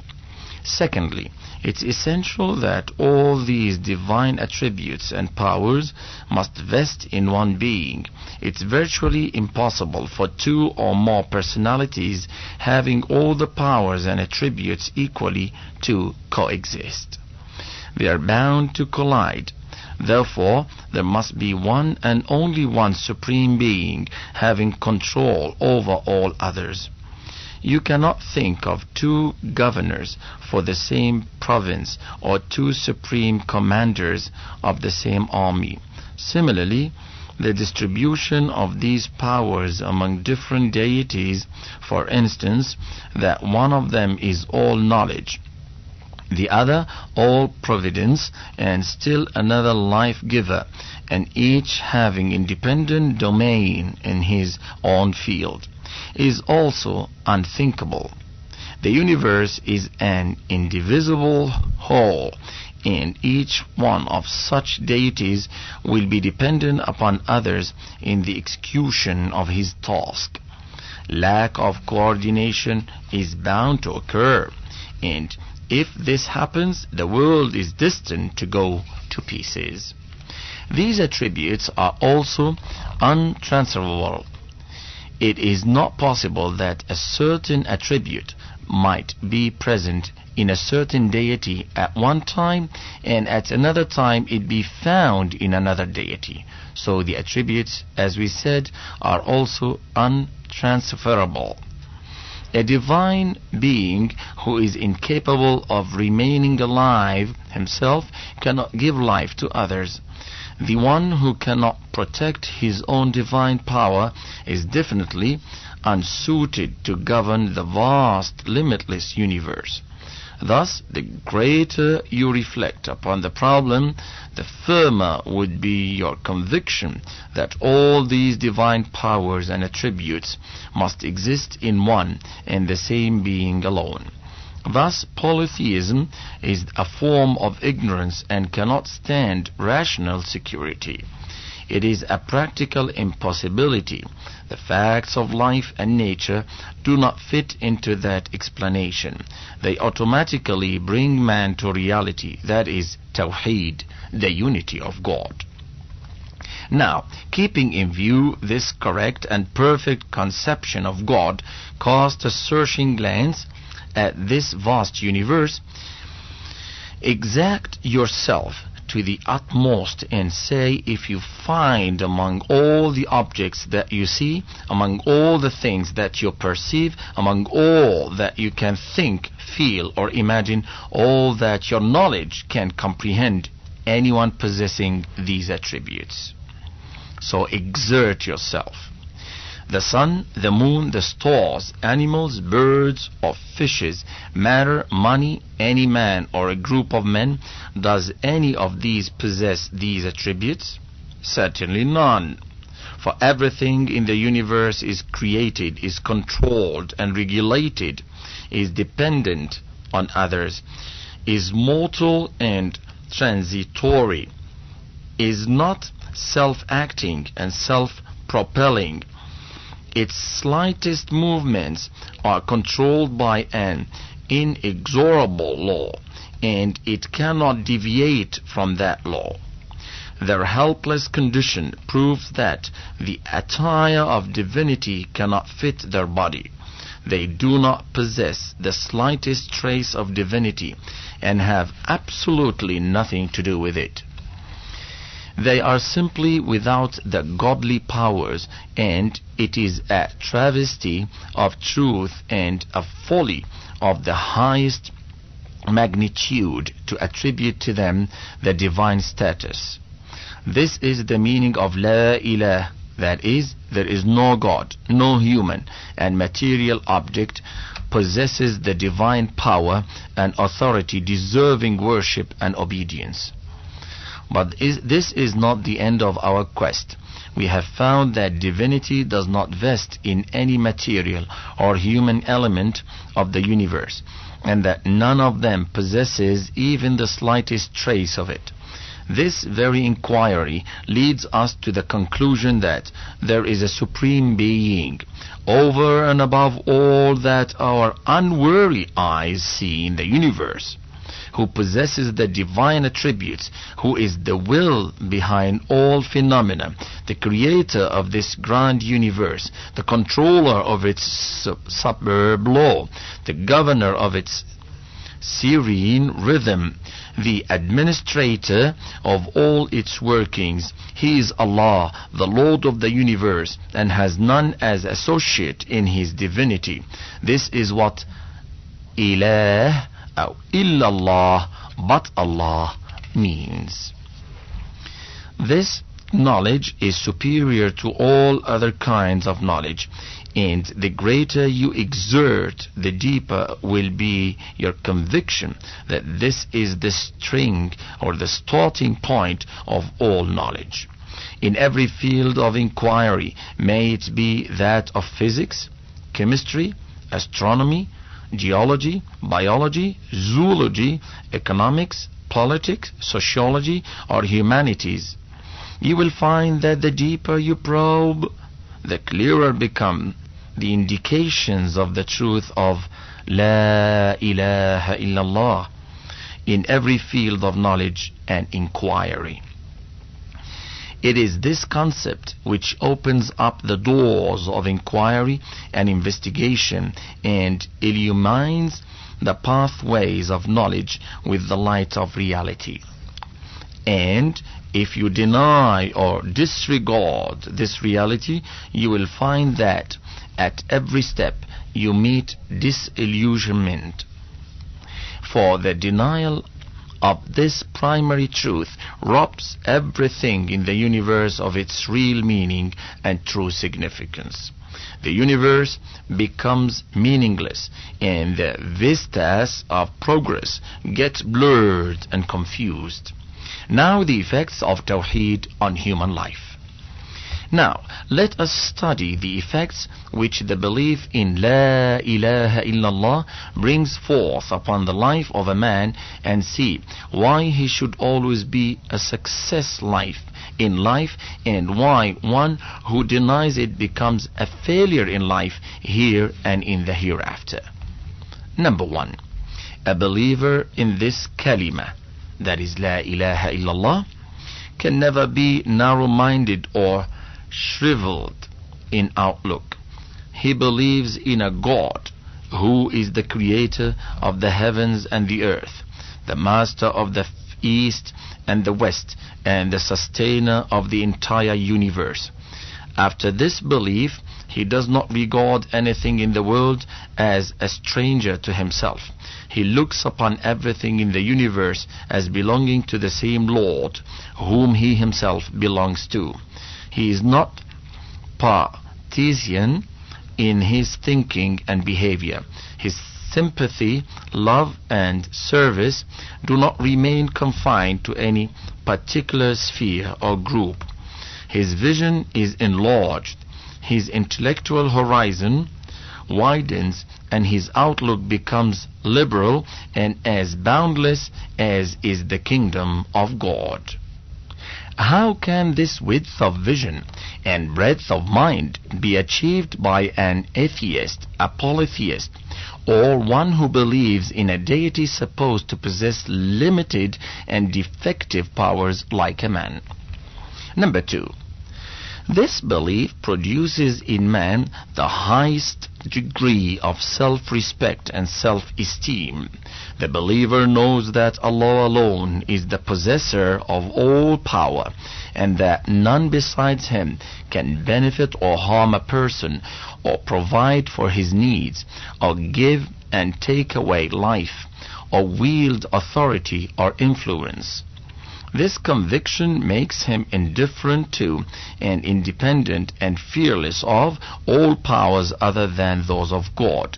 He never bows his head in homage to any of God's creatures, nor does he stretch his hand before anyone else. He is not overawed by anybody's greatness. This quality or attitude of mind cannot be produced by any other belief. For it is necessary that those who associate other beings with God or who deny God should bow in homage to some creatures, regard them able to benefit or harm them, fear them, and repose all their hopes in them. Number 3. Along with self-respect, this belief also generates in man a sense of modesty and humbleness. It makes him unostentatious and unpretending. A believer never becomes proud, haughty, or arrogant. The boisterous pride of power, wealth, and worth can have no room in his heart, because he knows that whatever he possesses has been given to him by God, and that God can take away just as he can. We continue with the effects of Tawheed on human life. Now we are still with number 3. In contrast to this, an unbeliever, when he achieves some worldly merit, becomes proud and conceited, because he believes that this merit is due to his own worth. In the same way, pride and self-conceit are a necessary outcome and concomitant of shirk, this association of others with God in his divinity, because a mushrik believes that he has a particular relation with the deities which does not exist between them and other people. Number 4. This belief makes man virtuous and upright. He has the conviction that there is no other means of success and salvation for him except purity of soul and righteousness of behavior. He has perfect faith in God, who is above all need, is related to none, is absolutely just, and none has any hand or influence in the exercise of his divine powers. This belief creates in him the consciousness that unless he lives rightly and acts justly, he cannot succeed. No influence or understand activity can save him from ruin. That the influence or the underhand activity can never save him from ruin. As against this, the kafirs and the mushriks always live on false hopes. Some of them believe that God's Son has atoned for their sins. Some think that they are God's favorites and will not be punished. Others believe that their saints will intercede with God on their behalf, while others make offerings to their deities and believe that by so bringing the deities, they have acquired the license for all frivolities and ill deeds and can do whatever they like. Such false beliefs keep them always entangled in the meshes of sin and evil deeds, and depending upon their deities, they neglect to purify their souls and live pure and good lives. As to the atheists, they do not believe that there is any being having power over them, to whom they would be responsible for their good or bad actions. Therefore, they consider themselves altogether independent to act in whatever way they like in this world. Their own fancies become their gods, and they live like slaves of their wishes and desires. Number 5. The believer does not become despondent and broken-hearted under any circumstances. He has firm faith in God, who is the master of all the treasures of the earth and the heavens. whose grace and bounty have no limit, and whose powers are infinite. This faith imparts to his heart extraordinary consolation, fills it with satisfaction, and keeps it filled with hope. In this world he might meet with rejection from all doers. Nothing herein might serve his ends. All means might one after another desert him, but faith in and dependence on God never leave him, and upon their strength he goes on struggling. Such a profound confidence can result from no other belief than belief in one God. Mushriks, kafirs, and atheists have small hearts. They depend upon limited powers. Therefore, in hours of trouble, they are soon overwhelmed by despair, and frequently they commit suicide. Now with the footnotes saying, here are some words are missing in the footnotes. I read the remaining of them. Have an idea of what harrowing situation this despair of heart can create?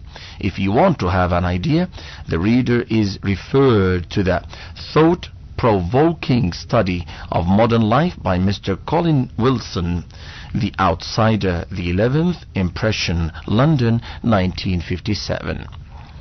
The testimony of Professor Jawad is also very explicit on this point. He writes about the West like this. For the first time in history, there is coming to maturity a generation of men and women who have no religion and feel no need for one. They are content to ignore it. Also, they are also unhappy, and the suicide rate is abnormally high. He is talking about committing suicide and the degree of it. C.E.M. Jawad, The Present and Future of Religion, quoted by Sir Arnold Lunn, and Tensau, New, London, 1958, page 228. That is, and yet so new. As to the world of Islam, let the views of a non-Muslim historian, not in any way sympathetic to the creed of Islam, be read with proof. In this uncompromising monotheism, with its simple enthusiastic faith in the supreme rule of the transcendent being, lies the chief strength of Islam. Its adherents enjoy a consciousness of contentment and resignation unknown among followers of most creeds. Suicide is rare in Muslim lands. That is Philip K. Hitti, History of the Arabs, 1951, page 129. Back to the text. Number 6. This belief produces in man a very strong degree of determination, patient perseverance, and trust in God. When he makes up his mind and devotes his resources to fulfill the divine commands in order to secure God's pleasure, he is sure that he has the support and backing of the Lord of the universe. This certainty makes him firm and strong like a mountain, and no amount of difficulties, impediments, and hostile opposition can make him give up his resolution. Shirk, kufr, and atheism have no such effect. Number 7. This declaration inspires bravery in man. There are two things which make a man cowardly. Number 1, fear of death and love of safety. And number 2, the idea that there is someone else besides God who can take away life, and that man, by adopting certain devices, can ward off death. Belief in La ilaha illallah purges the mind of both these ideas. The first idea goes out of his mind because he knows that his life and his property and everything else really belong to God, and he becomes ready to sacrifice his all for his pleasure. he gets rid of the second idea, because he knows that no weapon, no man or animal has the power of taking away his life. God alone has the power to do so. A time has been ordained for him, and even all the forces of the world combined cannot take away anyone's life a moment before the appointed time. It is for this reason that no one is braver than the one who has faith in God. Nothing can daunt him, even the tempests of adversity, the storms of opposition, and the mightiest of armies cannot overcome him. When he comes out to fight for God, he overwhelms even a force 10 times stronger than his own. Whence can the mushriks, the kafirs, and the atheists obtain such great determination, force, and power? They hold life the dearest of all in the world, and they believe that death is brought about by the enemy and can be warded off by running away from him. Number 8.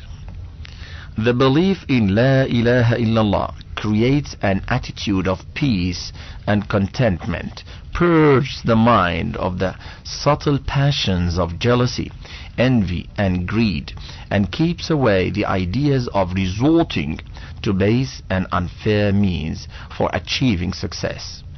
The believer understands that wealth is in God's hands, and he doles it out more or less as he likes.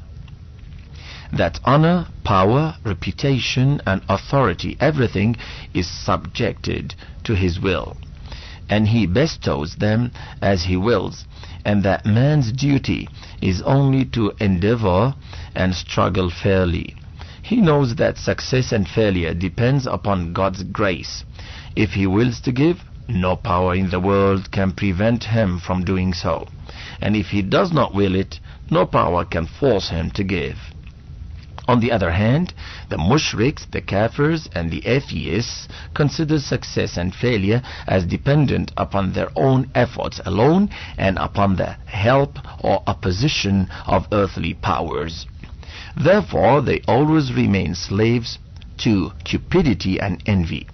For achieving success, they never hesitate in having recourse to bribery, flattery, conspiracy, and other kinds of base and unfair means. The jealousy and envy of others' success eats them away, and they leave no stone unturned in resorting to the worst possible measures in bringing about the downfall of their successful rival. Now with number 9.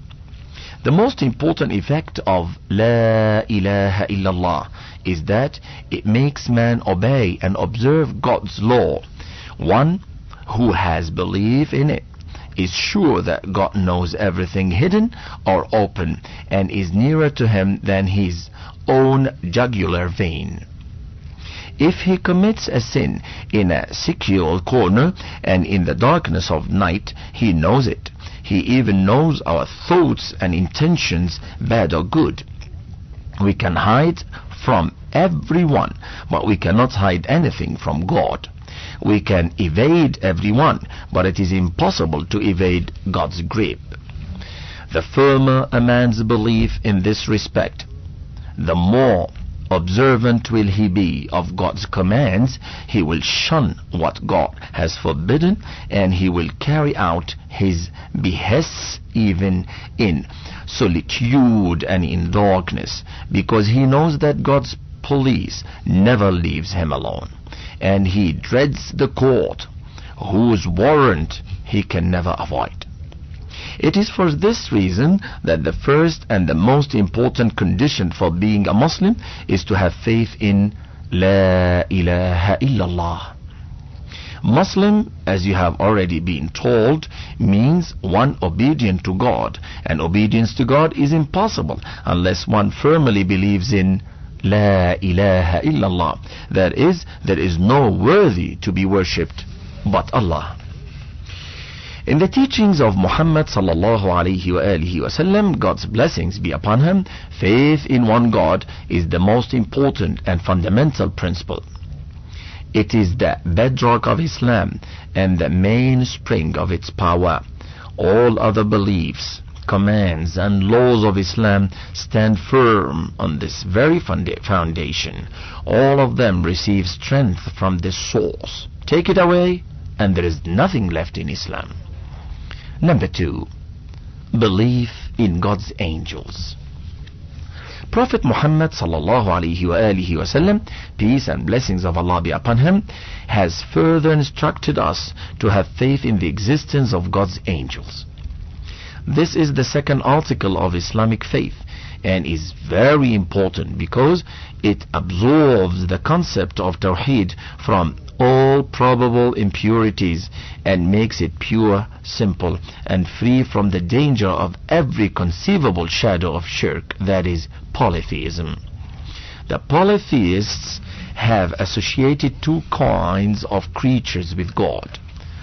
A, those which have material existence and are perceptible to the human eye, such as sun, moon, stars, fire, water, animals, great men, etc. B, those who have no material existence and are not perceptible to the human eye, the unseen beings who are believed to be engaged in the administration of the universe. For instance, one controls the air, another imparts light, another brings rains, and so on and so forth. The alleged deities of the first kind have material existence and are before man's eye. The falsity of their claim has been fully exposed by the kalimatu la ilaha illallah. This is sufficient to dispose of the idea that they enjoy any share in divinity or deserve any reverence at all. The second kind of things, being immaterial as they are hidden from the human eye and are mysterious. The polytheists are more inclined to pin their faith in them. They consider them to be deities, gods, and God's children. They make their images and render offerings to them. In order to purify the belief in the unity of God and to clear it from the admixture of this second kind of unseen creatures, this particular article of faith has been expounded. Muhammad sallallahu alayhi wa alihi wasallam, God's blessings be upon him, has informed us that these imperceptible spiritual beings, whom people believe to be deities or gods or God's children, are really his angels. They have no share in God's divinity. They are under his command and are so obedient that they cannot deviate from his commands even to the extent of the slightest fraction of an inch. God employs them to administer his kingdom, and they carry out his orders exactly and accurately. They have no authority to do anything of their own accord. They cannot present to God any scheme conceived by themselves. They are not authorized even to intercede with God for any man. To worship them and to solicit their help is degrading and debasing for man.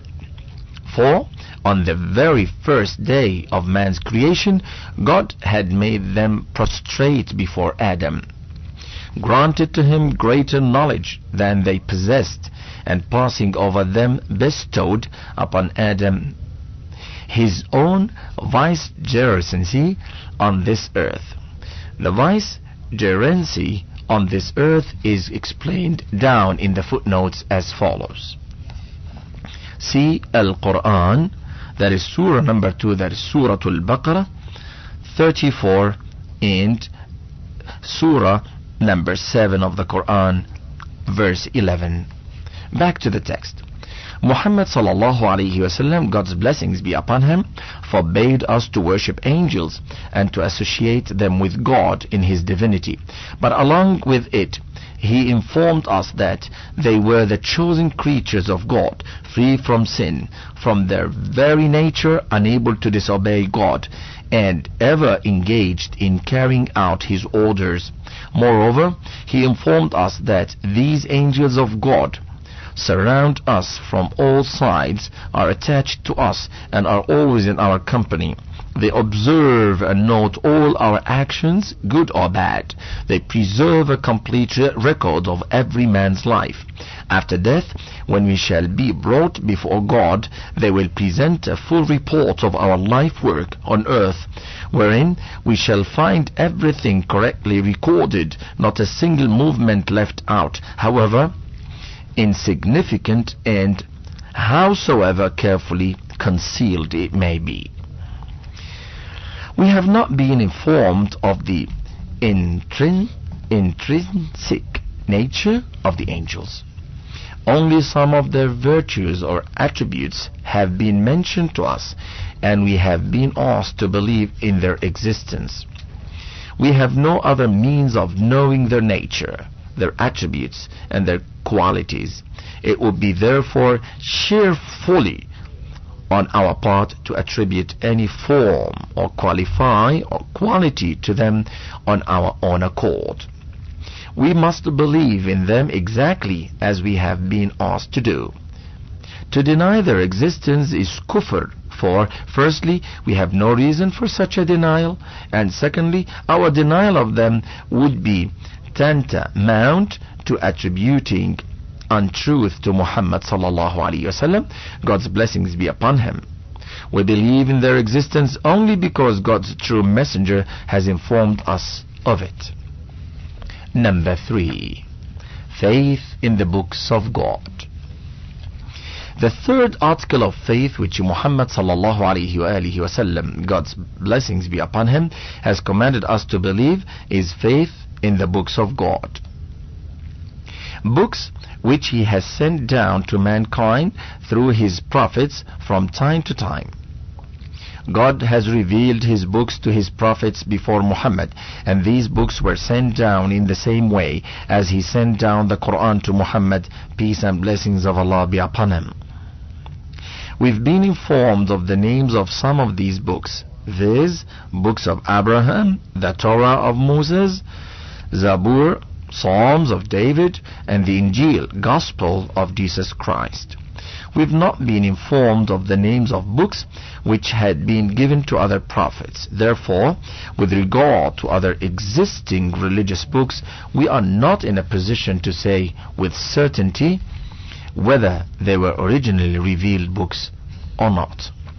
But we tacitly believe that whatever books had been sent down by God were all true. Of the books we have been told, the books of Abraham are extinct and not traceable in the existing world literature. David's Zabur, that's Psalms, the Torah, and the Injil exist with the Jews and the Christians, but the Quran informs us that people have changed and interpolated these books, and God's words have been mixed up with texts of their own making. We go to the footnotes and read, even a cursory study of the first books of the Old Testament and the 4 Gospels of the New Testament reveals that they are the pen productions of men, and in these writings some parts of the original Psalms of David and the Gospels of Christ have been incorporated. The first 5 books of the Old Testament do not constitute the original Torah, but parts of the Torah have been mingled up with other narratives written by human beings, and the original guidance of the Lord is lost in that quagmire. Similarly, the 4 Gospels of Christ are not the original Gospels, as they came from Prophet Christ, peace and blessings of Allah be upon him. They in fact are the life histories of Christ compiled by 4 different persons on the basis of knowledge and hearsay, and certain parts of the original Gospels also fell into them. But the original and the fictitious, the divine and the human, are so intermingled that the original word of God is preserved neither with the Jews nor with the Christians. The Quran, on the other hand, is fully preserved, and not a jot or little has been changed or left out of it. And back to the text. This business of corruption and pollution of the books has been so large and so evident that even the Jews and the Christians themselves admit that they do not possess their original texts and have only their translations, wherein for many centuries many alterations have been made and are still being made. On studying these books, we find many passages and accounts which evidently cannot be from God. God's words and those of man are mixed together in these books, and we have no means of knowing what portion of it is from God and what portion from man. We've been commanded to believe in previous revealed books only in the sense to admit that before the Quran, God had also sent down books through his prophets, that they were all from one and the same God, the same God who sent the Quran, and that the sending of the Quran as a divine book is not a new and a strange event, but only to confirm, restate, and complete those divine instructions which people had mutilated or lost in antiquity. The Quran is the last of the divine books sent down by God, and there are some very pertinent differences between it and the previous books. These differences may briefly be stated as follows. Number 1. The original texts of most of the former divine books were lost altogether, and only their translations exist today. The Quran, on the other hand, exists exactly as it had been revealed to the Prophet. Not a word, nay, not a dot of it has been changed. It is available in its original text, and the word of God has now been preserved for all times to come. Number 2. In the former divine books, man mixed his words with God's words, but in the Quran we find only the words of God, and in the pristine purity. This is admitted even by the opponents of Islam. Number 3. In respect of no other sacred book possessed by the different peoples, it can be said on the basis of authentic historical evidence that it really belongs to the same prophet to whom it is attributed. In the case of some of them, even this is not known in what age and to which prophet they had been revealed. As for the Quran, the evidence that it was revealed to Muhammad sallallahu alaihi wasallam, God's blessings be upon him, is so voluminous, so convincing, so strong, and so compelling that even the worst critic of Islam cannot cast doubt over it.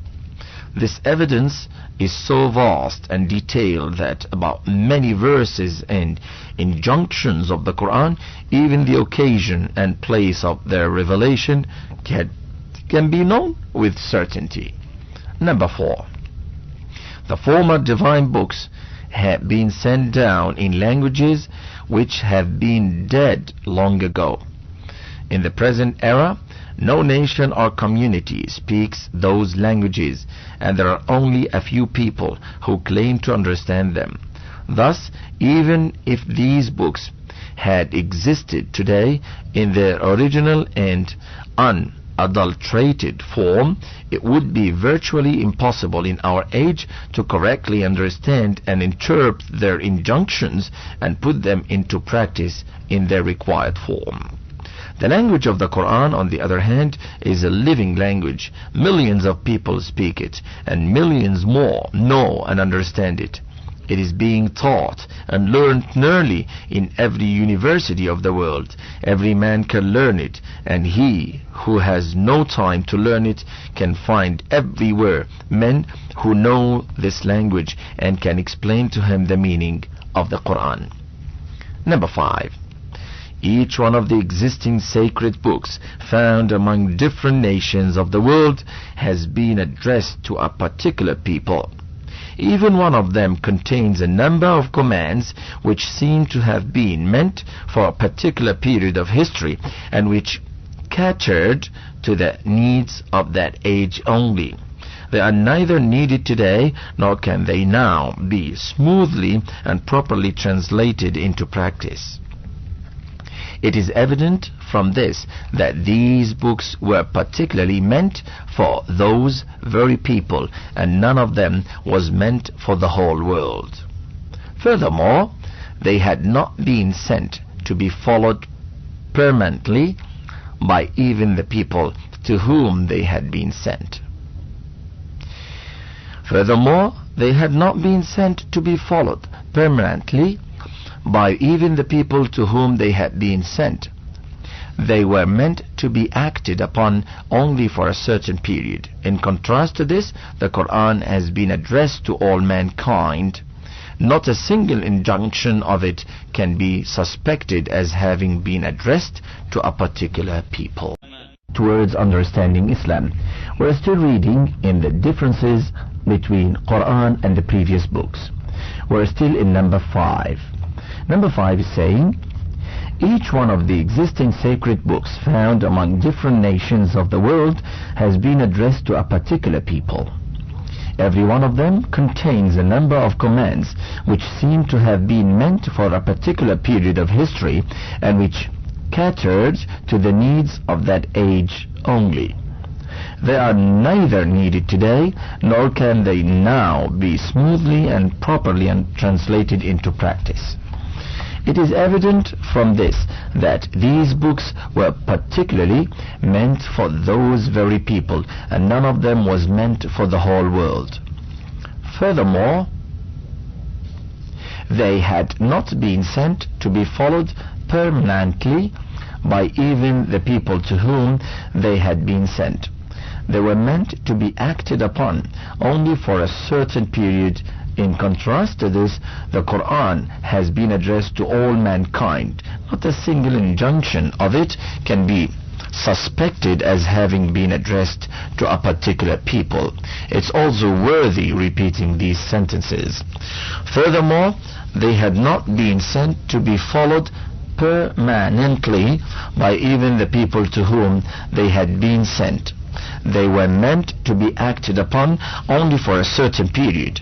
In contrast to this, the Quran has been addressed to all mankind. Not a single injunction of it can be suspected as having been addressed to a particular people.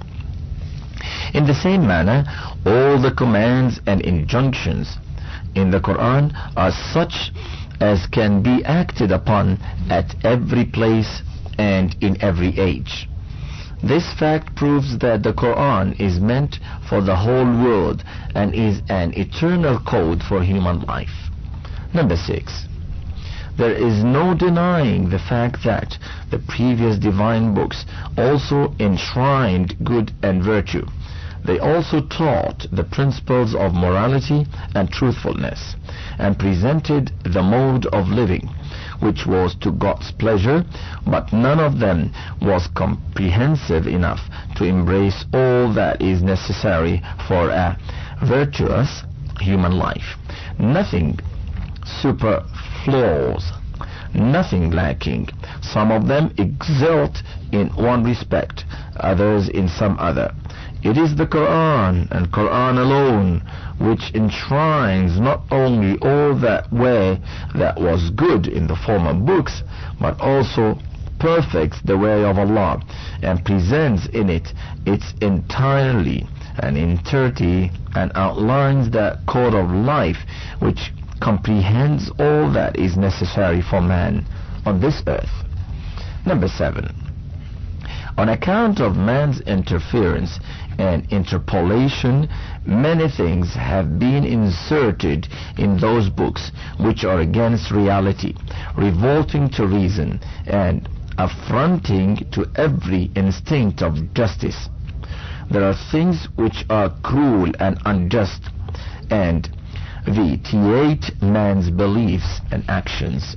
Furthermore, unfortunately, things have been inserted that are obscene, indecent, and potently immoral.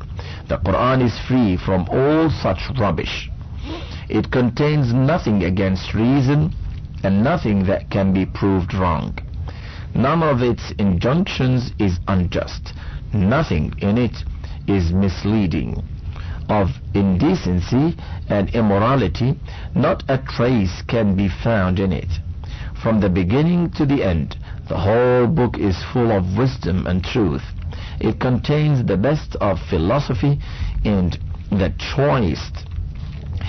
choicest of law for human civilization.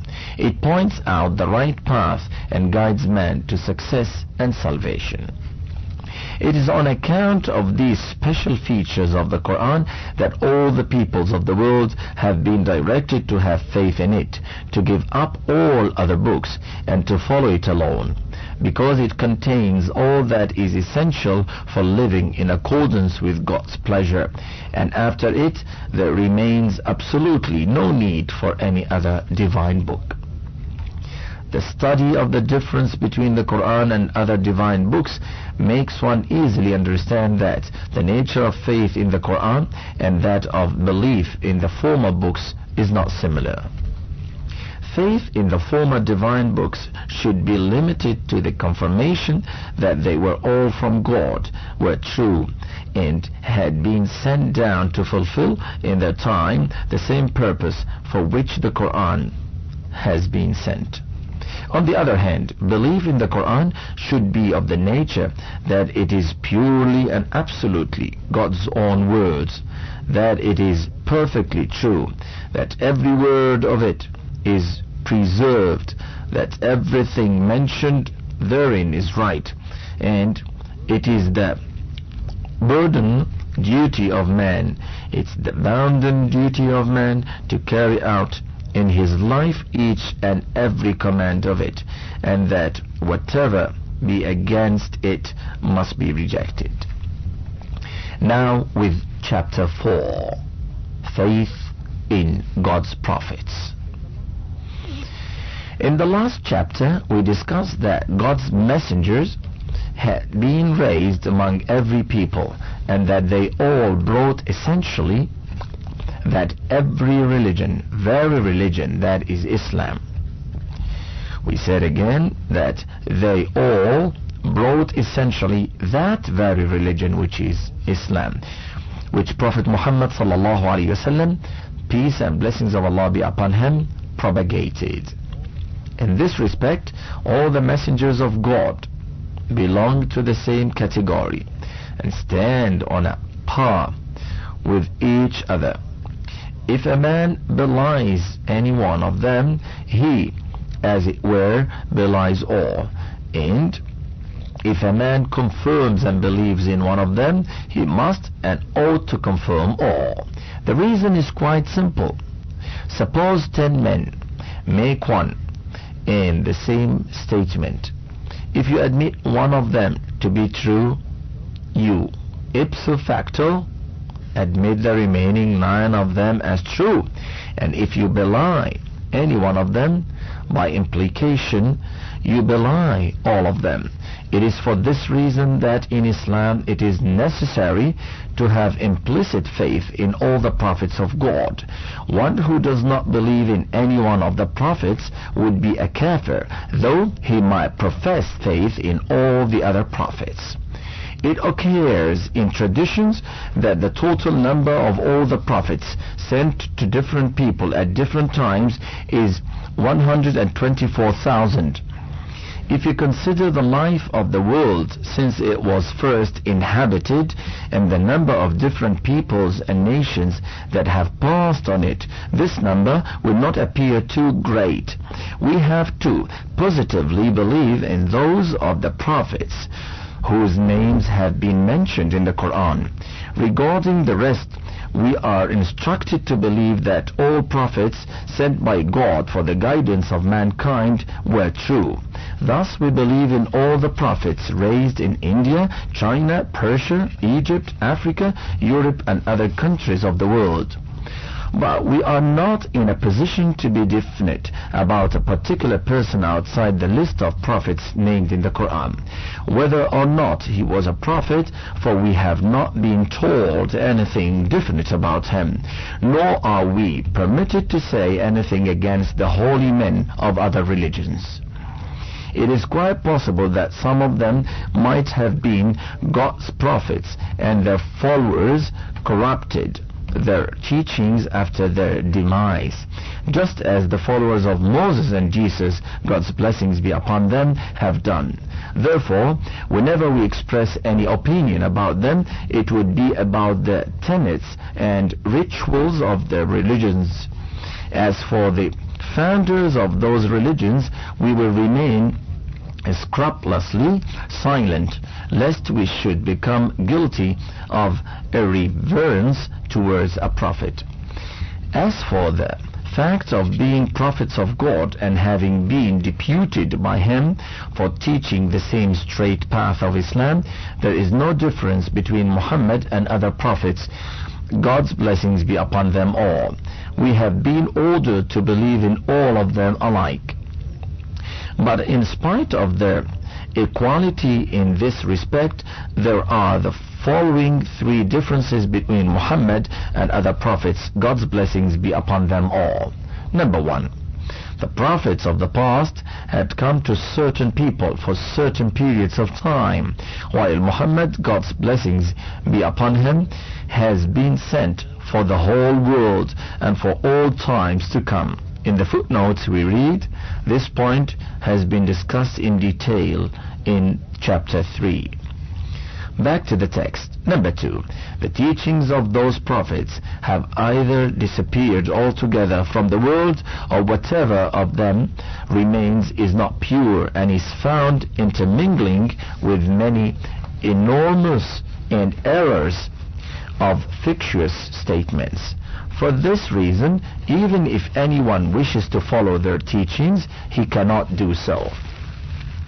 In contrast to this, the teachings of Muhammad sallallahu alaihi wasallam, God's blessings be upon him, his biography, his discourses, his ways of living, his morals, habits and virtues, in short, all the details of his life and work are preserved. Muhammad, God's blessings be upon him, therefore is the only one of the whole line of prophets who is a living personality and in whose footsteps it is possible to follow correctly and confidently. Number 3, the guidance imparted through the prophets of the past was not complete and all-embracing.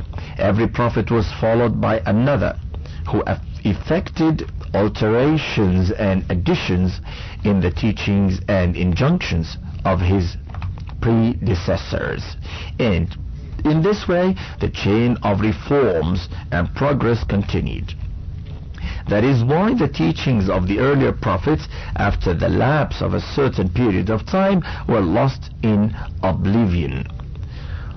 Obviously, there was no need of preserving former teachings when amended and improved guidance had taken their place. At last, the most perfect code of guidance was imparted to mankind through Muhammad sallallahu alaihi wasallam, God's blessings be upon him, and all previous codes were automatically abrogated. For it is futile and unprudent to follow an incomplete code while the complete code exists. He who follows Muhammad sallallahu alaihi wasallam, God's blessings be upon him, follows all the prophets. for whatever was good and eternally workable in their teachings has been embodied in his teachings. Whoever therefore rejects and refuses to follow Muhammad's teachings and chooses to follow some other prophet only deprives himself of that vast amount of useful and valuable instruction and guidance which is embodied in Muhammad's teachings, which never existed in the books of the earlier prophets and which was revealed only through the last of the prophets. This is why it is now incumbent upon each and every human being to have faith in Muhammad, peace and blessings of Allah be upon him, and follow him alone. To become a true Muslim, a follower of the Prophet's way of life, it is necessary to have complete faith in Muhammad sallallahu alaihi wasallam and to affirm that A. He is a true prophet of God, B. His teachings are absolutely perfect, free from any defect or error, and C. He is the last prophet of God. After him no prophet will appear among any people till the day of judgment, nor is any such personage going to appear in whom it would be essential for a Muslim to believe. Now, number 5, belief in life after death. The 5th article of Islamic faith is belief in life after death. Prophet Muhammad sallallahu alaihi wa alihi wasallam, peace and blessings of Allah be upon him, has directed us to believe in resurrection after death and in the day of judgment. The essential ingredients of this belief as taught to us by him are as follows: that the life of this world and of all that is in it will come to an end, and on an appointed day everything will be annihilated. That day is called Al-Qiyamah, that is the last day. That all the human beings who have lived in the world since its inception will then be restored to life and will be presented before God, who will sit in court on that day. This is called Al-Hashr, resurrection. That the entire record of every man and woman, of all their doings and misdoings, will be presented before God for final judgment. That God shall finally adjudge the reward of every person. He shall weigh everyone's good and bad deeds. One who excels in goodness will be rewarded a goodly reward. One whose evils and wrongs overweigh his good deeds will be punished. That the reward and punishment will be administered judiciously. Those who emerge successful in this judgment will go to paradise, and the doors of eternal bliss will be opened upon them. Those who are condemned and deserve punishment will be sent to hell, the abode of fire and torture. These are the essential constituents of belief in life after death. The need of this belief. Belief in the life after death has always been a part and parcel of the teachings of the prophets. Every prophet asked his followers to believe in it, in the same way as the last of the prophets, Muhammad sallallahu alaihi wasallam, peace and blessings of Allah be upon him, has asked us to do. This has always been an essential condition of being a Muslim. All prophets have categorically declared that one who disbelieves in it or casts doubts on it is a kafir. This is so because denial of life after death makes all other beliefs meaningless. This denial also destroys the very sanction for good life, and man is driven to a life of ignorance and disbelief. A little reflection would make this quite clear. In your everyday life, whenever you are asked to do anything, you immediately think, what is the utility of doing it, and what harm is involved in not doing it? This is the very nature of man. He instinctively regards a useless action as totally unnecessary. You will never be willing to waste your time and energy in useless, wasteful, and unproductive jobs. Similarly, you won't be very eager to avoid a thing that is harmless. And the general rule is that the deeper your conviction about the utility of a thing, the firmer would be your response to it.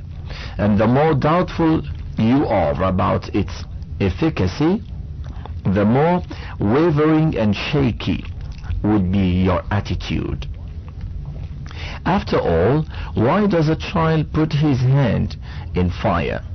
Because he is not sure that fire burns. Why does he evade studying? Because he does not fully grasp the importance and benefits of education and does not believe in what his elders try to impress upon his mind. Now think of the man who does not believe in the day of judgment.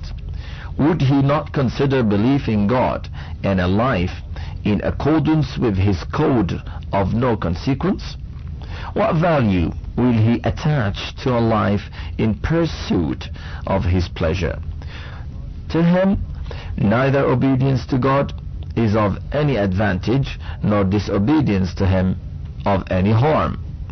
How then would it be possible for him to scrupulously follow the injunctions of God, his prophet, and his book? What incentive would remain there for him to undergo trials and sacrifices and to avoid worldly pleasures? And if a man does not follow the code of God and lives according to his own likes and dislikes, or what use is his belief in the existence of God, if any such belief he has? That is not all. If you reflect still deeper, you will come to the conclusion that belief in life after death is the greatest deciding factor in the life of a man. Its acceptance or rejection determines the very course of his life and behavior. Now again we say the acceptance or rejection of this, that is life after death, determines the very course of his life and behavior. A man who has in view the successes or failure of his word alone will be concerned with the benefits and harms that accrue to him in his life only. Say it again.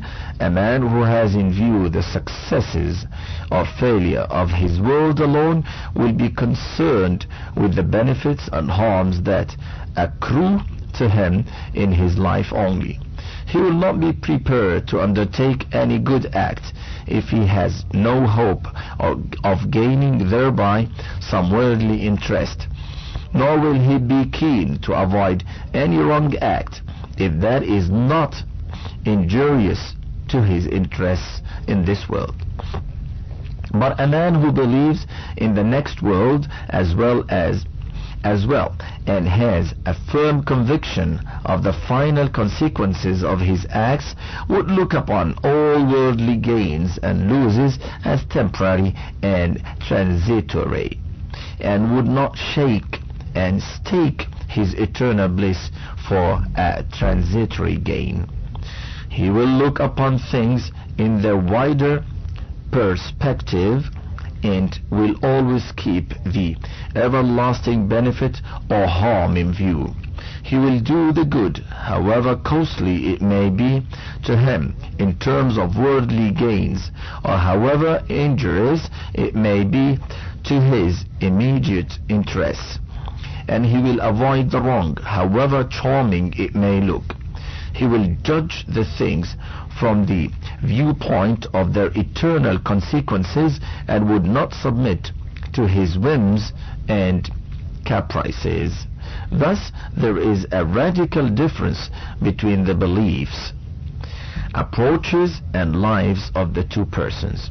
One's idea of a good act is limited to its beneficence in this brief, temporary life as a gain in the shape of money, property, public applause, and similar other things which give him position, power, reputation, and worldly happiness. Such things become his objectives in life. Fulfillment of his own wishes and self-aggrandizement become the be-all and end-all of his life.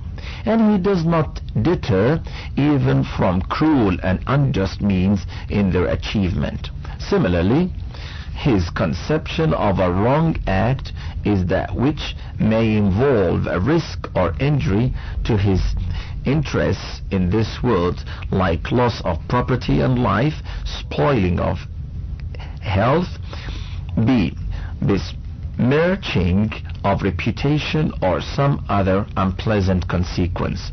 In contrast to this man, the believer's concept of good and evil would be quite different.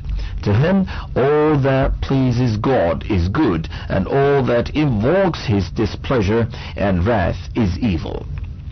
A good act, according to him, will remain good even if it brings no benefit to him in this world, or even entails loss of some worldly position or injury to his personal interests. He will be confident that God will reward him in the eternal life, and that would be the real success. Similarly, he will not fall a prey to evil deeds merely for some worldly gain, for he knows that even if he escapes punishment in his short worldly life, in the end he would be the loser and would not be able to escape punishment by the court of God. He does not believe in the relativity of morals, but sticks to the absolute standards revealed by God and lives according to them, irrespective of gain or injury in this world. Thus, it is the belief or disbelief in life after death which makes man adopt different courses in life. For one who does not believe in the day of judgment, it is absolutely impossible to fashion his life as suggested by Islam. Islam says, in the way of God, give zakat, that is charity, to the poor. His answer is, no, zakat will diminish my wealth. I will instead take interest on my money, and in its collection he would not hesitate to get attached each and everything belonging to the debtors, though they be poor or hunger-stricken. Islam says, always speak the truth and shun lying, though you may gain ever so much by lying and lose ever so much by speaking the truth. But his reply would be, well, what shall I do with the truth, which is of no use to me here, and which instead brings loss to me? And why should I avoid lying where it can bring benefit to me without any risk, even that of a bad name? He visits a lonely place and finds a precious metal lying there. In such a situation, Islam says, this is not your property, do not take it. But he would say, this is a thing I have come by without any cost or trouble. Why should I not have it?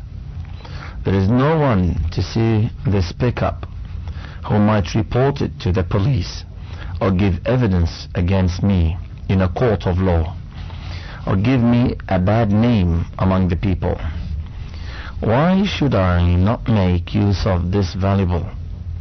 Someone secretly keeps a deposit with this man, and after that he dies. Islam says, be honest with the property deposited with you and give it over to the heirs of the deceased. He says, why? There is no evidence of his property being with me. His children also have no knowledge about it. When I can appropriate it without any difficulty, without any fear of legal claim or stain on my reputation, why should I not do so? In short, at every step in life, Islam will direct him to walk in a certain direction and adopt a certain attitude and course of behavior. But he will take recourse to the opposite direction, for Islam measures and values everything from the viewpoint of its everlasting consequence, while such a person always has in view only the immediate and earthly outcome. Now you can understand why a man cannot be a Muslim without belief in the Day of Judgment. To be a Muslim is a very great thing. The fact is that one cannot even become a good man without this belief, for the denial of the Day of Judgment degrades man from humanity to a place even lower than that of the lowest of animals. Life after death, a rational vindication. So far we have discussed the need and importance of belief in the Day of Judgment. Now let us consider how far the constituents of the belief are rationally understandable. The fact is that whatever Muhammad sallallahu alayhi wa alihi wa sallam, peace and blessings of Allah be upon him, has told us about life after death is clearly borne out by reason. Although our belief in that day is based upon our implicit trust in the Messenger of God, rational reflection not only confirms this belief but also reveals that Muhammad sallallahu alayhi wa alihi wa sallam, peace and blessings of Allah be upon him, teachings in this respect are much more reasonable and understandable than all other viewpoints about life after death. About life after death, the following viewpoints are found in the world. And we're going to talk about the viewpoints about life after death in the next side, inshallah. And in this side, we're going to talk about the viewpoints concerning life after death. Number one, a section of the people says that there is nothing left of man after death, and that after his life-ending event, there is no other life. According to these people, this belief has no reality. They say that there is no possibility of it, and such a belief is quite insufficient or unscientific. This is the view of the atheists, who also claim to be scientific in their approach and bring in Western science in their support. Number two, another section of the people maintains that man, in order to bear the consequences of his deeds, is repeatedly regenerated in this very world.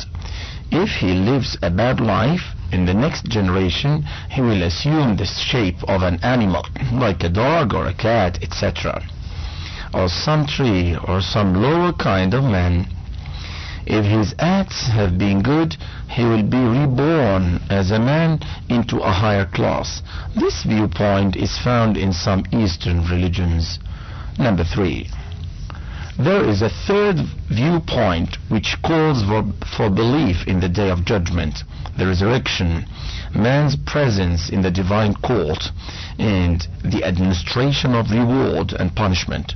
This is the common belief of all the prophets. Now, let us consider these viewpoints one by one. The first section, which arrogates to itself the authority and support of science, alleges that there is no reality in life after death. They say that they have never seen anybody coming back after his death. There is not a single case of revival. We see that after death, a man is reduced to dust.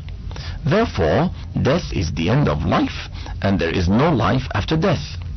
But just think over this reasoning. Is this really a scientific argument? Is the claim really founded on reason? If they have not seen any case of revival after death, they can only say that they do not know what will happen after death. But instead of remaining within this limit, they declare that nothing will happen after death, at the same time alleging that they speak out of knowledge. In fact, they merely generalize on ignorance. Science tells us nothing negative or positive in this respect, and their assertion that life after death has no existence is totally unfounded. Their claim is not dissimilar to the claim of an ignoramus who has not seen an aeroplane, and on that knowledge proclaims that aeroplanes have no existence at all. If anybody has not seen a thing, it does not mean that that thing has no existence. No man, not even the entire humanity, if it has not seen a thing, can claim that such a thing does not or cannot exist. This claim is illusionary and is out unscientific. No reasonable man can give it any weight. Now, look to the belief of the second group. According to them, a human being is a human being because in his previous animal form he had done good deeds, and an animal is an animal because previously as a human being he had behaved badly. In other words, to be a man or an animal is the consequence of one's deeds in one's former form. One may well ask, which of them existed first, man or animal?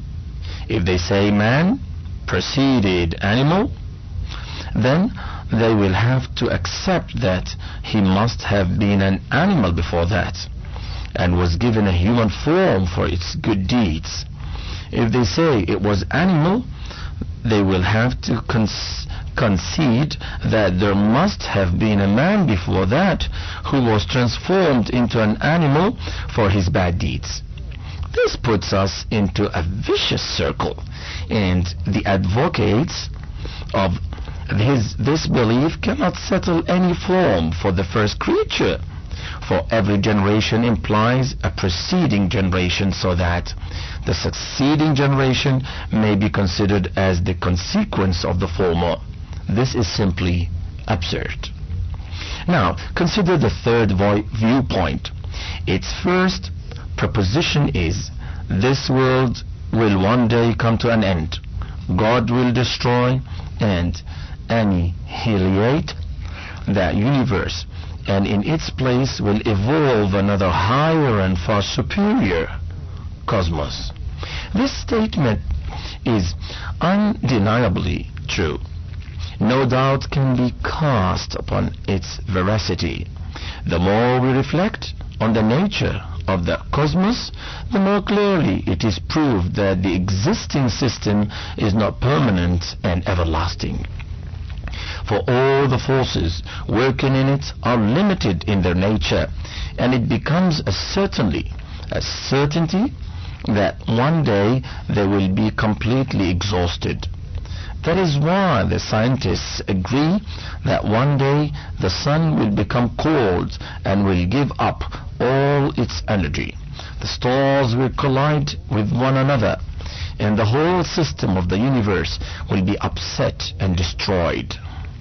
Moreover, if evolution is true in the case of the constituents of this universe, why it may not be true for the whole of it? To think of the universe becoming totally non-existent is more improbable than that it will pass into another evolutionary stage and another order of things will emerge in a much more improved and ideal order. The second proposition of this belief, that man will again be given life, is it impossible? If so, how did the present life of man become possible?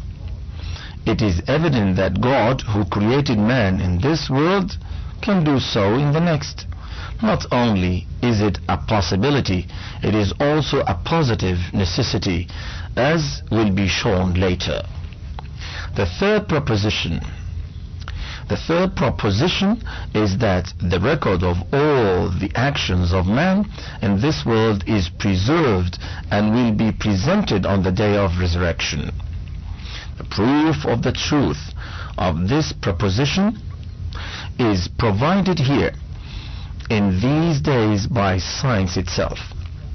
It was first understood that the sounds which we make produce slight waves in the air and die out. Now, it has been discovered that the sound leaves its impression on its surrounding objects and can be reproduced. Gramophone records are made on the same principle. From this, it can be understood that the record of every movement of man is being impressed on all things which come into contact with the waves produced by the movements. This shows that the record of all our deeds is completely preserved and can be reproduced. The fourth proposition is that on the day of resurrection, God will hold his court and, with just judgment, reward or punish man for his good and bad deeds. What is unreasonable about it? Reason itself demands that God should hold his court and pronounce just judgment. We see here that a man does a good deed and thereby gains nothing in this world. We see another man who does a bad deed and does not suffer for it here. Not only this, we see thousands of cases of a good act bringing trouble on the doer, and of a bad deed resulting in the happiness and gratification of the guilty person. When we notice these events happening every day, our reason and sense of justice demand that a time must come when the man who does good must be rewarded and the one who does evil must be punished. The present order of things, as you can see yourself, is subject to physical law, according to which it is quite natural that a man who has got the means to do evil can do so if he chooses, and it is not necessary that its evil consequences should react upon him wholly or partly. If you have a tin of petrol and a matchbox, you can set fire to the house of your opponent, and you can escape every consequence of this deed if the worldly forces are in your favor. If the worldly forces are in your favor, does it mean that such an offense has got no consequence at all? Certainly not. It means only that its physical result has appeared and the moral result is reserved. Do you really think it reasonable that it should never appear? If you say it should, the question is where? Certainly not in this world, because in this physical world only physical consequences of actions manifest themselves fully, while rational and moral consequences do not come forth. Results and consequences of this higher category can appear only if there comes into existence another order of things wherein rational and moral laws reign supreme and occupy the governing position, and where the physical laws are made subject to them. That is the next world, which, as we have said before, is the next evolutionary stage of the universe. It is evolutionary in this sense that it will be governed by moral laws rather than by physical laws. the rational consequences of man's actions, which are reserved wholly or partly in this world, will appear therein. Man's status will be determined by his rational and moral worth adjudged in accordance with his conduct in this life of test and trial. There you will not find a worthy man serving under a fool, or a morally superior man in a position inferior to a wretch, as is the case in this world. The last proposition of this belief is the existence of paradise and hell, which is also not impossible. If God can make the sun, the moon, the stars, and the earth, why should he not be able to make paradise and hell? When he holds his court and pronounces his judgments, rewarding the meritorious and punishing the guilty, there must be a place where the meritorious might enjoy the reward, honor, happiness, and gratification of all kinds, and another place where the condemned might feel debasement, pain, and misery. After considering all these questions, no reasonable person can escape the conclusion that the belief in life after death is the most acceptable to reason and common sense, and that there is nothing in it which can be said to be unreasonable or impossible. Moreover, when a true prophet like Muhammad sallallahu alaihi wasallam, God's blessings be upon him, has stated this to be a fact, and it involves nothing but what is good for us, wisdom lies in believing in it implicitly, and not in rejecting it without any sound reasons. The above are the 5 articles of faith which form the foundation for the superstructure of Islam. The gist is contained in the short sentence known as kalimatu or kalimatu tawheed or kalimatu tayyibah or al-kalimatu tayyibah, that is la ilaha illallah.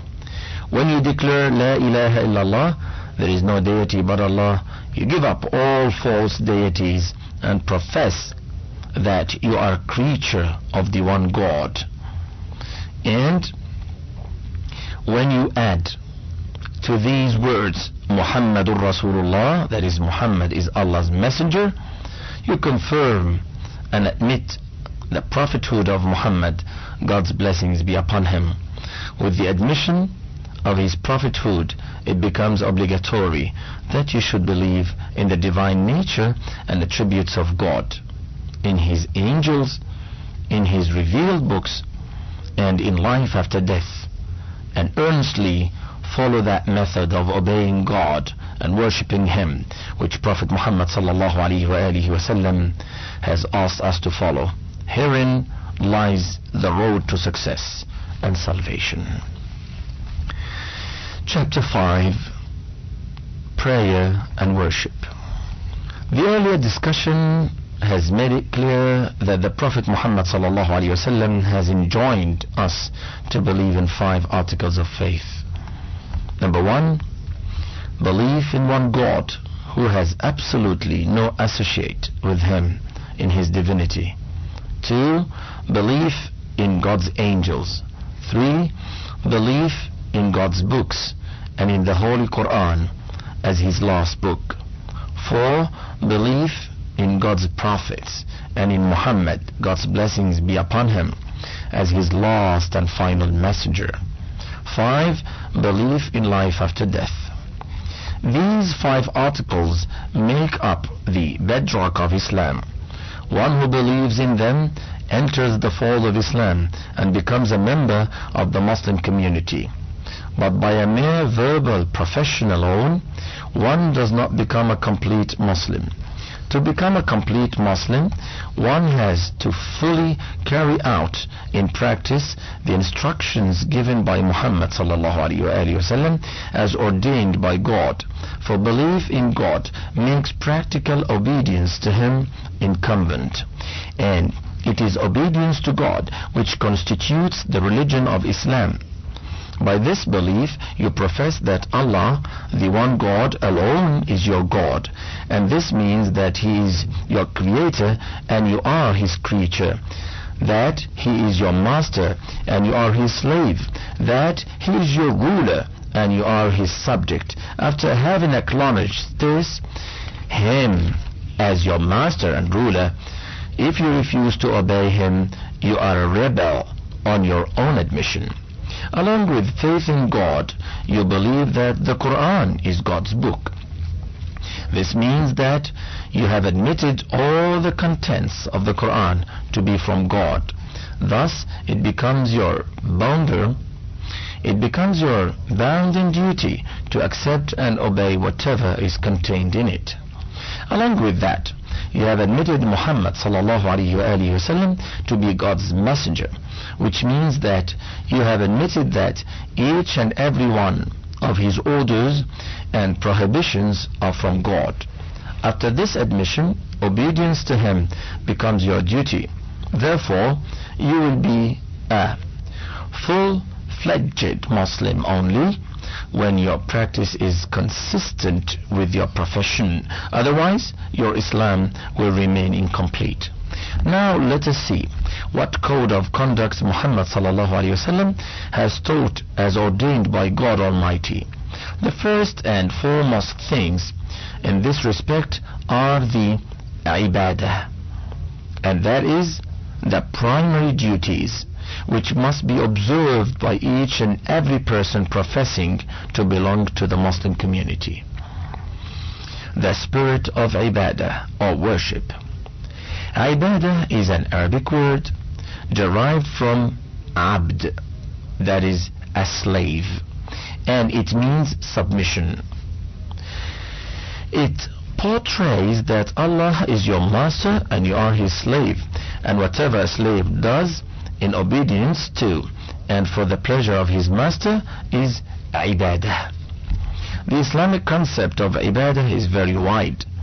If you free your speech from filth, falsehood, malice, and abuse, and speak the truth, and talk goodly things, and do all these only because God has so ordained to do, they constitute ibadah, however secular they may look in semblance. If you obey the law of God in letter and spirit in your commercial and economic affairs, and abide by it in your dealings with your parents, relatives, friends, and all those who come in contact with you, verily all these activities of yours are ibadah.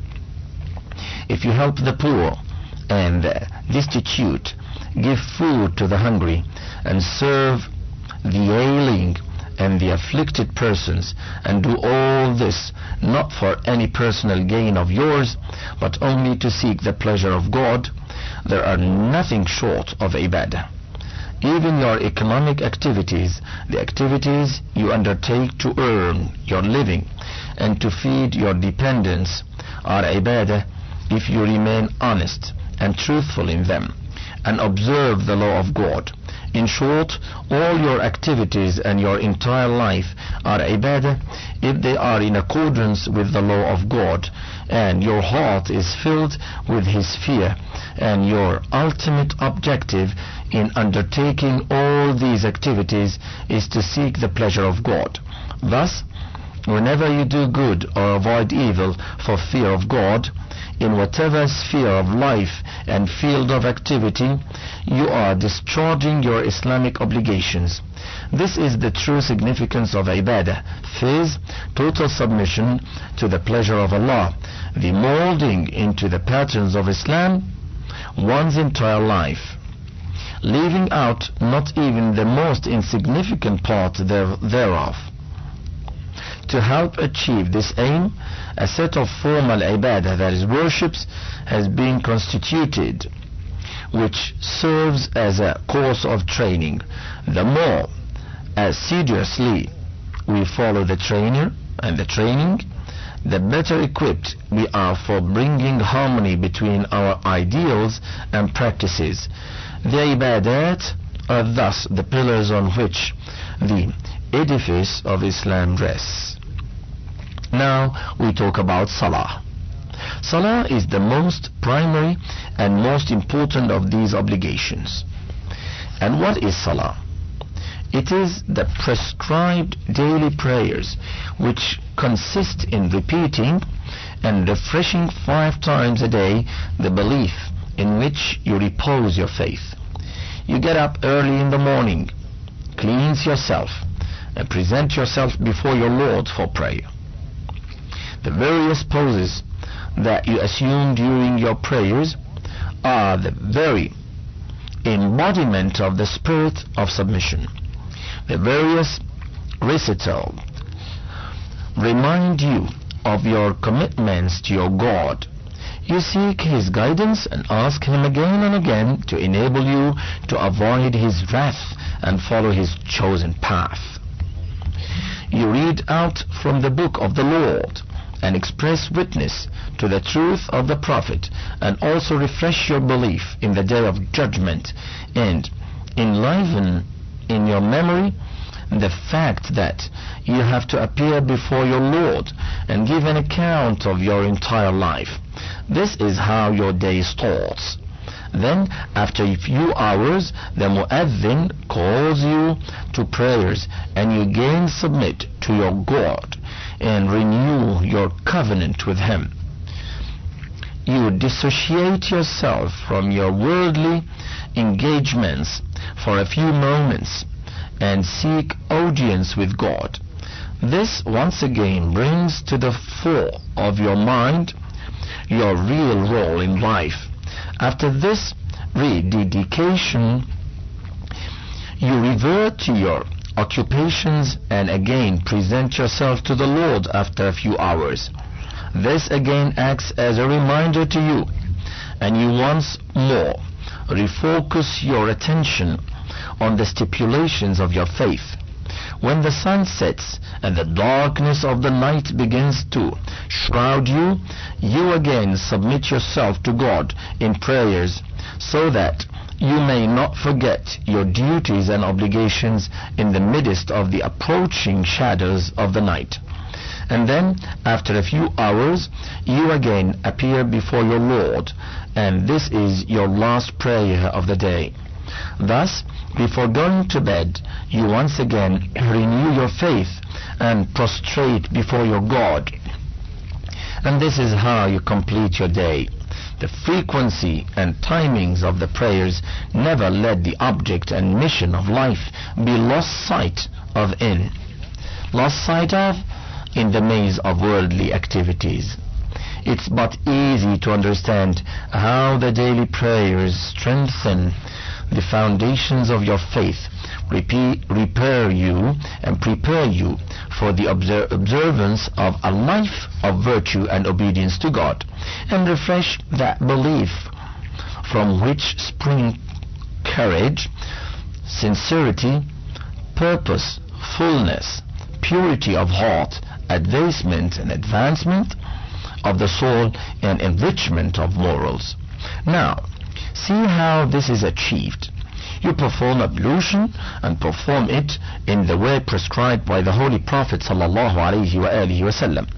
You also say your prayers according to the instructions of the Prophet. Why do you do so? Simply because you believe in the prophethood of Muhammad ﷺ and deem it your bounden duty to follow him ungrudgingly. Why don't you intentionally mistreat the Quran? Why should you do so? Misrecite the Quran. Isn't it so because you regard the book as the word of God and deem it a sin to deviate from its letter? In the prayers you recite many a thing quietly, and if you do not recite them and make any deviation therefrom, there is no one to check you. But you never do so intentionally. Why? Because you believe that God is ever watchful, and He listens all that you recite, and is aware of things open and hidden. What makes you say your prayers at places where there is no one to ask you to offer them, or even to see you offering them? Isn't it so because of your belief that God is ever looking at you? What makes you leave your important business and other occupations and rush towards the mosque for prayers? What makes you terminate your sweet sleep in the early hours of the morning to go to the mosque in the heat of the noon, and to leave your evening entertainments for the sake of prayers? Is it anything other than your sense of duty, your realization that you must fulfill your responsibility to the Lord, come what may? And why are you afraid of any mistake in prayer? Because your heart is filled with the fear of God, and you know that you have to appear before Him on the day of judgment and give an account of your entire life. Now look, can there be a better course of moral and spiritual training than prayers? It is this training which makes a man a perfect Muslim. It reminds him of his covenant with God, refreshes his faith in Him, and keeps the belief in the day of judgment alive and ever present before his mind's eye. It makes him follow the Prophet and trains him in the observance of his duties. This is indeed a strict training for conforming one's practice to one's ideals. Obviously, if a man's consciousness of his duties towards his Creator is so acute that he prizes it above all worldly gains and keeps it refreshing through prayers, he would certainly keep clean in all his dealings, for otherwise he would certainly be inviting the displeasure of God, which he had all along striven to avoid. Towards understanding Islam, we're still reading about the effects of prayer, or why prayer. Obviously, if a man's consciousness of his duties towards his Creator is so acute that he prizes it above all worldly gains and keeps it refreshing through prayers, he would certainly keep clean in all his dealings, for otherwise he would certainly be inviting the displeasure of God, which he had all along striven to avoid. He will abide by the law of God in the entire gamut of life, in the same way as he follows it in the 5 prayers every day. This man can be relied upon in other fields of activity as well, for if he shadows of sin or deceit approach him, he will try to avoid them for fear of the Lord, which would be ever present in his heart. And if even after such a vital training a man misbehaves himself in other fields of life and disobeys the law of God, it can only be because of some intrinsic depravity of his self. Now, then again, you must say your prayers in congregation, and especially so the Friday prayers. This creates among the Muslims a bond of love and mutual understanding. This arouses in them the sense of their collective unity and fosters among them national fraternity. All of them say their prayers in one congregation, and this inculcates in them a deep feeling of brotherhood. Prayers are also a symbol of equality, for the poor and the rich, the low and the high, the rulers and the ruled, the educated and the unlettered, the black and the white, all stand in one row and prostrate before the Lord.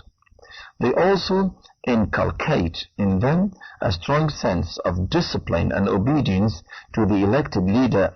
In short, prayers train them in all those virtues which make possible the development of a rich individual and collective life. These are a few of the myriads of benefits we can derive from the daily prayers. If we refuse to avail ourselves of them, we and only we are the losers. Our shirking the prayers can only mean one of the two things. Either we do not recognize prayers as our duty, or we recognize them as our duty and still shirk them. In the first case, our claim to faith shall be a shameless lie, for if we refuse to take orders, we no longer acknowledge the authority. In the second case, if we recognize the authority and still flout his commands, then we are the most unreliable of the creatures that ever tread the earth. For if we can do this to the highest authority in the universe, what guarantee is there that we shall not do the same in our dealings with other human beings? And if double play overwhelms a society, what a hell of discord it is bound to become. Now we talk about fasting, and fasting is mainly as-sawm, as-siyam. What the prayers seek to serve 5 times a day, fasting in the month of Ramadan, 9th month of the lunar year, does once a year. During this period, from dawn to dusk, we eat not a grain of food, nor drink a drop of water, no matter how delicious the dish, or how hungry or thirsty we feel. What is it that makes us voluntarily undergo such rigors? It is nothing but faith in God and the fear of Him and of the day of judgment.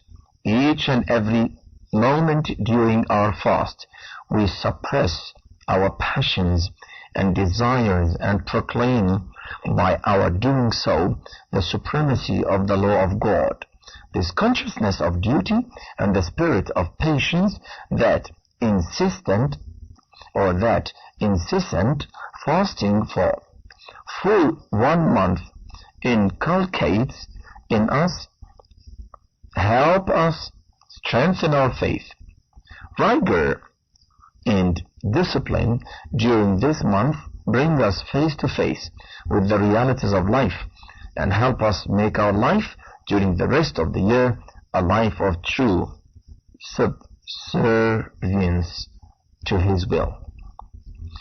From yet another point of view, fasting has an immense impact on society. For all the Muslims, irrespective of their status, must observe fast during the same month. This brings to prominence the essential equality of men and thus goes a long way towards creating in them sentiments of love and brotherhood. During Ramadan, evil conceals itself while good comes to the fore, and the whole atmosphere is filled with piety and purity. This discipline has been imposed on us to our own advantage.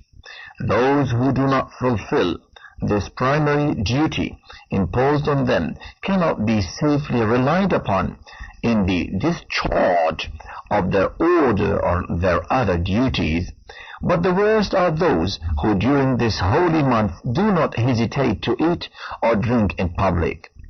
They are the people who by their conduct show that they care not a trifle or a trifle for the commands of Allah, in whom they profess their belief as their creator and sustainer.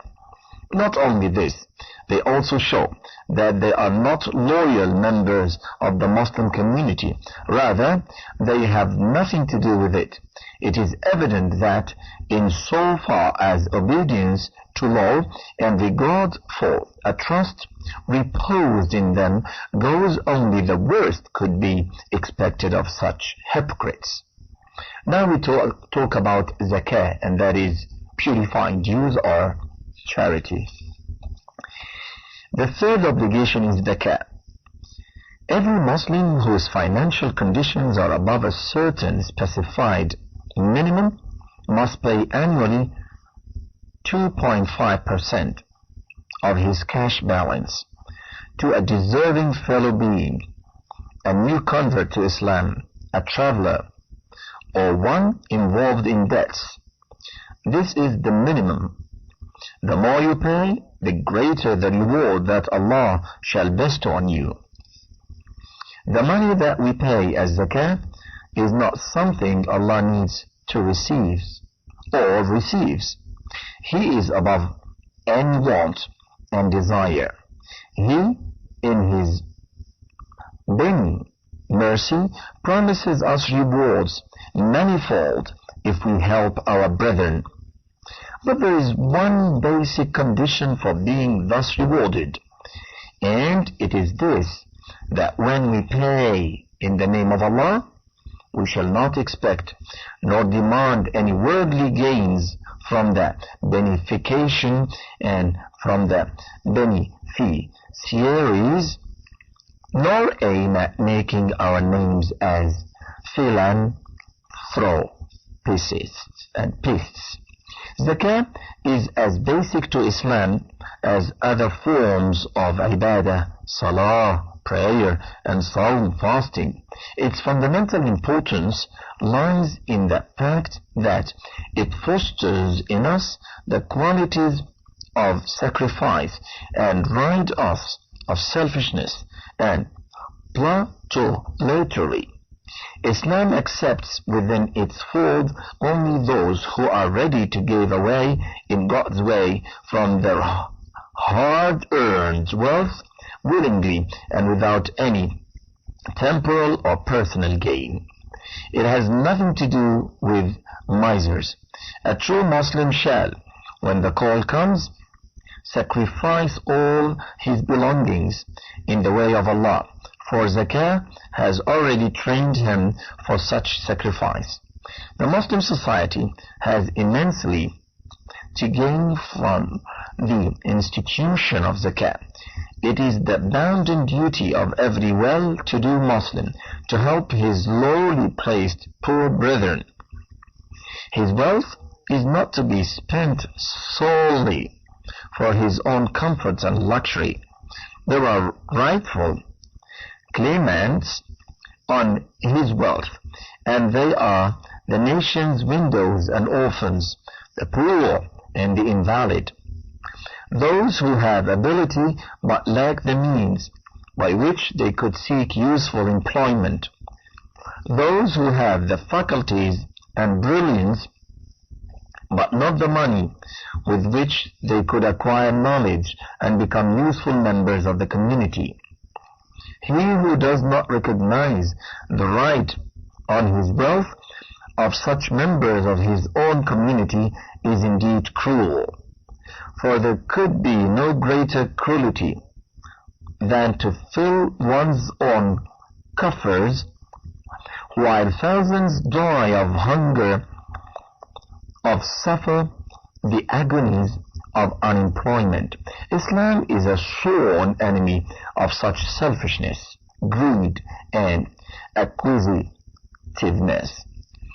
Disbelievers, devoid of sentiments of universal love, know only to preserve wealth and to add to it by lending it on interest. Islam's teachings are the very antithesis of this attitude. Here, one shares one's wealth with others and helps them stand on their own legs and become productive members of the society. Now we talk about Hajj, or pilgrimage. Hajj, or the pilgrimage to Mecca, is the fourth basic ibadah. It is obligatory only on those who can afford it, and that, too, only once in a lifetime. Mecca today stands at the site of a small house that the Prophet Abraham, God's blessings be upon him, sallallahu alayhi wasallam, built for the worship of Allah. Allah rewarded him by calling it his own house, and by making it the center towards which all must face when saying prayers. He also made it incumbent on those who can afford to visit this place at least once in a lifetime. This visit is not merely to be a courtesy call. Even this pilgrimage has its rights and conditions to be fulfilled, which inculcate in us piety and goodness. When we undertake the pilgrimage, we are required to suppress our passions, refrain from bloodshed, and be pure in word and deed. God promises rewards for our sincerity and submissiveness. The pilgrimage is, in a way, the biggest of all ibadah. For unless a man really loves God, he would never undertake such a long journey, leaving all his near and dear ones behind him. Then this pilgrimage is unlike any other journey. Here, his thoughts are concentrated on Allah. His very being vibrates with the spirit of intense devotion. When he reaches the holy place, he finds the atmosphere laden with piety and godliness. He visits places which bear witness to the glory of Islam, and all this leaves an indelible impression on his mind, which he carries to his last breath. Then there are in other ibadat many benefits that the Muslims can enjoy from this pilgrimage. Mecca is the center towards which the Muslims must converge once a year, meet and discuss topics of common interest, and in general create and refresh in themselves the faith that all Muslims are equal and deserve the love and sympathy of others irrespective of their geographical or cultural origin. Thus the pilgrimage unites the Muslims of the world into one international fraternity. Now, defense of Islam. Though the defense of Islam is not fundamental tenet, but its need and importance have been repeatedly emphasized in the Quran and the Hadith. It is, in essence, a test of our sincerity and truthfulness as believers in Islam. If we do not defend one whom we call our friend against intrigues or open assaults from his foes, nor care for his interest, and are guided solely by selfishness, we are indeed false pretenders of friendship. Similarly, if we profess belief in Islam, we must jealously guard and uphold the prestige of Islam. Our sole guide in our conduct must be the interest of Muslims at large and the service of Islam, in the face of which all our personal considerations must sink low. Jihad. Jihad is a part of this overall defense of Islam. Jihad means struggle to the utmost of one's capacity. A man who exerts himself physically or mentally or spends his wealth in the way of Allah is indeed engaged in jihad. But in the language of the Sharia, this word is used particularly for the war that is waged solely in the name of Allah and against those who perpetrate oppression as enemies of Islam. This supreme sacrifice of lives devolves on all Muslims. If, however, a section of the Muslims offer themselves for participating in the jihad, the whole community is absolved of its responsibility. But if none comes forward, everybody is guilty. This concession vanishes for the citizens of an Islamic state when it is attacked by a non-Muslim power. In that case, everybody must come forward for the jihad. If the country attacked has not strength enough to fight back, then it is the religious duty of the neighboring Muslim countries to help her. If even they fail, then the Muslims of the whole world must fight the common enemy. In all these cases, jihad is as much a primary duty of the Muslims concerned as are the daily prayers or fasting. One who shirks it is a sinner. His very claim to being a Muslim is doubtful. He is plainly a hypocrite who fails in the test of sincerity, and all his ibadat and prayers are a sham of worthless, hollow show of devotion. Now with chapter 6, Din and Sharia, or Deen and Sharia. Up till now, we have been dealing with the Deen, or faith. We now come to a discussion of the Sharia of Prophet Muhammad sallallahu alaihi wasallam. But let us first be clear about the difference between Deen and Sharia. Distinction between Deen and Sharia. In the foregoing chapters, we have said that all the prophets who made their appearance from time to time propagated Islam. This is a very basic fact. They propagated Islam, that is, a faith in God with all His attributes, faith in the Day of Judgment, faith in the prophets and the books, and asked people consequently to live a life of obedience and submission to the Lord.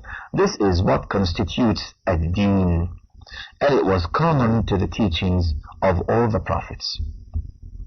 Apart from this deen, there is the Sharia, or the detailed code of conduct, or the canons comprising ways and modes of worship, standards of morals and life, laws that allow the prescribe the judge between right and wrong.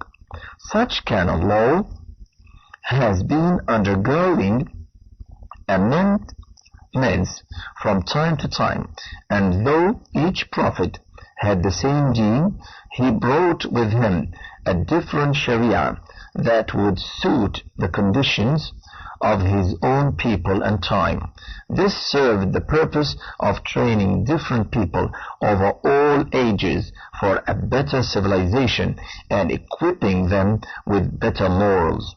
The process ended with the advent of Muhammad, the last Prophet ﷺ, who brought with him the final code, which was to apply to all mankind for all times to come. Ad-Deen has undergone no change, but now all the previous Sharias stand abrogated in view of the comprehensive Sharia that Muhammad ﷺ has brought with him. This is the climax of the final of the great process of training that was started at the dawn of the human era. The sources of the Sharia. We draw upon two major sources in order to acquaint ourselves with the Sharia of Muhammad ﷺ. Viz, the Quran and the Hadith. The Quran is a divine revelation. Each and every word of it is from Allah. The Hadith is a collection of the instructions issued, or the memories of the last Prophet's conduct and behavior, as preserved by those who were present in his company, or those to whom these were handed down by the first witnesses. These were later sifted and collected by divines and compiled in the form of books, among which The collections may be Malik, Al-Bukhari, Muslim, At-Tirmidhi, Abu Dawood, An-Nasa'i, and Ibn Majah are considered to be the most authentic. Now we talk about Al-Fiqh. What is Al-Fiqh? Detailed law derived from the Quran and the Ahadith covering the myriads of problems that arise in the course of man's life have been compiled by some of the leading legists in the past. Thus, the Muslim peoples shall forever be grateful to those men of learning and vision who devoted their lives to gaining a mystery of the Quran, a mastery of the Quran and the Hadith, who made it easy for every Muslim to fashion his everyday affairs according to the requirements of the Sharia. It is due to them alone that the Muslims all over the world can follow the Sharia easily, even though their attainments in religion are never such that they could themselves give a correct and authentic interpretation to the Quran or the Ahadith. Though in the beginning a large number of religious leaders applied themselves to the task, now only 4 major schools of thought remain. They are: number 1, Al-Fiqh Al-Hanafi. This is the fiqh compiled by Abu Hanifa al-Nu'man ibn Thabit with the assistance and cooperation of Abu Yusuf, Muhammad Zufar, and others, all of whom had high religious attainments to their credit. This is known as the Hanafi school of fiqh. Number 2, Al-Fiqh Al-Maliki. This fiqh was derived by Malik ibn Anas As-Bahi or As-Sabahi. Number 3, Al-Fiqh Al-Shafi'i, founded by Muhammad ibn Idris Al-Shafi'i. Number 4, Al-Fiqh Al-Hanbali, founded by Ahmad ibn Hanbal. All of these were given the final form within 200 years of the time of the Prophet sallallahu alaihi wasallam. The differences that appear in the 4 schools are but the natural outcome of the fact that truth is many-sided. When different persons employ themselves in interpreting a given event, they come out with explanations according to their own lights.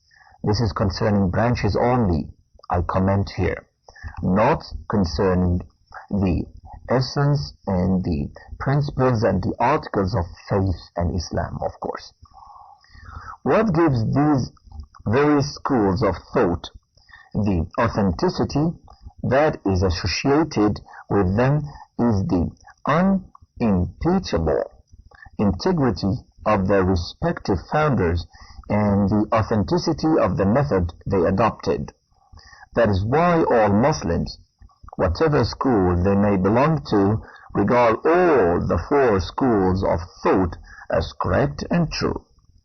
Though the authenticity of all the 4 schools of fiqh goes unchallenged, one can follow only one of them in one's life. Of course, we comment here saying not at all.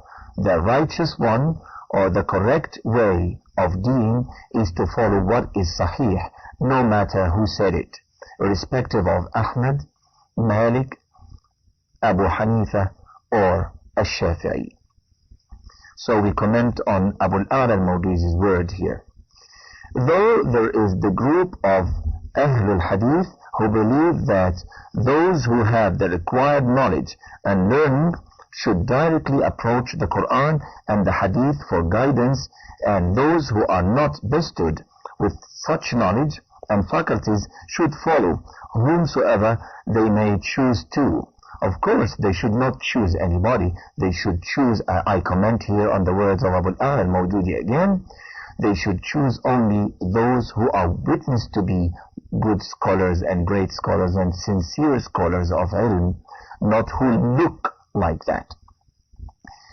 Now I continue reading what he's saying here. with such knowledge and faculties should follow whomsoever they may choose to in a particular matter. Now we talk about tasawwuf. Fiqh deals with the apparent and the observable conduct, the fulfilling of a duty in letter. What concerns itself with the spirit of conduct is known as at-tasawwuf. For example, when we say our prayers, fiqh will judge us only by the fulfillment of the outward requirements such as ablution, facing towards the Kaaba, the timing and the number of rak'ats, while tasawwuf will judge our prayers by our concentration, devotion, purification of our souls, and the effect of our prayers on our morals and manners. And here we have to comment too, saying that there is nothing such in Islam called at-tasawwuf. There is only what the Prophet ﷺ and his Sahaba did, and what the Quran ordered, like being humble in salah and think of what you're saying to benefit from your salah. But there is something called at-tasawwuf. It's just a new and a modern terminology later from the early years of Islam. Thus, the true Islamic tasawwuf is the measure of our spirit of obedience and sincerity, while fiqh governs our carrying out commands to the last detail. An ibadah devoid of spirit, though correct in procedure, is like a man handsome in appearance but lacking in character, and an ibadah full of spirit but defective in execution is like a man noble in character but deformed in appearance. The above example makes clear the relation between al-fiqh and at-tasawwuf, as he says it here, but I wouldn't use this word at all, and the great scholars would never use it. But it is to the misfortune of the Muslims that as they sank in knowledge and character, with the passage of time they also succumbed to the misguided philosophies of nations which were then dominant, partook of them, and patched Islam with their perverted dogmas. They polluted the pure spring of Islam by so-called tasawwuf with absurdities that could not be justified by any stretch of imagination on the basis of the Quran and the Hadith. Gradually, a section of Muslims appeared who thought and proclaimed themselves immune to and above the requirements of the Sharia. These people are totally ignorant of Islam, for Islam cannot admit a tasawwuf which loosens itself out of the Sharia and takes liberties with it. We continue in talking about such a thing called at-tasawwuf. They polluted, as for the Muslims, they polluted the pure spring of Islamic tasawwuf with absurdities that could not be justified by any stretch of imagination on the basis of the Quran and the Hadith. If we're still talking about the Quran and Hadith, as the author, may Allah have mercy on him, is writing now and he's talking now, we should mention again and again that there is nothing such as a tasawwuf in Islam. Gradually, a section of Muslims appeared who thought and proclaimed themselves immune to and above the requirements of the Sharia. These people are totally ignorant of Islam, for Islam cannot admit of tasawwuf that loosens itself out of the Sharia and takes liberties with it. No Sufi has the right to transgress the limits of the Sharia or treat lightly the primary obligations, that is, the fara'id, such as daily prayers, fasting, zakah, and the hajj. At-tasawwuf, in the true sense, if we can give it this name, is but an intense love of Allah and Muhammad sallallahu alaihi wasallam, peace and blessings of Allah be upon him. And such love requires a strict obedience to their commands as embodied in the Book of God and the Sunnah of His Prophet, Anyone who deviates from the divine commands makes a false claim of his love for Allah and his Apostle sallallahu alaihi wasallam. Now with chapter 7, the principles of the Sharia. Our discussion of the fundamentals of Islam will remain incomplete if we do not cast a glance over the law of Islam, study its basic principles, and try to visualize the type of man and society which Islam wants to produce. In this last chapter, we propose to undertake a study of the principles of the Sharia, so that our picture of Islam may become complete and we may be able to appreciate the superiority of the Islamic way of life. Now the Sharia, its nature and purpose. Its nature and purport. Man has been endowed with countless powers and faculties, and Providence has been very bountiful to him in this respect. He possesses intellect and wisdom, will and volition, faculties of sight, speech, taste, touch and hearing, powers of hand and feet, passions of love, fear and anger, and so on. All these are of extreme use to him, and none of them is unnecessary or superfluous. These faculties have been bestowed upon him because he needs them badly. They are indispensable to him. His very life and success depend upon the proper use of these powers for the fulfillment of his needs and requirements. These God-given powers are meant for his service, and unless they are used in full measure, life cannot become worth living. God has also provided man with all those means and resources which were needed to put his natural faculties to function and to achieve the fulfillment of his needs. The human body has been so made that it has become man's greatest instrument in his struggle for the fulfillment of his life's goal. Then there is the world in which man lives. His environment and surroundings contain resources of every description, resources which he uses as means for the achievement of his ends. Nature and all that belongs to it have been harnessed for him, and he can make every conceivable use of them. And there are other men of his own kind, so that they may cooperate with each other in the reconstruction of a better and prosperous life. Now, reflect a little deeply over this phenomenon.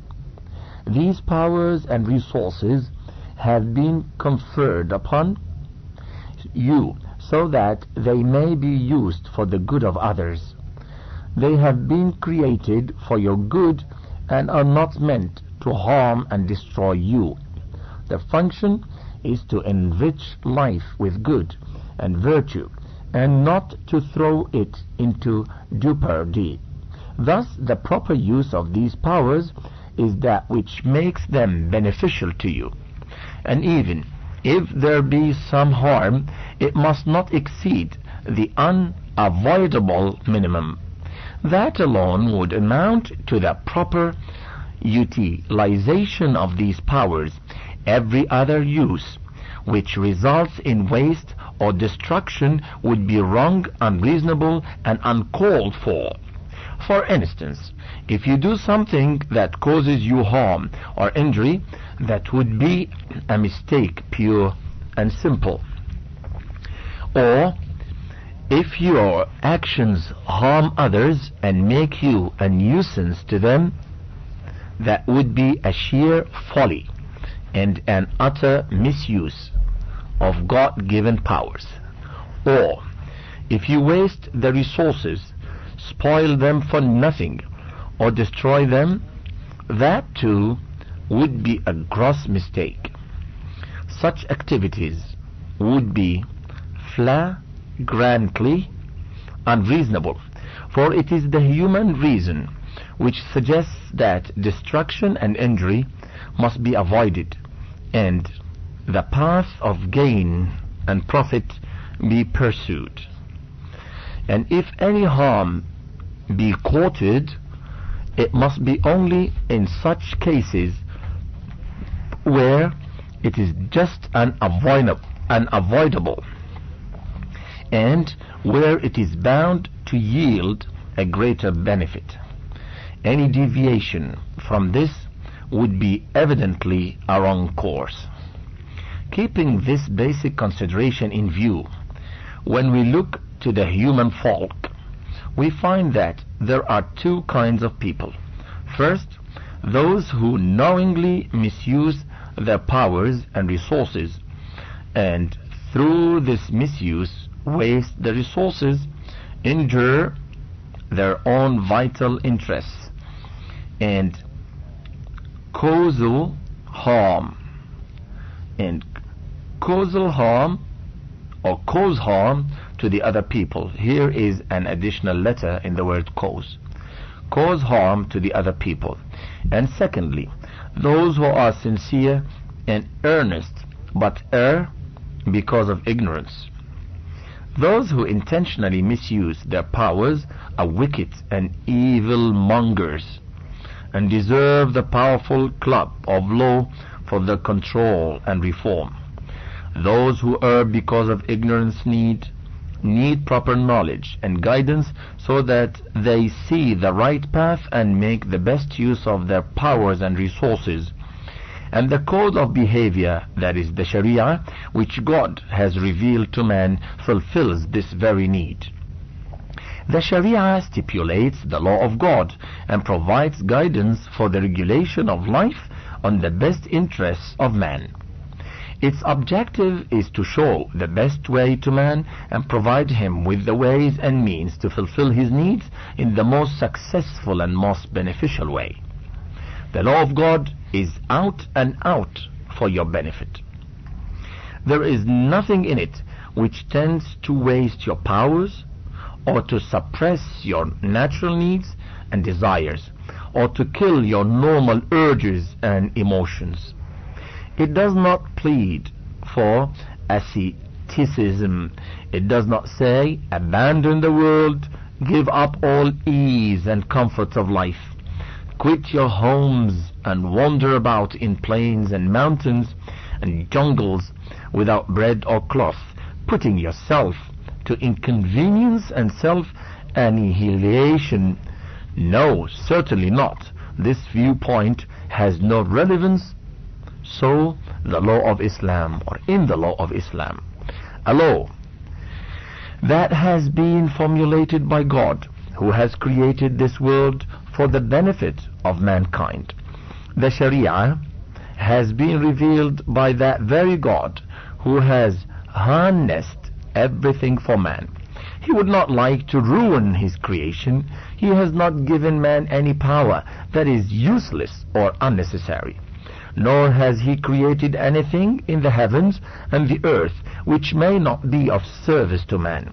It is his explicit will that the universe, this grand workshop with its multifarious activities, should go on functioning smoothly and graciously, so that man, the prize of creation, should make the best and most productive use of all his powers and resources, of everything that has been harnessed for him in the earth and in the high heavens. He should use them in such a way that he and his fellow human beings may reap handsome prizes from them, and should never intentionally or unintentionally be of any harm to God's creation. The Sharia is meant to guide the steps of man in this respect. It forbids all that is harmful to man and allows or ordains all that is useful and beneficial to him. The fundamental principle of the law is that man has the right, and in some cases it is his bounden duty to fulfill all his genuine needs and desires and make every conceivable effort to promote his interests and achieve success and happiness. But, and it is an important but, he should do all this in such a way that not only the interests of other people are not jeopardized and no harm is caused to their strivings towards the fulfillment of their rights and duties, but there should be all possible social cohesion, mutual assistance and cooperation among human beings in the achievement of their objectives. In respect of those things in which good and evil, pay, gain and loss are inextricably mixed up, the tenet of this law is to choose little harm for the sake of greater benefit and sacrifice a little benefit for avoiding a greater harm. This is the basic approach of the Sharia. We say it again. In respect of those things in which good and evil, gain and loss are inextricably mixed up, the tenet of this law is to choose little harm for the sake of greater benefit and sacrifice a little benefit for avoiding a greater harm. This is the basic approach of the Sharia. Now, we know that man's knowledge is limited. Every man in every age does not by himself know what is good and what is evil, what is beneficial and what is harmful to him. The sources of human knowledge are too limited to provide him an unalloyed truth, the unalloyed truth. That is why God has spread man of the risks of trial and error and revealed to him the law, which is the right and complete code of life for the entire human race. The merits and the truths of this code are becoming more and more clear to man with the passage of time. A few centuries ago, many of its advantages were hidden from their eye. They have now become clear with the increase of knowledge. Even today, some of the people do not appreciate all the merits of this code, but further progress of knowledge would throw new lights on them and bring their superiority into clear perspective. The world is willy-nilly drifting towards the divine code. Many of those people who refuse to accept it are now, after centuries of gropings and trials and errors, being obliged to adopt some of the provisions of this law. Those who denied the truth of the revelation and pinned all faith to unguided human reason are, after committing blunders and quoting bitter experience, adopting in one way or the other the injunctions of the Sharia. But after what a loss, and even then not in its entirety. On the other hand, there are people who repose faith in God's prophets, accept their word and adopt the Sharia with full knowledge and understanding. They may not be aware of all the merits of a certain instruction, but on the whole they accept a code which is the outcome of true knowledge and which saves them from the evils and blunders of ignorance and of trial and error. Such are the people who are on the right path and are bound to succeed. Now, the title is The Sharia, Rights and Obligations. The scheme of life which Islam envisages consists of a set of rights and obligations, and every human being, everyone who accepts this religion is enjoined to live up to them. Broadly speaking, the law of Islam imposes 4 kinds of rights and obligations upon every man. Viz. Number 1, the rights of God which every man is obliged to fulfill. Number 2, his own rights upon his own self. Number 3, the rights of other people over him. And number 4, the rights of those powers and resources which God has placed in his service and has empowered him to use for his benefit. These rights and obligations constitute the cornerstone of Islam, and it is the bounden duty of every true Muslim to understand them and obey them earnestly and carefully. The Sharia clearly discusses each and every kind of right and deals with it in detail. It also throws light on the ways and means through which the obligations can be discharged, so that all of them may be simultaneously implemented and none of them gets violated or trampled underfoot. Now, we shall briefly discuss these rights and obligations so that an idea of the Islamic way of life and its fundamental values may be formed. Number 1, the rights of God. First of all, we must study the grounds on which Islam bases the relationship of man to his Creator. The most primary and foremost right of God is that man should have faith in him alone. He should acknowledge his authority and associate none with him. This is epitomized in the kalima, La ilaha illallah. There is no God but Allah. The second right of God on us is to accept wholeheartedly and follow his guidance, that is al-hidayah, the code he has revealed for man, and to seek his pleasure with all the bindings of the mind and soul. We fulfill the dictates of this right by reposing belief in his prophet and by accepting his guidance and leadership. The third right of God on us is that we should obey him honestly and unreservedly. We fulfill the needs of this right by following God's law as contained in the Quran and the Sunnah.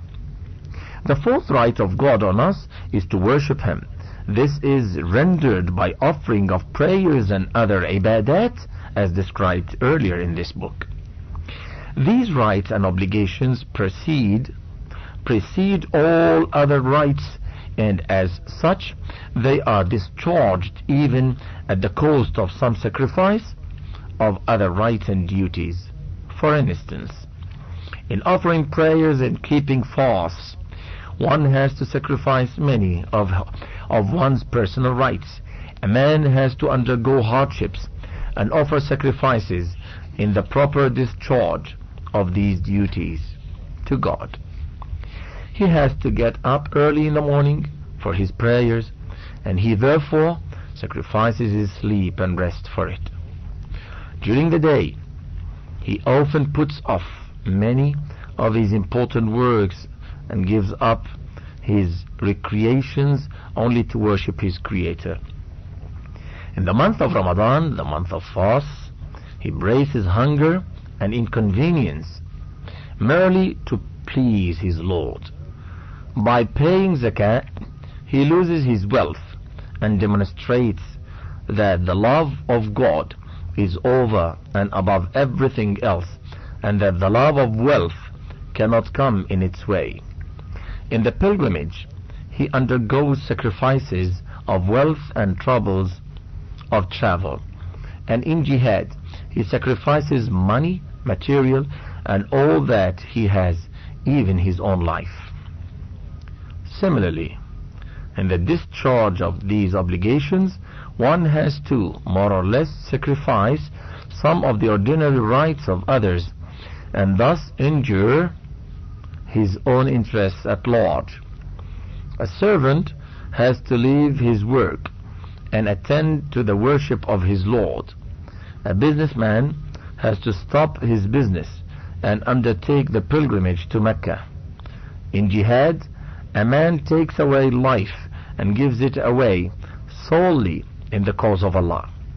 In the same way, in rendering God's rights, one has to sacrifice many of those things which man has in his control, like animals, wealth, etc.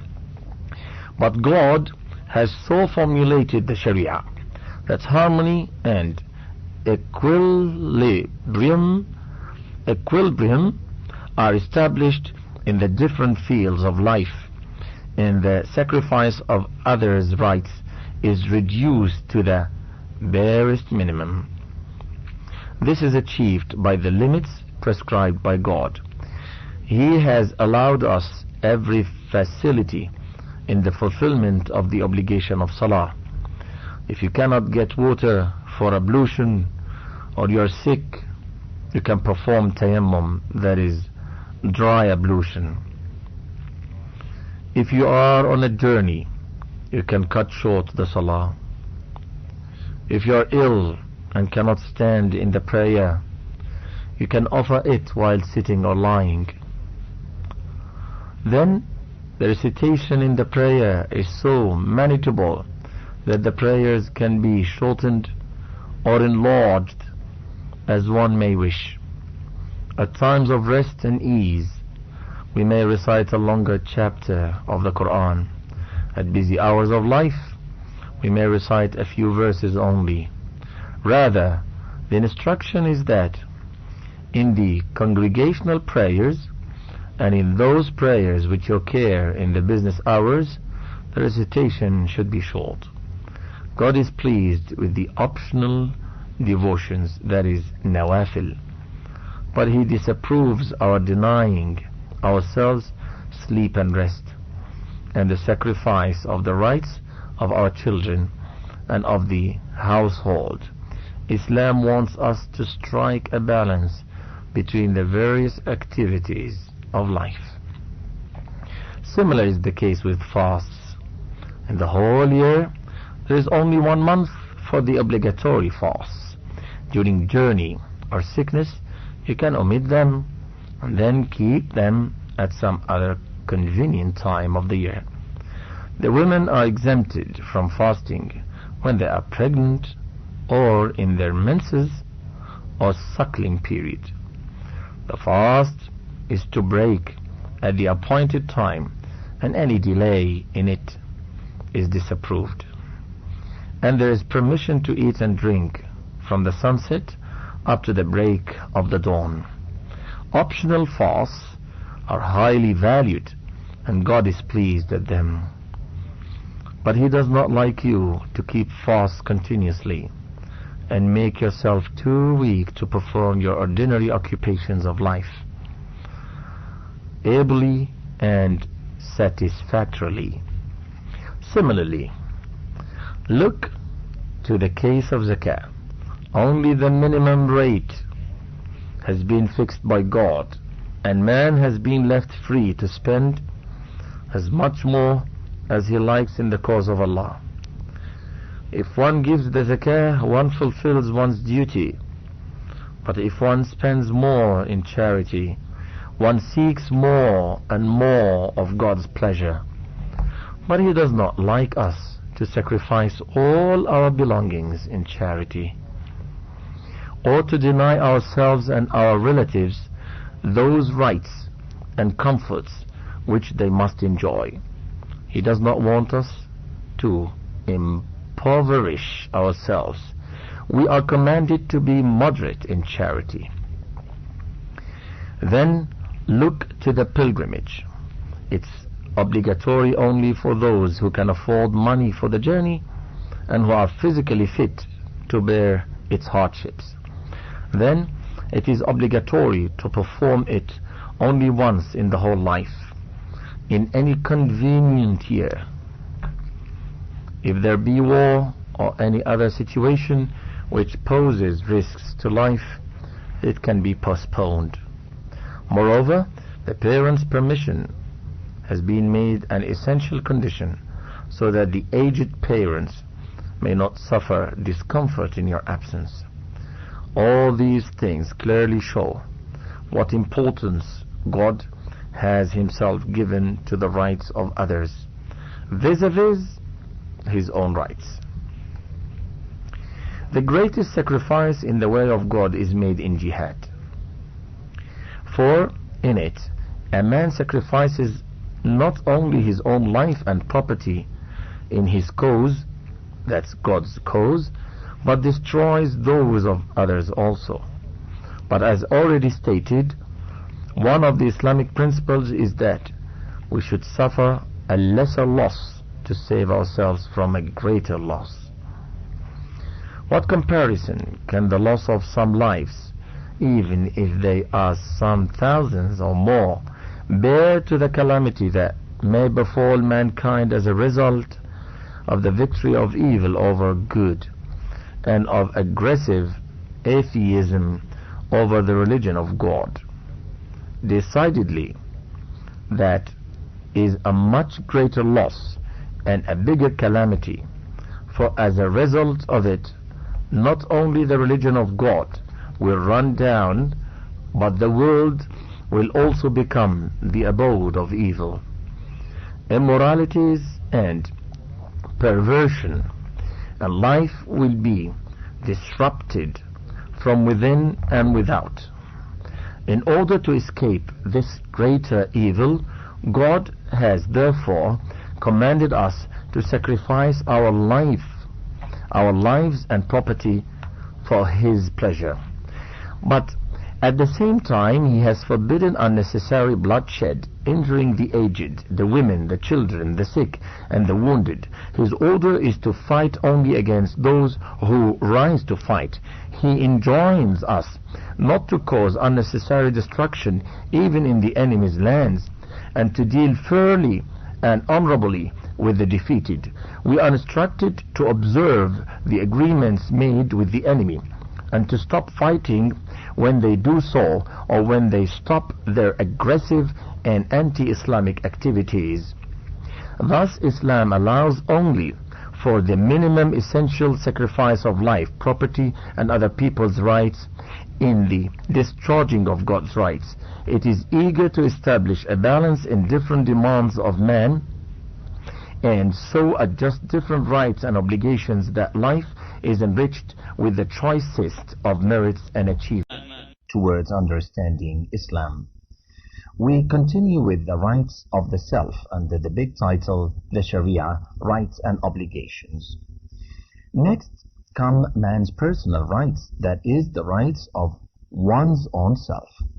The fact is that man is more cruel and unjust to himself than to any other being.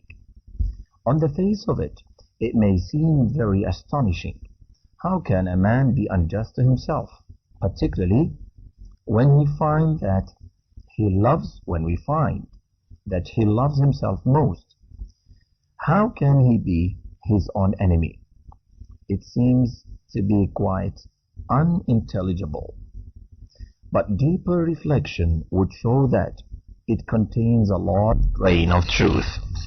The greatest weakness of man is that when he feels an overpowering desire, he, instead of resisting it, he succumbs to it, and in its gratification knowingly causes great harm to himself. There is a man who takes to drinking. He becomes mad after it and carries it on at the cost of money, health, reputation, everything that he has. Another person is so fond of eating that in his eating cruises he spoils his health and endangers his life. Another person becomes a slave of his sexual appetites and ruins himself in overindulgence. Still another gets in a mode of spiritual elevations. He suppresses his genuine desires, refuses to fulfill his physical needs, and requirements, controls his appetite, does away with clothes, leaves the home, and retires into mountains and jungles. He believes that the world is not meant for him and abhors it in all its forms and manifestations. There are a few of the instances of man's tendency to go to the extremes and get lost in any one field. One comes across a number of such instances of maladjustment and disequilibrium in one's everyday life, and there is no need to multiply them here. Islam stands for human welfare, and its avowed objective is to establish poise and balance in life. That is why the Sharia clearly declares that your own self also has certain rights upon you. A fundamental principle of it is إِنَّ لِنَفْسِكَ عَلَيْكَ حَقًّا. There are rights upon you of your own person. The Sharia forbids the use of all those things which are injurious to man's physical, mental, or moral existence. It forbids the consumption of blood, intoxicating drugs, flesh of pig, beasts of prey, and poisonous and unclean animals, and the carcass, for all these have undesirable effects upon the physical, moral, intellectual, and spiritual life of man. While forbidding these things, Islam enjoins upon man the use of all clean, healthy, and useful things, and asks him not to deprive his body of clean food, for man's body too has a right upon him. The law of Islam forbids nudity and orders man to use decent and dignified dress. It exhorts him to work for a living and strongly disapproves of one's remaining idle and jobless. The spirit of the Sharia is that man should use for his comfort and welfare the powers God has bestowed upon him and the resources that he has spread in the earth and the heavens. Islam does not believe in the suppression of even the sexual desires. It enjoins man to control and regulate it and seek its fulfillment in marriage. It forbids him to resort to self-persecution and total self-denial, and permits him, nay, bids him to enjoy the rightful comforts and pleasures of life and remain pious and steadfast in the midst of life and its problems, to seek spiritual elevation, moral purity, nearness to God, and salvation in the life to come.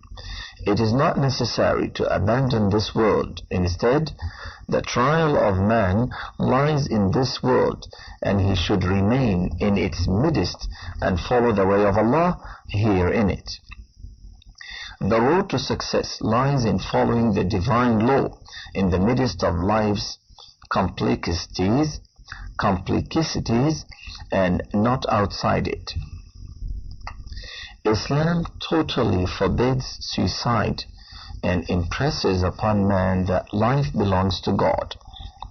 It is like a trust which God has bestowed upon you for a certain period of time so that you may make the best use of it. It is not meant to be spoiled and destroyed in a frivolous way. This is how Islam instills in the mind of man that his own person, his own self, possesses certain rights, and it is his obligation to discharge them as best as he can in the ways that have been suggested by the Sharia. This is how he can be true to his own self. Now, number 3, the rights of other men. On the one hand, the Sharia has enjoined man to fulfill his personal rights and be just to his own self. And on the other hand, it has asked him to seek their fulfillment in such a way that the rights of other people are not violated. The Sharia has tried to strike a balance in the rights of man and the rights of the society so that no conflict may arise between the two, and all must cooperate in establishing the law of God. Islam has strongly forbidden the telling of a lie in every form and shape, for it sullies the liar, causes harm to other people, and becomes a source of menace to society. It has totally forbidden theft, robbery, bribery, forgery, cheating, interest, usury, for whatever man gains by these means is really obtained by causing loss and injury to others.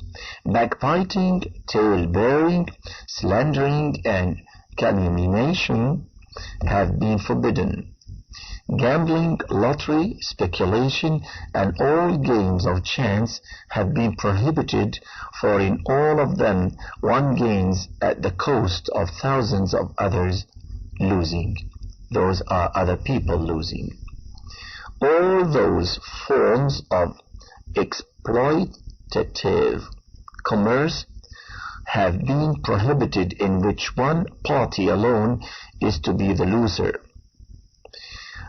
Monopoly, hoarding, black marketing, holding of land from cultivation, and all other forms of individual and social aggrandizement have been prohibited.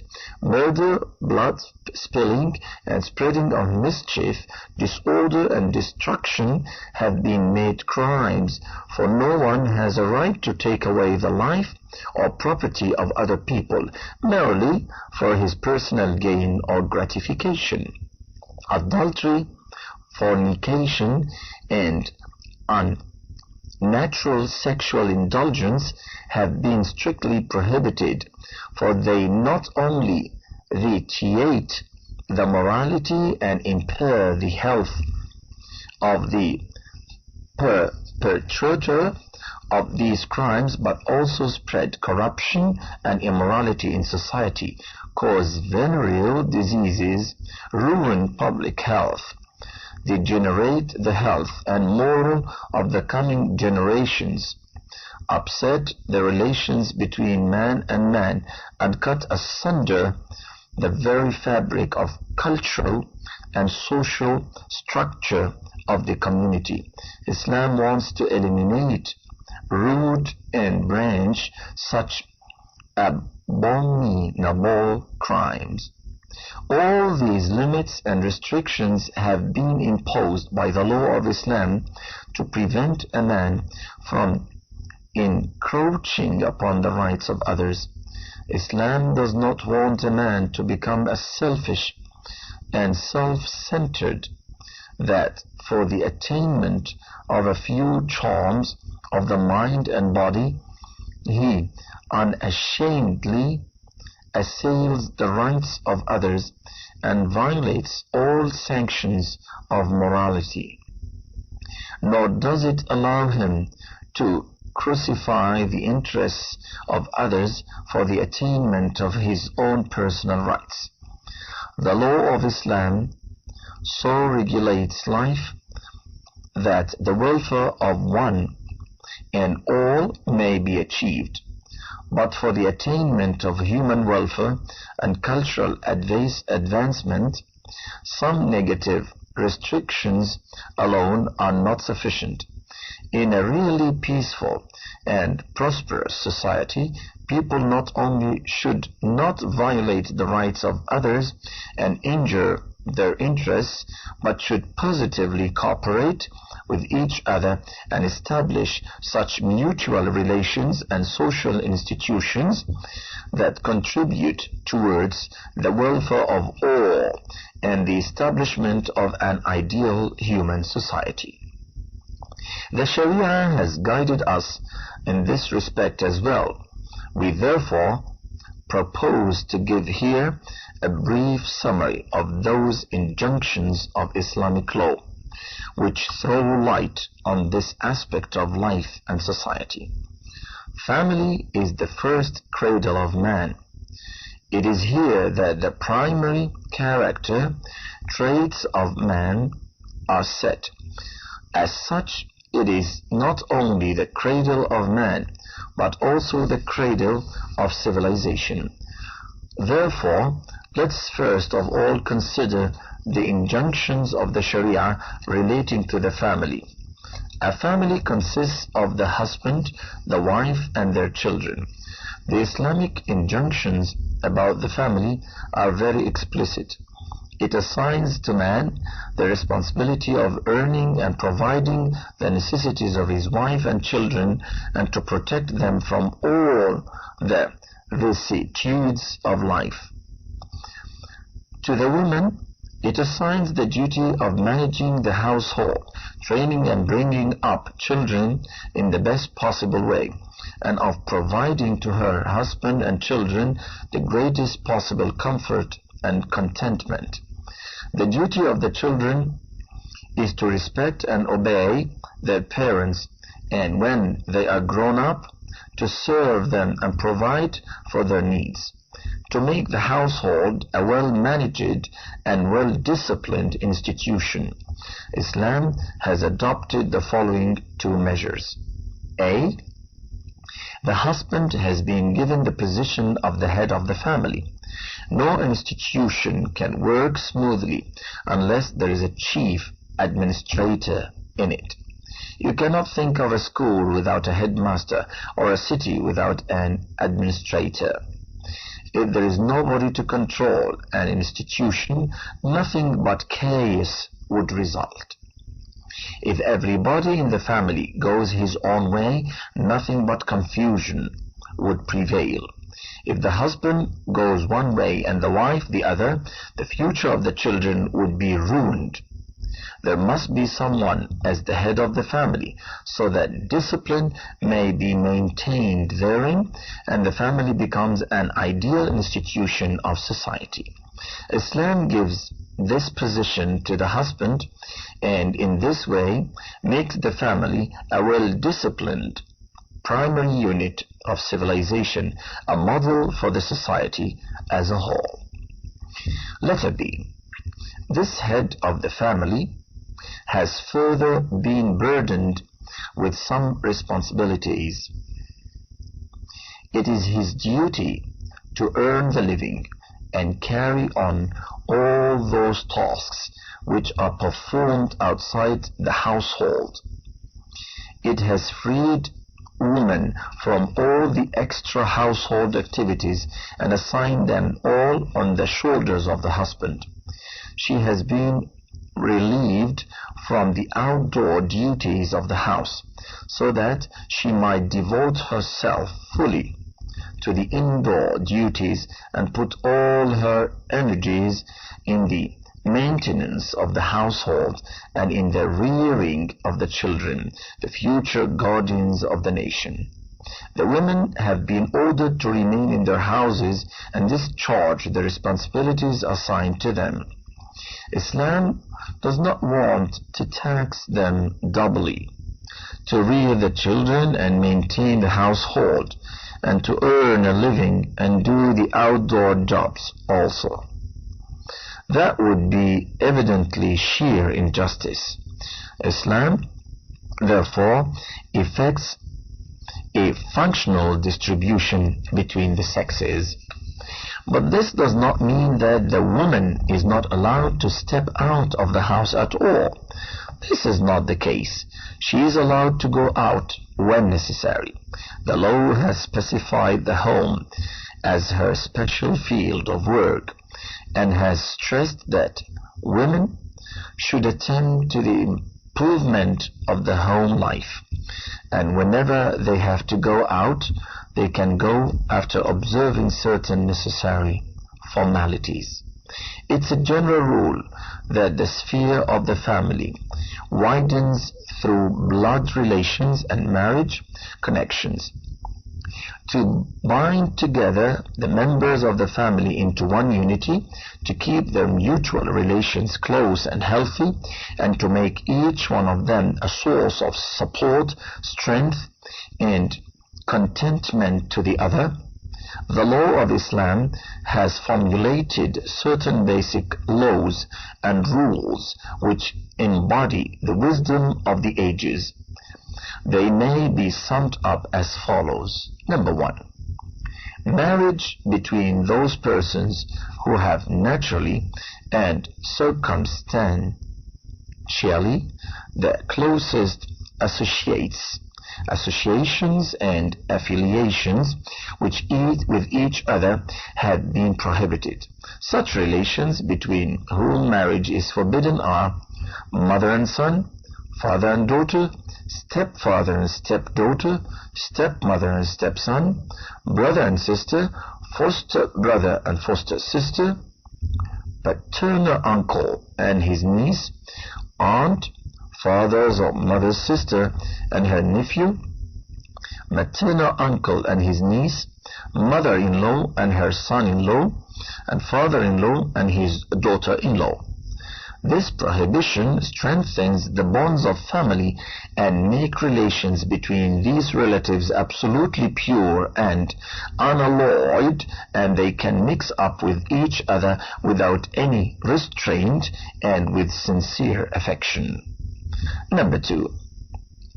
Beyond the limits of the forbidden marriage relations given above, matrimonial relations can be effected between the members of kindred families, so that such relationship may bind them still closer. Marriage connections between two families which are freely associated with each other and which therefore know each other's habits, customs and traditions are generally successful. Therefore, the Sharia has not only permitted them, but also encouraged and preferred relations with kindred families to those of entirely strange families, though this is not forbidden. Number 3. In a group of kindred families, usually there coexist the rich and the poor, the prosperous and the destitute. The Islamic principle is that a man's relatives have the greatest right on him. The respect for the tie between relatives is technically called Silatul Rahim. The Muslims are enjoined to respect this bond in every possible way. To be disloyal to one's relatives and to be negligent of their rights is a great sin, and God has disapproved of it. If a relative becomes poor or is beset with some trouble, it is the duty of his rich and prosperous relatives to help him. In zakah and other charities, also special regard for the rights of relatives has been enjoined. Now, number 4. The law of inheritance is so formulated in Islam that the property left by the deceased cannot become concentrated at one place. It is distributed in such a way that all near relatives get their shares. Son, daughter, wife, husband, father, mother, brother, and sister are the nearest relatives, and their share in the inheritance comes first. They get the first priority. In the case of absence of these near relatives, shares are given to the next nearest relatives. Therefore, after the death of a man, his wealth is distributed amongst his kith and kin, and a fatal blow is struck to the capitalistic concentration of wealth.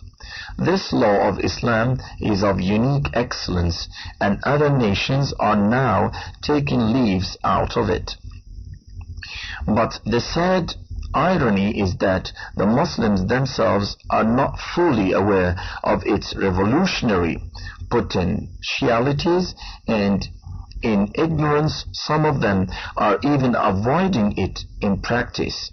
In several parts of the Indo-Pakistan subcontinent, daughters of the Indo-Pakistan subcontinent, daughters are being deprived of their share in inheritance, and this is a palpable injustice and a flagrant violation of the Quran's clear injunctions. After the family and its connections come man's relations with his friends, neighbors, dwellers of his own locality, village or city, and persons with whom he comes in constant contact. Islam recognizes these relations and enjoins the Muslim to treat them all honestly, truthfully, equitably, and courteously. It bids the believers to take care of others' feelings, to avoid indecent and abusive language, to help each other, to attend to the sick, to support the destitute, to assist the needy and the crippled, to sympathize with the trouble-stricken, to look after the orphans and the widows, to feed the hungry, to clothe the underclad, and to help the unemployed in seeking employment. Islam says that if God has bestowed upon you wealth and riches, don't squander it on luxurious frivolities. It has prohibited the use of gold and silver vessels, to wear costly silken dresses, and to waste money on useless ventures and extravagant luxuries. This injunction of the Sharia is based upon the principle that no man should be allowed to squander upon himself a wealth that can maintain thousands of human beings. It is cruel and unjust that money which can be used to feed the teeming, striving humanity be frittered away in useless or extravagant decorations, exhibitions, and fireworks. Islam does not want to deprive a man of his wealth and belongings. What one has conned or inherited is beyond doubt his own property. Islam recognizes his right and allows him to enjoy it and make the best use of it. It also suggests that if you are wealthy, you should have better dress and good accommodation and a decent living. But Islam wants that in all the activities of man, the human element must not be lost sight of. What Islam totally disapproves of is conceited self-centeredness, which neglects the welfare and well-being of others and gives birth to an exaggerated individualism. It wants that the entire human society should prosper and not merely a few stray individuals. It instills in the minds of its followers the social consciousness and suggests them to live a simple and frugal life, to avoid multiplying their needs to extreme excess, and while fulfilling their own needs, to keep in view the needs and requirements of their kith and kin, their near and remote relatives, their friends and associates, their neighbors and fellow citizens. This is what Islam wants to achieve. In the footnotes we read, The Quran says, وَفِي أَمْوَالِهِمْ حَقٌّ لِلسَّائِلِ وَالْمَحْرُومِ. In their wealth, the needy, the beggar, and the destitute have their due. This is written by the editor. And back to the text. So far, we have discussed the nature of man's relations with his nearer and closer circles. Now, look at the wider perspective and see what kind of community Islam wants to establish. Everyone who embraces Islam not only enters the fold of the religion, but also becomes a member of the Islamic community. The Sharia has formulated certain rules of behavior for wider fraternity as well. These rules oblige the Muslims to help each other, to bid the good and forbid the evil, and to see that no wrong creeps into their society.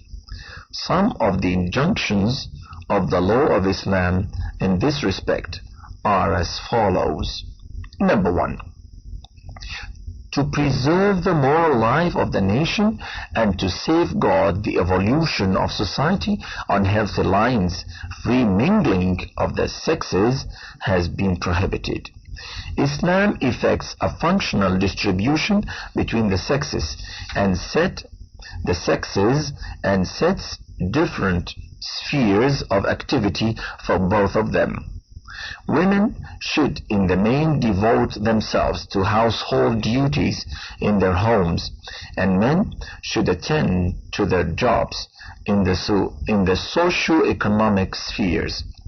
Outside the pale of the nearest relations between whom marriage is forbidden, men and women have been asked not to mix freely with each other, and even if they have to contact each other, they should do so with purdah. When women have to go out of their homes, they should use simple dress and go out properly veiled. They should also cover their faces and hands as a normal course. Only in genuine necessity can they unveil, and there too they must recover when the necessity has expired. Along with this, men have been asked to keep down their eyes and not to look upon women, and if someone accidentally happens to look upon some woman, he should turn away the eye.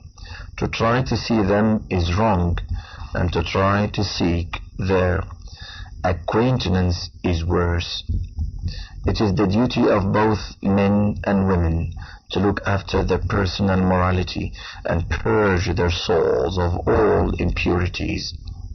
Marriage is the proper form of sexual relationship, and no one should attempt to overstep this limit or even think of any sexual license.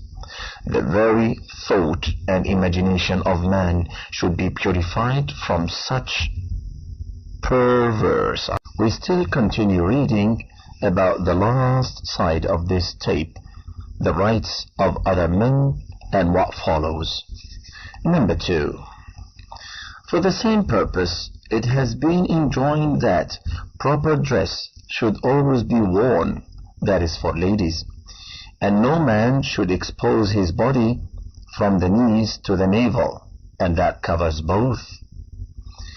Nor should a woman expose any part of her body except her face and hands to any person other than her husband, however closely related to her he might be. This is technically called satr or sutra, the cover, and to keep these parts covered is the religious duty of every man and woman. We read it again. For the same purpose, it has been enjoined that proper dress should always be worn, that covers both of them, man and woman, and no man should expose his body from the knees to the navel, and that is called awrah for man. Nor should a woman expose any part of her body except her face and hands to any person other than her husband, however closely related to her he might be. This is technically called a satar, and to keep these parts covered is the religious duty of every man and woman. Through that directive, Islam wants to cultivate in its followers a deep sense of modesty and purity, and to suppress all forms and manifestations of immodesty and moral deviation. Number 3. Islam does not approve of such pastimes, entertainments, and recreations as tend to stimulate sensual passions and vitiate the canons of morality. Such pastimes are sheer waste of time, money, and energy, and destroy the moral fiber of society. Recreation in itself is no doubt a necessity. It acts as a spur to activity and quickens the spirit of life and adventure. It is as important to life as water and air. Particularly after hard work, one does require rest and recreation. But the recreation must be such as refreshes the mind and enlivens the spirit, and not of a type that depresses the spirit and depraves the passions. The absurd and wasteful entertainments wherein thousands of people witness depraving sense of crime and immorality are the very antithesis of healthy recreation. Although they may be gratifying to the senses, their effect upon the minds and morals of the people is horrifying. They spoil their habits and morality and can have no place in an Islamic society and its culture. Now with number 4.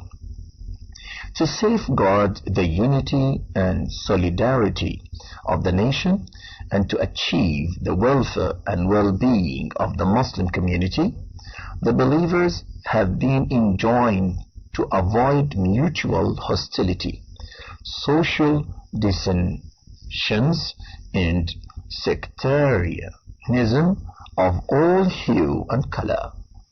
They have been exhorted to settle their differences and disputes in accordance with the principles laid down in the Quran and the Sunnah.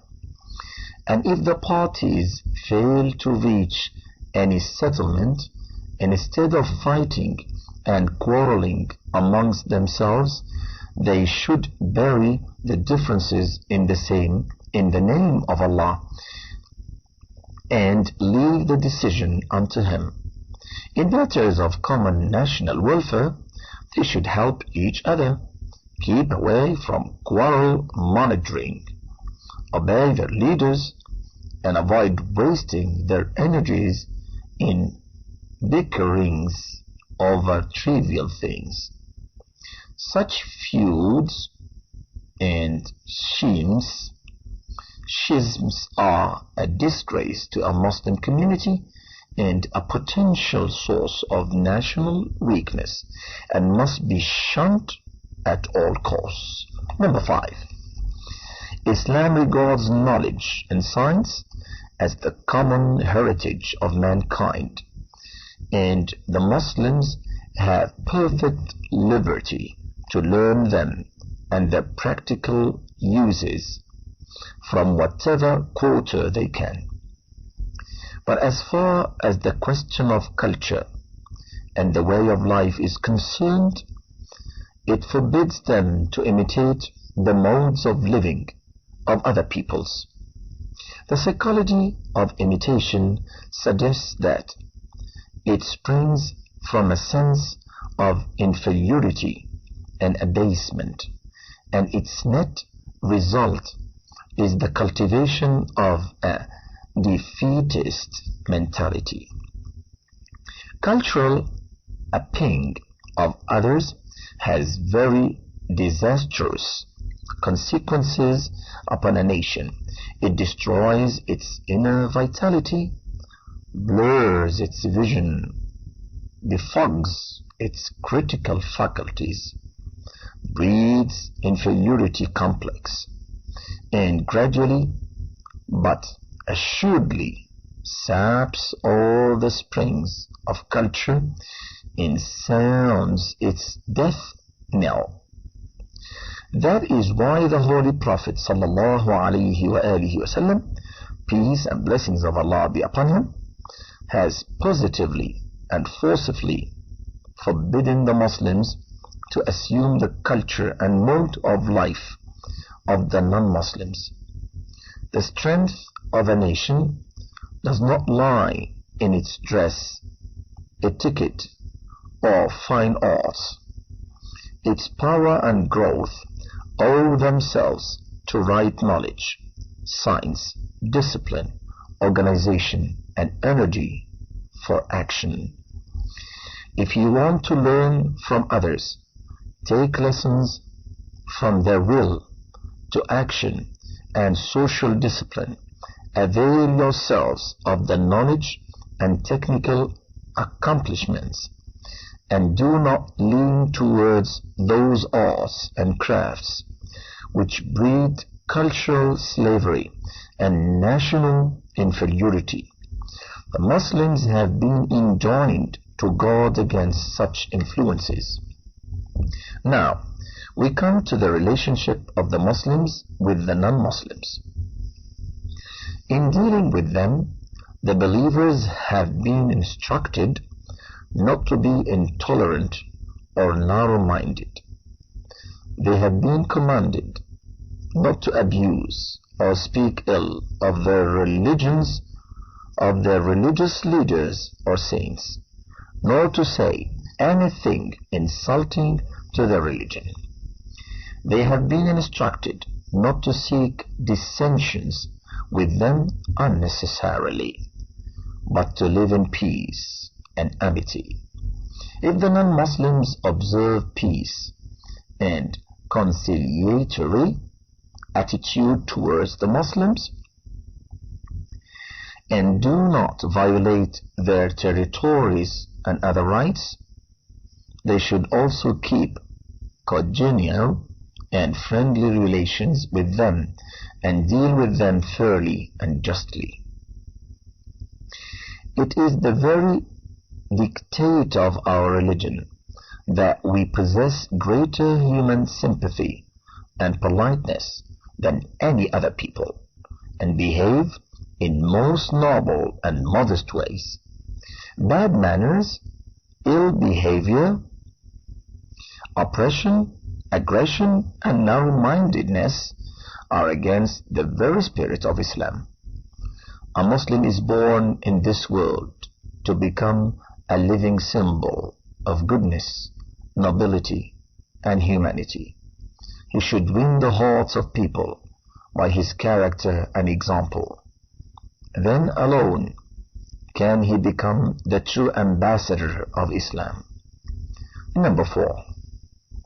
The rights of all creatures. Now we come to the last kind of rights. God has honored man with authority over his countless creatures. Everything has been harnessed for him. He has been endowed with the power to subdue them and make them serve his objectives. This superior position gives man an authority over them, and he enjoys the right to use them as he likes. But that does not mean that God has given him unbridled liberty. Islam says that all the creation has certain rights upon man. They are: he should not waste them on fruitless ventures, nor nor should he unnecessarily hurt them or harm them.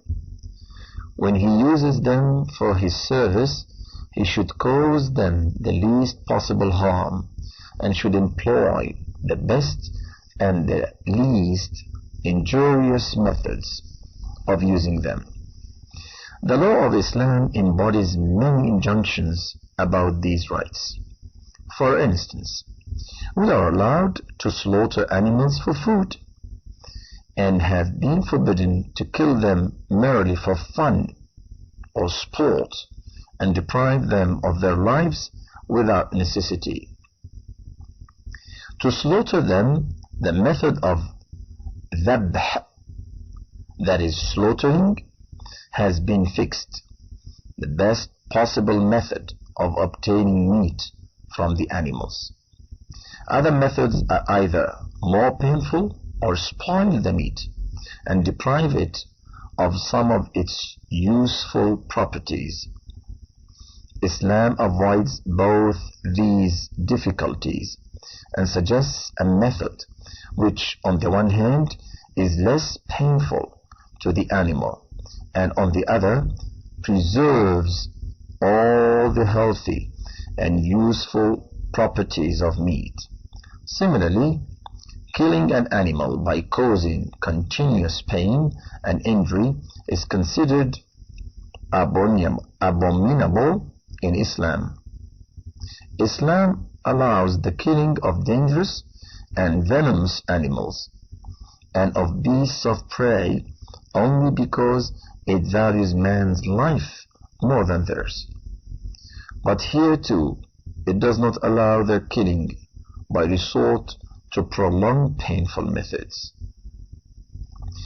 Regarding the beasts of burden and animals used for riding and transport, Islam distinctly forbids man to keep them hungry, to take hard and intolerable work from them, and to beat them cruelly.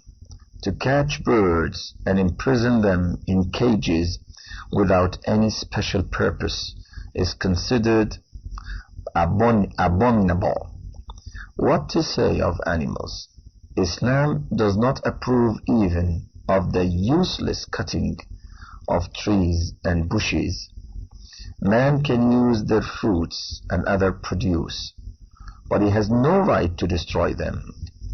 Vegetables, after all, possess life, but Islam does not allow the waste of even lifeless things, so much so that it disapproves of the wasteful flow of too much water. Its avowed purpose is to avoid waste in every conceivable form and to make the best use of all resources, living and lifeless. Now, the title is Sharia, the Universal and Eternal Law.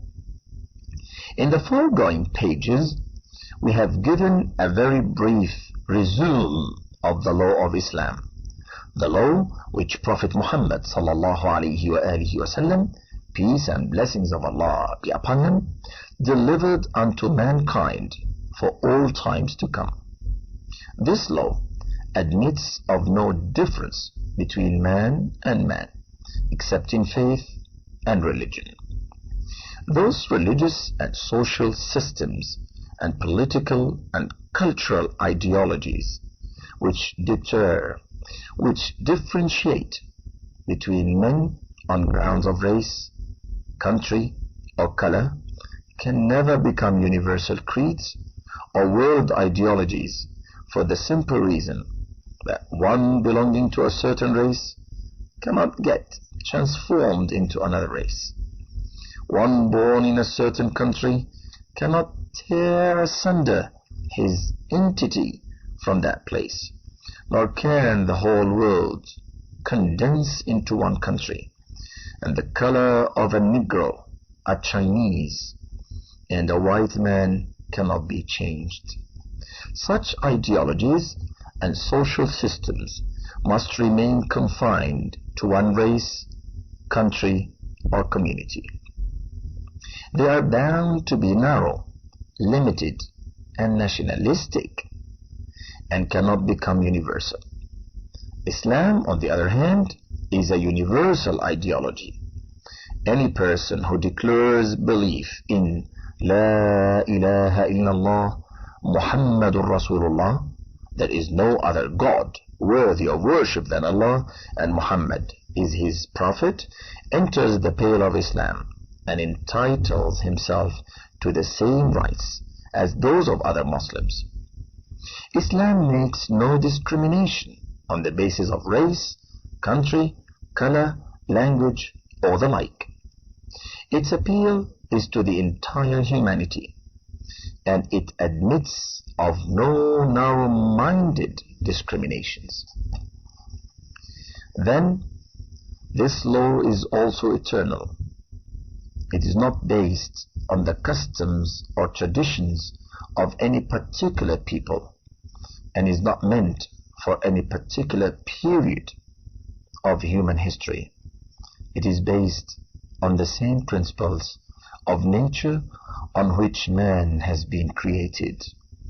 And as that nature remains the same in all periods and under all circumstances, the law based on its unalloyed principles should also be applicable to every period and under all circumstances. And this universal and eternal religion is Islam. With this, we come to the end of the book Towards Understanding Islam by the author Sayyid Abu al-A'la al-Mawdudi, and read to you by Ahmad Izzat. And as long as there is some remaining on this last tape, we would like to complete it with some of the supplications, the du'as, in the English and might be in Arabic language as well. O Allah, grant health to my body. O Allah, grant health to my hearing. O Allah, grant health to my sight. There is no deity except you. O Allah, I seek refuge in you from unbelief and poverty, and from the punishment of the grave. There is no deity except you. O Allah, you are my Lord. There is no deity except you. You are my creator, and I am your creature. I try to keep my covenant with you, and to live in the hope of your promise as well as I can. I seek refuge in you from my own evil deeds. I acknowledge your favors to me, and I acknowledge my sins. Forgive me my sins, for there is no one who can forgive sins except you. O Allah, I seek refuge in you from worry and sorrow. I seek refuge in you from impotence and sloth, from stinginess and cowardice. And I seek refuge in you from the burden of debt and from being humbled by men. O Allah, make the beginning of this day good, the middle prosperous, and the end successful. I ask you to grant me the good of this world and of the hereafter. O most merciful of all who show us mercy. O Allah, I ask of you integrity and soundness in my religion, my life, my family, and my positions. O Allah, cover my shame, pacify my fears, guard me from what is in front of me and behind me, from what is on my right and on my left, over my head and under my feet. O Allah, I ask of you to make me pleased with what you decreed for me. Return to good life after death. And I earnestly seek the pleasure of looking at your glorious countenance and the craving to meet you. without distress or affliction or a fiction or misguiding trial. I seek refuge in you from oppressing others or being oppressed, from doing wrong or suffering wrong, and from committing an error or a sin which you will not forgive. O Allah, I seek refuge in you from the feebleness of old age. O Allah, guide me to the best of deeds and the best of morals, as none can guide to the best except you, and save me from bad deeds, as none can save me from what is bad except you.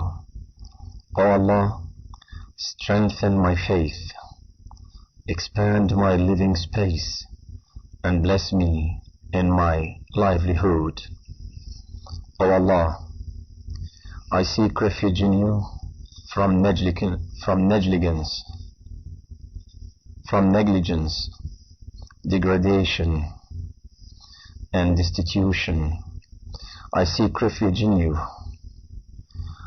from unbelief, wickedness, vanity, and show. I seek refuge in you from blindness, deafness, and leprosy, and bad diseases. O Allah, give my soul piety and my conscience purity. You are the master of my soul and the guardian of my conscience. O Allah, I seek refuge in you from a knowledge which does not benefit, from a heart which does not tremble, from an ego which is not sated, and from a supplication which is not accepted. O Allah, I seek refuge in you from the evil of what I did, and from the evil of what I did not do, from the evil of what I know, and from the evil of what I did not know. O Allah, I seek refuge in you from a decline in your favor, from a change in your protection, from your sudden punishment and all your displeasure. O Allah, I seek refuge in you from ruin and falling, from drowning and burning, and from senility. I seek refuge in you from Satan's beguiling me at my death, and I seek refuge in you from being bitten by venomous creatures. I seek refuge in you from greed, bad manners, bad actions, bad desires, and bad diseases. I seek refuge in you from the burden of debt, from being humbled by people, and from the ridicule of enemies. O Allah, strengthen my religion, which is my fortress. Make this world a better place of sojourn for me, and grant me a good life in the hereafter, which will be my abode. Make my life increase in all goodness, and my death a rest from all evil. O Allah, support me and help me, and do not let others overpower me. Guide me and make the following of your commands easy for me. O Allah, make me grateful to you, mindful of you, full of fear toward you, devoted to obedience of you, humble before you, earnest in supplication, and penitent. My Lord, accept my repentance, wash away my sins, answer my supplication, establish my veracity, guide my heart, make my tongue truthful, and remove all ill feeling from my heart. O Allah, I ask you for a resolute mind and firmness in following the guidance. I ask you to make me thankful for your favor, to be of good service to you, and to grant me a sound heart and a truthful tongue. I ask you to grant me what you know to be good, to give me refuge from what is evil, and to forgive me. And you are the knower of the unseen. O Allah, inspire me with good conduct and save me from the evil of my selfishness. O Allah, I ask you to guide me to the doing of good deeds and abstaining from bad deeds, and love those who are humble, and to forgive me and show mercy to me. And if you wish a trial for your servants, take me to you before falling into it. O Allah, I ask you for your love, and the love of those who love you, and for the love of every action which will bring me closer to your love. O Allah, I ask you the best of the request, for the best in my supplication, for the best success and the best reward. Strengthen me, make heavier my balance of good, confirm my faith, elevate my rank, accept my worship, and forgive my mistakes. And I ask of you the highest ranks in the garden of paradise. I ask you for good beginnings, good endings, the totality of goodness, from the first to the last, from within and from without. And I ask of you the highest ranks in the garden. O Allah, I ask you to exalt my fame, lighten my burden, purify my heart, keep me chaste, forgive me my sins, and I ask of you a high rank in the garden. O Allah, bless me in my sight, in my hearing, in my soul, in my body, in my conduct. Bless me in my life, in my family, in my work. Accept my good deeds, and I ask of you a high rank in the garden. With this group of supplication, we finish the eighth and the last tape of the book Towards Understanding Islam, read by Ahmad.